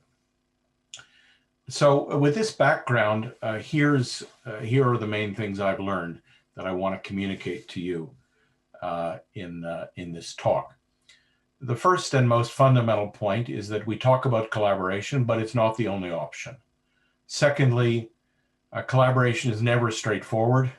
If you find it challenging, it's because it's intrinsically challenging. Thirdly, the way most people try to collaborate, the way they think they need to collaborate, is increasingly inadequate. Fourthly, there's an alternative way of collaborating that we call stretch collaboration, which means doing things about 180 degrees differently than normally or than conventionally. And finally, I argue that the essence of this stretch collaboration approach, if you want to put it at the fundamentals, is about removing obstacles to the expression of love, power, and justice. So let me cover these 5 points. Okay. When we're faced with a challenging situation, what I call a complex problematic situation, it's important to understand that there's 4 different ways we can approach it. The first, and I would argue the most common approach, is forcing. I'm not happy with the way things are, and I use whatever power I have, whether it's my authority or the votes I have or the money I have or the guns I have, to make things the way I want them to be, regardless of what other people want. And that's actually quite an ordinary thing to do. It can be legal, it can be legitimate. People do what they think they need to do with the power they have. The second way of dealing with a complex problematic situation is adapting. the situation is not the way I think it should be. I can't make it the way I can't make it the way I want it to be, and so I adapt. I find a way to live with it. Thirdly, the situation is not the way I want it to be. I can't make it the way I want it to be. I'm not willing to live with it the way it is, and so I exit. And whether that means emigrating or getting a divorce or quitting my job or just checking out, I exit from the situation. And collaborating needs to be understood as the fourth option. Maybe for some people it's what they do first, maybe for other people it's what they do last, but it needs to be understood as a fourth option. We can't collaborate on everything with everybody. So the question is, with whom are we going to collaborate on what? So that's the first point I wanted to make. Secondly, if you do a Google image search on the word collaboration, you get a lot of images like this: calm, reasoned, friendly people talking or listening to this smart young man talk about the situation. But there's another image you also get that I remember seeing as a young man. You get this image of collaborators, in this case, two women in France at the end of the Second World War, accused of having had relations with Nazi soldiers, stripped of their clothes, their shoes, their hair shorn, paraded through the street being ridiculed. So this version of collaboration is not safe. On the contrary, there's nothing more dangerous. And I argue that a collaboration is challenging because it always includes these two senses of the word. On the one hand, we think we need to work with those others to get where we're trying to go. On the other hand, we are hesitant to do so. We think it may even be dangerous to do so, that we might have to compromise what matters to us in order to work with those others. So, how do we collaborate? Here's an image, a group of people trying to get to a destination. They see the road, it's complicated, but they see what they have to do to get from here to there. And the recipe for collaboration is the following. Number one, focus on the good of the whole. Number two, agree on what the problem is, on what the solution is, and what the plan is to implement the solution. And three, focus on what people need to do. Now, the question I would like to ask you, I don't think I can actually hear your responses with the medium we're using, is do you think that in complex situations, this recipe works? I've asked this question about 50 times this year to 50 different groups, and approximately 80% of the people who've answered the question say yes, this is a good recipe for collaboration. But it's actually a trick question because I would argue that in complex contexts where we can't control how people approach things, how they understand things, what they're going to do, in situations which in different senses of the word are out of control, this conventional recipe does not and cannot work. And what's required is something different that I call stretch collaboration. So let me elaborate on what I mean by stretch collaboration. It involves doing three things differently. I would even say the opposite of the conventional way of doing it. In conventional collaboration, we focus on the good of the whole and the harmony of the team. We often ask people to leave their agendas at the door and focus on the objective of the exercise or the department or the project or the team. In other words, that there's one superior whole that takes precedence over anything else. In stretch collaboration, this doesn't work. There are always multiple wholes, multiple organizations, individuals, communities, people. They are whole-ons, wholes that are parts of larger wholes. They have some similarities and some differences. And in particular, there are always differences. And it's never legitimate to say, when people say focus on the good of the whole, what they usually mean is focus on the whole that matters to me. And in stretch collaboration with multiple diverse actors, multiple diverse stakeholders, multiple diverse hold-ons, what's required is to take account not only of connection and similarity, but of difference and conflict. And we have to be able to recognize and work through difference and conflict. But that is unavoidable necessity of collaborating on complex contexts with diverse actors. Secondly, in conventional collaboration, we agree on what the problem is, we agree on what the solution is, we agree on the optimum plan to solve the problem and implement the solution. But in stretch collaboration, we can rarely do this for several reasons. First of all, there's rarely enough trust to agree on what we're going to do in the future. At best, we can agree on the next step. But more fundamentally, or equally fundamentally, we don't know before we start what's going to work. We can sit in this conference in a workshop for days trying to agree on what we ought to do. But in most of the contexts that we are working on, in complex contexts, we don't know what's going to work until we try it. And therefore, the second stretch is to experiment our way forward, dealing not just with one optimum plan, but a portfolio of multiple emergent options or possibilities. The third stretch is the most fundamental. In conventional collaboration, we hear people saying, for the situation to change, people must change. And what they almost always mean is other people must change. And so the emphasis in conventional collaboration is how to get other people to change what they're doing, and ultimately, by there being one boss, one paramount leader who, when push comes to shove, will decide what other people need to do. But in stretch collaboration, this doesn't work. There are multiple co-creators. They say if you're not part of the solution, if you're not part of the problem, you can't be part of the solution. If you can't see how what you're doing is contributing to the way things are, then by definition, you can't change the situation except by forcing. And in the end, in collaboration, literally the only thing that matters is what am I going to do next? How am I part of the situation, and how am I going to change what I do next? Okay, here's my final point. 3 years ago, I was in a workshop in Colombia, and I met this man. His name is Francisco de Roo. He's a Jesuit priest, used to be head of the Jesuits.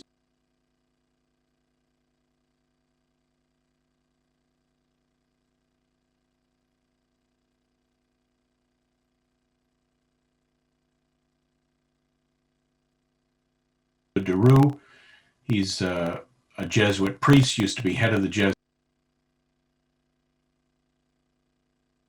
De Roo, he's a Jesuit priest, used to be head of the Jesuits in Colombia, a very well-known peacemaker.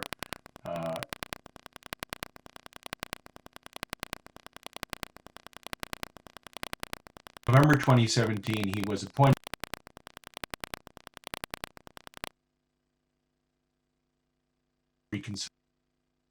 repetition, which had been signed.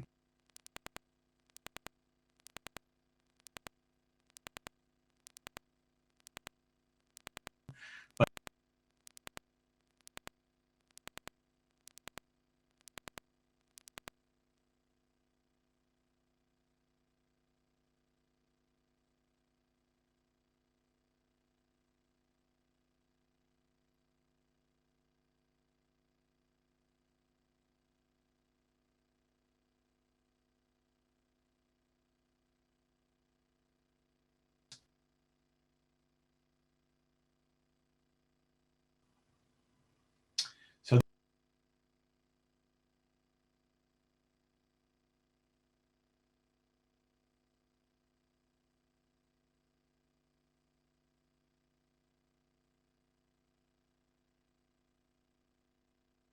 So we started the workshop, and it went quite well, in some ways quite similar to the Mexican one.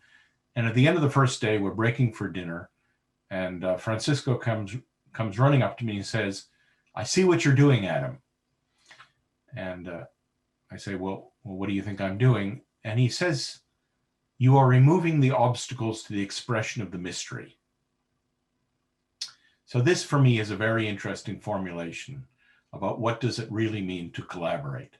And I spent the last 3 years, I'm finishing a new book on this subject. And the book is what a 150-page explication of this one sentence he said to me, that what's involved in collaborating is removing the obstacles to the expression of the mystery. And the reason I found this such a profound comment is because in my experience, collaboration is not about getting people to do things. Well, mostly because I can't get anybody to do anything. Certainly not diverse stakeholders. But when I reflect on my experience, I realize that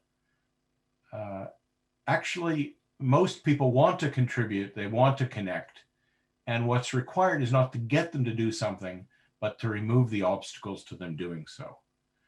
So here's my final slide, how I'm now thinking about the essence of stretch collaboration, that it's about helping people move forward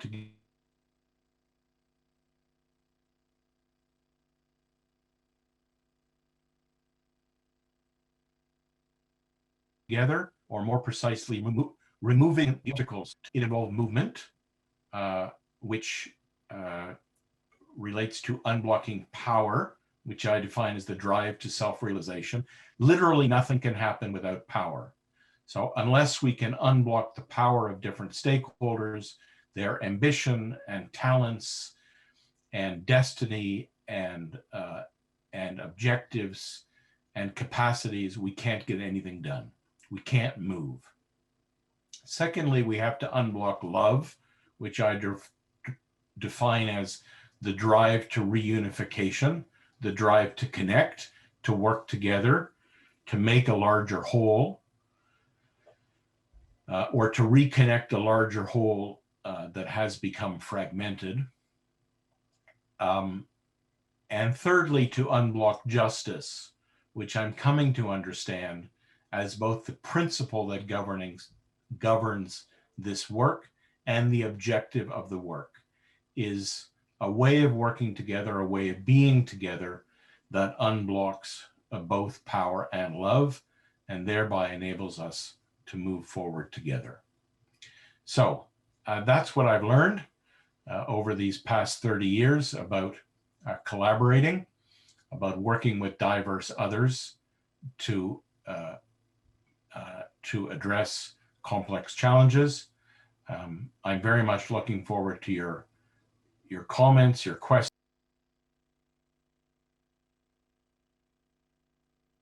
This way of doing things might be useful in the Jamaican context.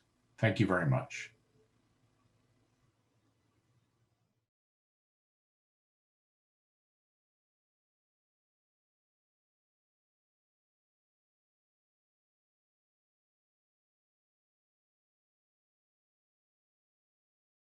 Those diverse groups, which I think will be something very similar to our Jamaican scenario when we think about some of the communities that we work in are volatile communities, are vulnerable communities, and sometimes the communities are divided across various lines, gang lines, political lines, that sort of thing. So it's actually very good to hear about that. But before I get into the question, well, one of the first questions we have to ask, I have to ask you. Someone wanted to know, what is the title of your book on this topic? See here. So I guess so I think you have raised some very interesting points and information, and there are no persons who want to read more. So could you just please tell us the title of your book? So for those who may be interested in purchasing. Recent one is called Collaborating with the Enemy, how to work with people you don't agree with or like or trust. And we have 3 copies of that. Yes, we do. Compliments of IDB, one of our partners. That is. So you can taste and win. Exactly. Not just taste and buy. Taste and win, exactly. Okay, and so my first question for you now, as it relates to your presentation, how difficult was it for you to get these different groups in one room, in one setting? Were there hurdles, barriers when you tried to bring everyone together in the first instance, or did you get them willingly, or did they come willingly to the table to participate? When if using the Mexican example. Yeah. So firstly, in most of these cases, I wasn't the one doing inviting, and in Mexico, it was a group of Mexican leaders doing the inviting of people they knew or they had contact with. But I think the most basic answer to your question relates to what I said about the 4 options. If I think that I can get where I want to go through forcing or adapting or exiting, then why would I agree to come into a room with those others, with people I don't agree with or like or trust? So the starting point is I think that what I'm doing, or I worry that what I'm doing isn't working or isn't working well enough or may not work. And therefore, I'm willing to take a chance to come into a room and to talk and listen and to try to work with them. So I think there's many situations like that where if the choice is between staying in my office working alone or working just with my organization and going to meet with them, I'll go to meet with them, not because I necessarily want to, but because I think it will help me get where I'm trying to go. Okay. So I guess what I'm getting here is that maybe initially coordination is not what you're going for, but maybe it might suit your best interest, so I will do it just for that purpose. Then. Yeah, so I think there's some people who prefer to coordinate or who like to work with others, like to work with people different than them. But that's not, I think, the most general reason for people doing this. People do it because they think it's what they need to do to get where they're trying to go. And when I talked about the 3 stretches, the first stretch says that it's not about me giving up my agenda or my interests or my objectives. I think that's an unrealistic and even illegitimate request. The question is, how can we take account of these different interests and these common interests and find a way forward together? Okay, so then one of the questions that I would have asked earlier in our second session was, do you think that there's need for a comprehensive coordinating model for Jamaica? And based on your experience of working with difficult persons, difficult groups, as a country, do you think our focus should be on trying to develop this comprehensive coordinating model in order to do our work? Or is it a case of realizing the various interests, the various underlying reasons why people participate and collaborate and find the best way to work within that situation? Well, I certainly wouldn't want to be misunderstood as making any comment on whether Jamaicans are difficult to work with. I have no opinion on that matter. But for me, it's not an either or. I guess I'm making 2 different points. First of all, yes, there's many things where it's useful to coordinate or to collaborate. but I don't think it's necessary for everything to be part of one process. It's almost always important to have multiple ways of working on things. Sometimes we work alone, sometimes we work with others, sometimes we work with everybody. And to try to fit everything into one framework or one process, I think is very difficult, maybe too difficult. But the most fundamental point I'm making is the one I made a minute ago, which is it's never a choice between considering the good of the whole and considering the good of the parts. We always have to do both. It's a false choice. And whenever anybody says, can you just put your agenda aside and think of the good of the whole, what they almost always mean is, can you please think about what I want you to think about? And I don't think that's reasonable. I don't think it's legitimate. And that's why I say that kind of that approach to collaboration is increasingly inadequate, because there are real differences of perspective, of interests, of experience, of needs, and we need a way of working that recognizes that reality. Okay, thank you very much. We have a comment here from one of the persons on Zoom, Marjorie Spence, and she says, excellent presentation, Adam. I have some takeaways that I will find useful for future endeavors, particularly stretch collaboration. Very important to bear in mind when venturing into collaboration where there is diversity and deviations. So already we can see where you have given our partners food for thought. And as we go about doing our various work, that we will take a lot of this into consideration. And I think we will also note that many times we are guilty of some of those things that you talk about. Forcing, exiting some of those strategies that you've spoken about. My way or the highway, or I have more say than you, so I am going to use my voice. So definitely. So thank you so much for that. Thank you.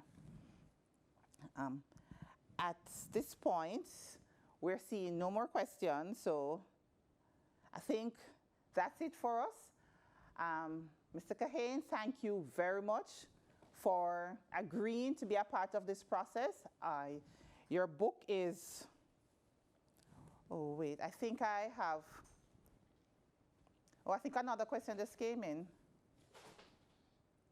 Oh, okay.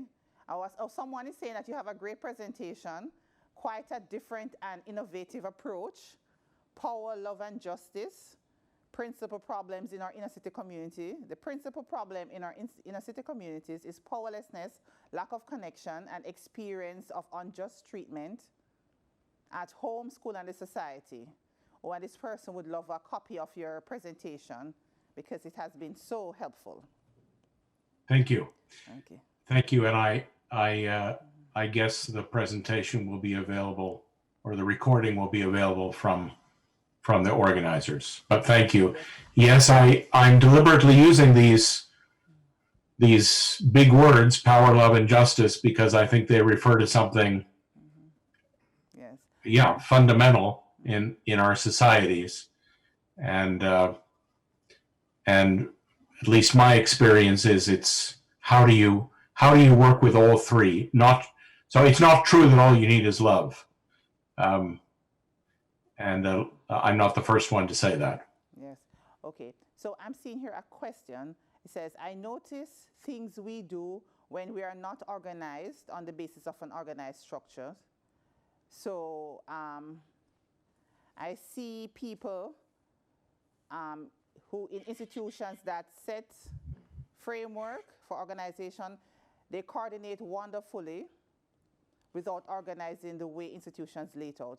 Okay, so I guess it's asking, how do we work how do we collaborate when I guess the organization itself is not properly organized? How can we lead collaboration when we ourselves are not properly organized? And I guess maybe not coordinated ourselves. So I guess this is a question not only for you as to give us guidance, but I think it's a question for everyone. All the partners who are on board, everyone watching, how can we lead this kind of coordination process ourselves when sometimes we need our own coordinating? Yeah, so I don't think I know enough about the situation that the questioner is referring to, but I think he or she is pointing at something very fundamental. When I talked about the third stretch, I said that the conventional approach is for the situation to change, people have to change, and that almost always means those other people have to change.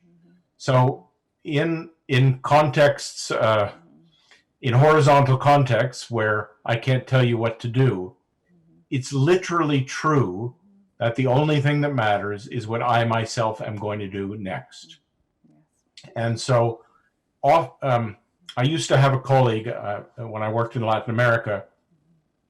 My Spanish wasn't very good, his English wasn't very good, and so we had very brief conversations. And the one thing we would constantly refer to is we would talk about the click, el click. And what was el click? El click was the moment when somebody realized that for the situation to change, they themselves were going to have to change. And that's a very powerful moment because I might not be able to get other people to do things, but I can do something differently myself. So I think the more general point that's raised in my mind by that question is, how can we each see what we ourselves need to do differently in order to be able to make progress, rather than spending all our time thinking about what those other people ought to do differently, which is usually a complete and utter waste of time. Okay, thank you very much, Mr. Kahane. So at this point, as we come to the end of this session, I just want to say thank you for joining us from cold, cold Montreal.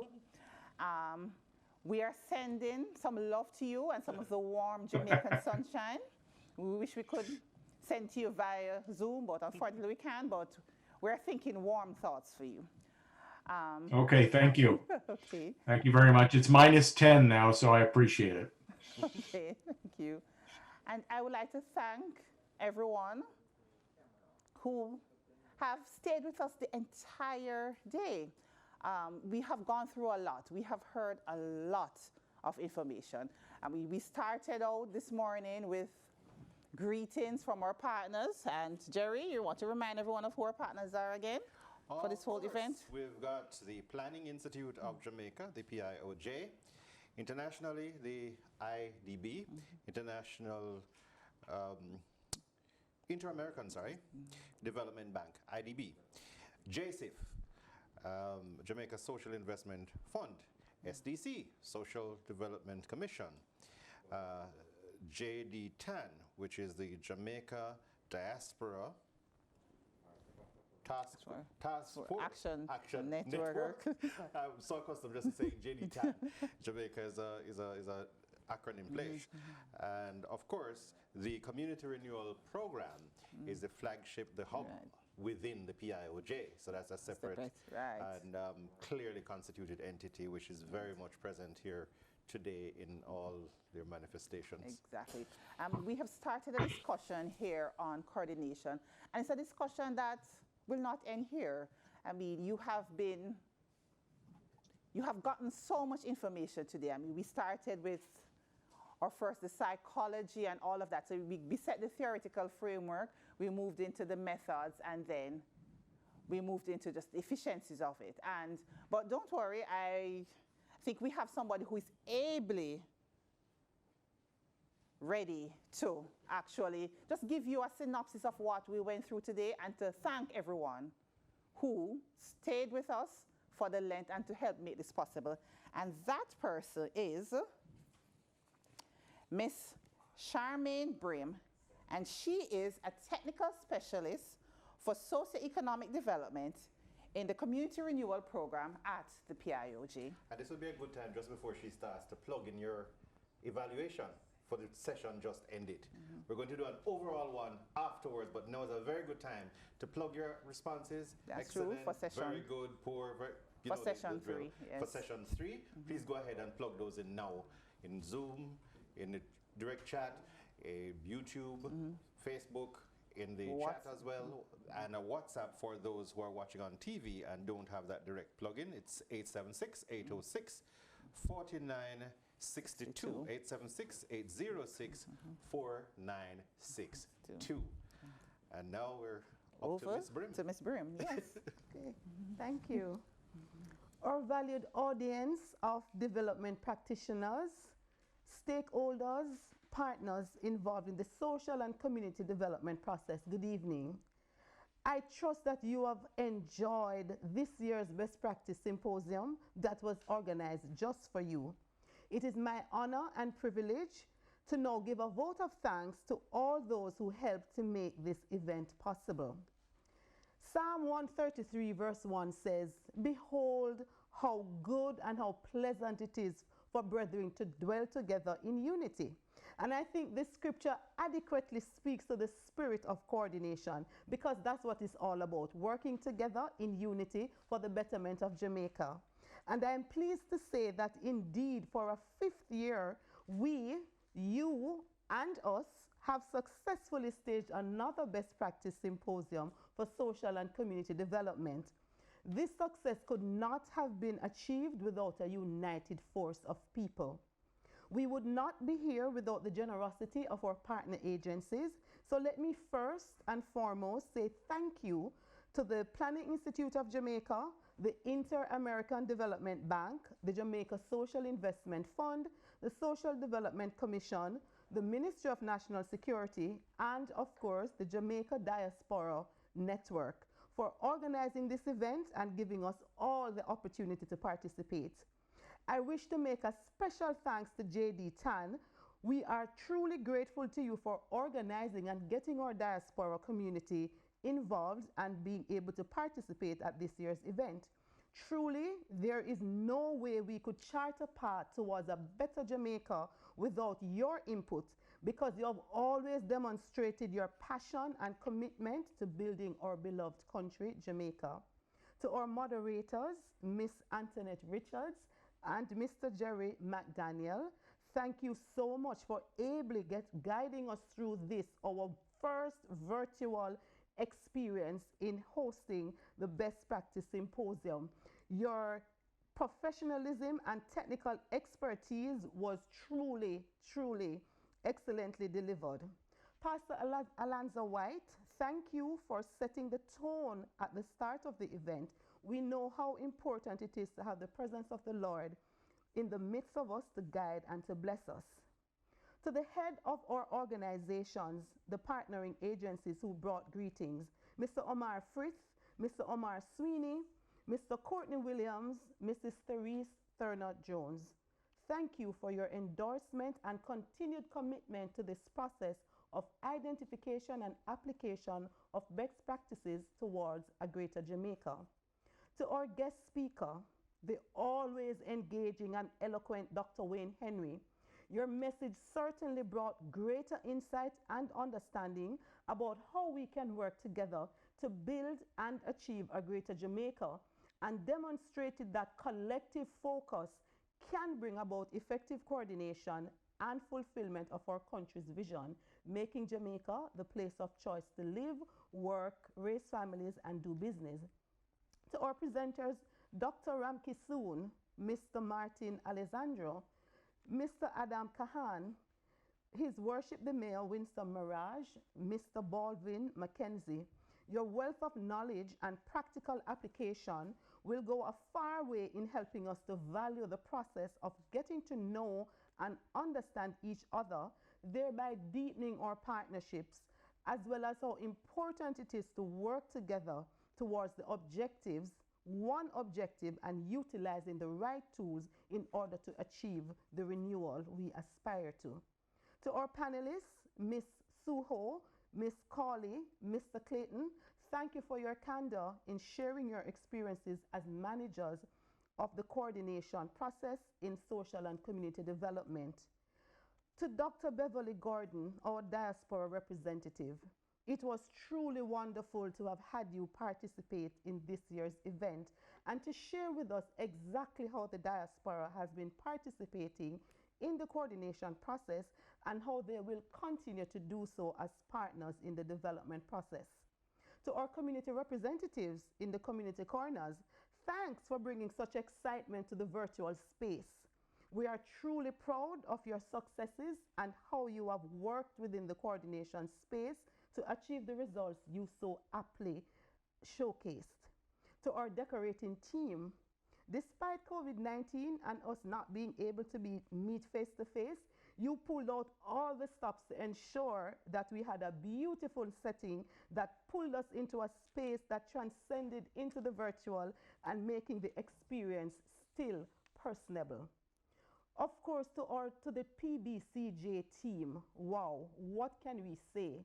Thank you, firstly, for agreeing to facilitate this live stream and for doing so in such a manner that was seamless, thus enabling us to effectively and efficiently engage our audiences both at home and abroad.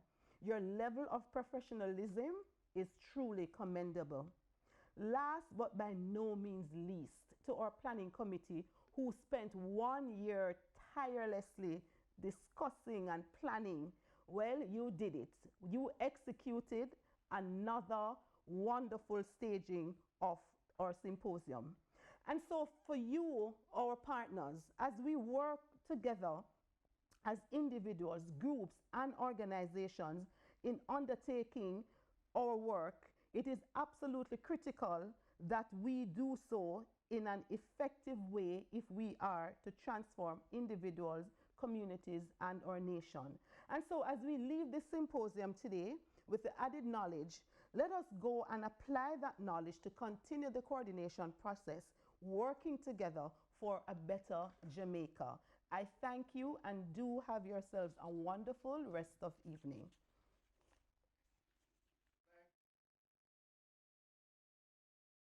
Absolutely wonderful, thank you. Now we also have to add our thanks very quickly to those who were so engaged in helping it to make it better. I'm talking about you, the participants, across the platforms of Zoom, YouTube, and WhatsApp. We had Shane Cunningham, Asana Jacobs, Elaine Salmon, twice, Blake Widmer, Paula Walker, Randolph Richards, and yes, we did say Elaine Salmon. Congratulations. Now here's your chance. One for the road. This one pertains to session 3. What's the option for addressing complex challenges that involve working horizontally with diverse others? A, forcing. B, adapting. C, exiting. D, collaborating. Once again, what's the option for addressing complex challenges that involve working horizontally with diverse others? A, forcing. B, adapting. C, exiting. D, collaborating. Don't copy off the paper. Okay, one more thing that we would like to add. For persons who have been on the platform but have not yet registered, please register. Yes. Because it would be good for us to maintain contact with you, to know you were here, that you participated. You never know what could come up in the future. We'd love to be able to keep contact. Because this is the 5th, and we'll be coming again next year. Even with COVID, we're still alive at 5. That is my hashtag for today, you know. That's right. Alive at 5. Input next year, we'll lick it for 6. 6, exactly. I like that one. I like that one. Okay. All right. So now it's time for the final evaluation, I think. You think so? That's correct. For the entire day? Correct. Yeah. For the final, just take a look. Just reflect on what your expectations were, what has been delivered. How do you feel now? What was promised? What you expected? How do you gauge it? Time to go and absolutely take care of this as quickly as you can. This now you're evaluating is the entire experience for the entire day. Yes. Across all platforms. For those who are watching on television, remember your WhatsApp number is 876-806-4962. All other platforms, just plug it into the chat. And we'll acknowledge, we'll see that, and we'll be very, very grateful because it's co-creation. Yes, it is. We need to hear how you feel about it. And of course, if you have any little comments, add it too. We want to know. We want to know what we did right and what we didn't do so right. So for next year, it can come even better. So even what's good, it could be better. Put a comment there too. Exactly. And help us out to help you. We're doing this together. Yes, a partnership. We're collaborating. That's correct. That's correct. And so, this is where we say so long. Farewell. Adieu. Adieu. Have an absolutely wonderful day. And remember, COVID still a keep. Physical, don't social distance. Physical Remain in each distance. other's lives. We can't do without each other. That's why there's social everything. Physical distance. But socially Sanitize. connected. That's correct. Yes. Keep your distance. Stay alive, remain well, healthy, happy, prosperous. Yes. And please do continue to enjoy the community corner, and where you will see the showcase of products in the communities, and support them if you can. That's how we build a better Jamaica. Bye. Bye-bye. Medical properties. 4-ounce package, 300 Jamaican dollars. What do I normally use turmeric to do? I drink it as a tea. I cook with it. 4-ounce package, 350 Jamaican dollars. This convenient package is only $960. Paradise Blends grinds the pimento for you, 250 Jamaican dollars. This parsley, 100 Jamaican dollars. Cinnamon, 200 Jamaican dollars. Basil, 100 Jamaican dollars. The other section of my product line, natural soap bars, the charcoal, neem and moringa, turmeric soap. You don't smell the garlic after using it, 600 Jamaican dollars. You can contact me at 790-0724 or 553-1731. On Instagram, Paradise Blends 1. On Facebook, Paradise Blends. My name is Michael Leckie. I am the owner and operator of Camco and Associates Company Limited. We are located in Maxfield Park area, and we manufacture household chemical products. JSIF offered a grant funding for community-based program. We made application and we spoke to JSIF. I was able to get that grant funding. It was able to get me into Grand Cayman so I can satisfy the demand there. I have a temporary staff of 5, but since the capacity building from JSIF, I have moved to 8 persons. All our products are done locally. What we have here is an all-purpose cleaner.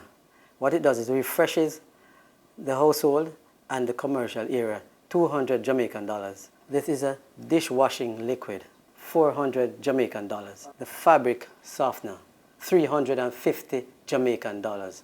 The hand soap, 400 Jamaican dollars. The number 1 seller, which is the bleach, 230 Jamaican dollars. The interior protector, this is also used for the car, 1,000 Jamaican dollars. All my products are available at 116 Maxfield Avenue, and also an outlet at 35 East Queen Street, Central Kingston. The number to contact me is 488-4129. The email. Hello, my name is Natalie Williams. I am from Lilliput District in Rosal in St. James. I am the owner and operator of Akache, and I am in the health and wellness industry, specifically that deals with nutraceuticals. So 2017 was really a transitioning year for me. I was trying to find my path, and I think my path actually found me.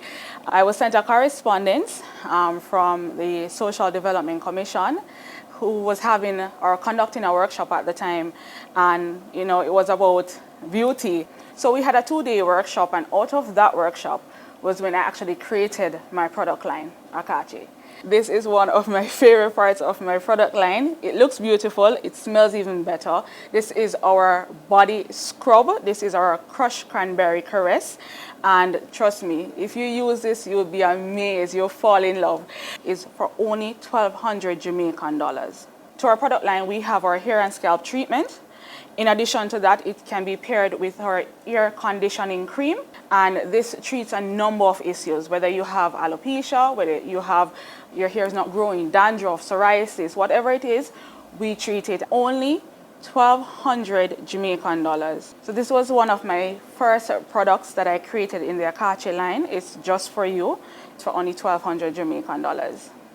This is our Majestic Awakening body butter. It consists of cocoa butter, coffee butter, only 1,200 Jamaican dollars. Our tropical bliss souffle, 1,200 Jamaican dollars. This is our touch of nature, 1,200 Jamaican dollars. Our ocean sunset, only 1,200 Jamaican dollars. One of our winning products, it treats a number of issues.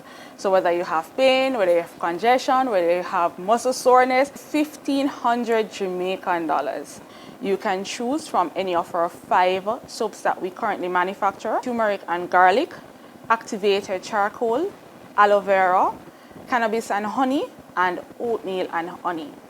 This is our Clear Complexion Renewal facial masks. It goes for only 1,500 Jamaican dollars.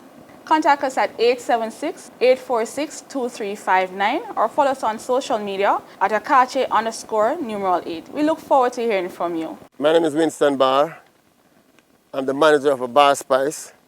We do annatto and other spices.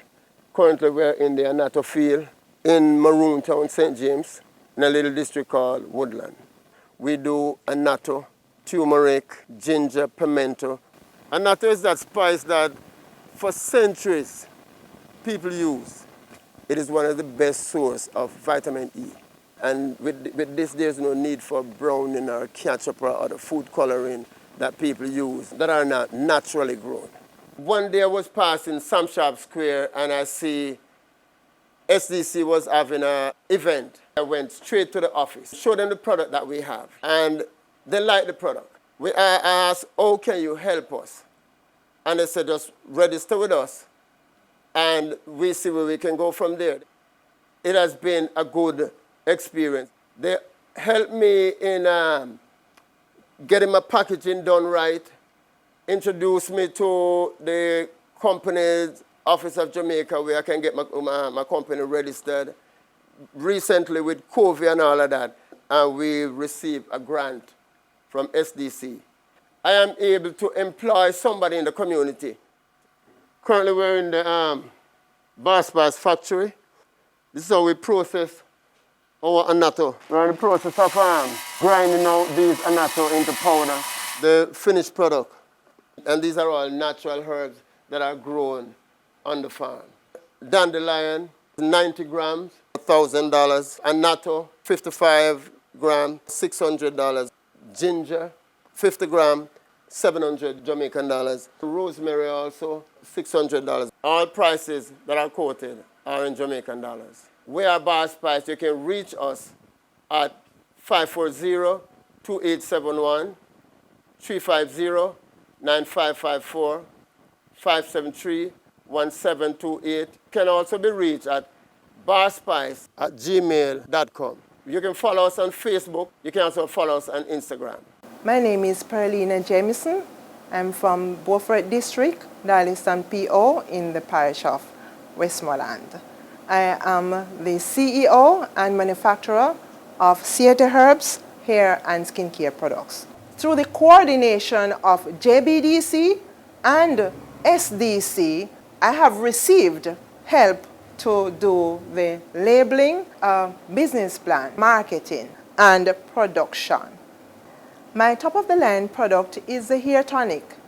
It has what I call the GCT benefit, in that it is a grower, conditioner, and a treatment all in one, 1,000 Jamaican dollars. One-step shampoo, I call it the conditioning cleanser, 1,300 Jamaican dollars. Our hair oil, which is a combination of castor oil and coconut oil, 1,300 Jamaican dollars. Cold press coconut oil, 8 ounces for 1,500 Jamaican dollars, 4 ounces, 750 Jamaican dollars. Our castor oil can be used in your hair and on your skin, 8 ounce for 2,500 and 4 ounce for $1,200. We have our charcoal soap. It helps to remove toxins, 500 Jamaican dollars. We also have a herbal soap, which includes rosemary, leaf of life, aloe vera, and neem, 500 Jamaican dollars. You can contact Siete Herbs on Facebook or WhatsApp 876-886-9656. 9177 or email sieteherbs766@gmail.com.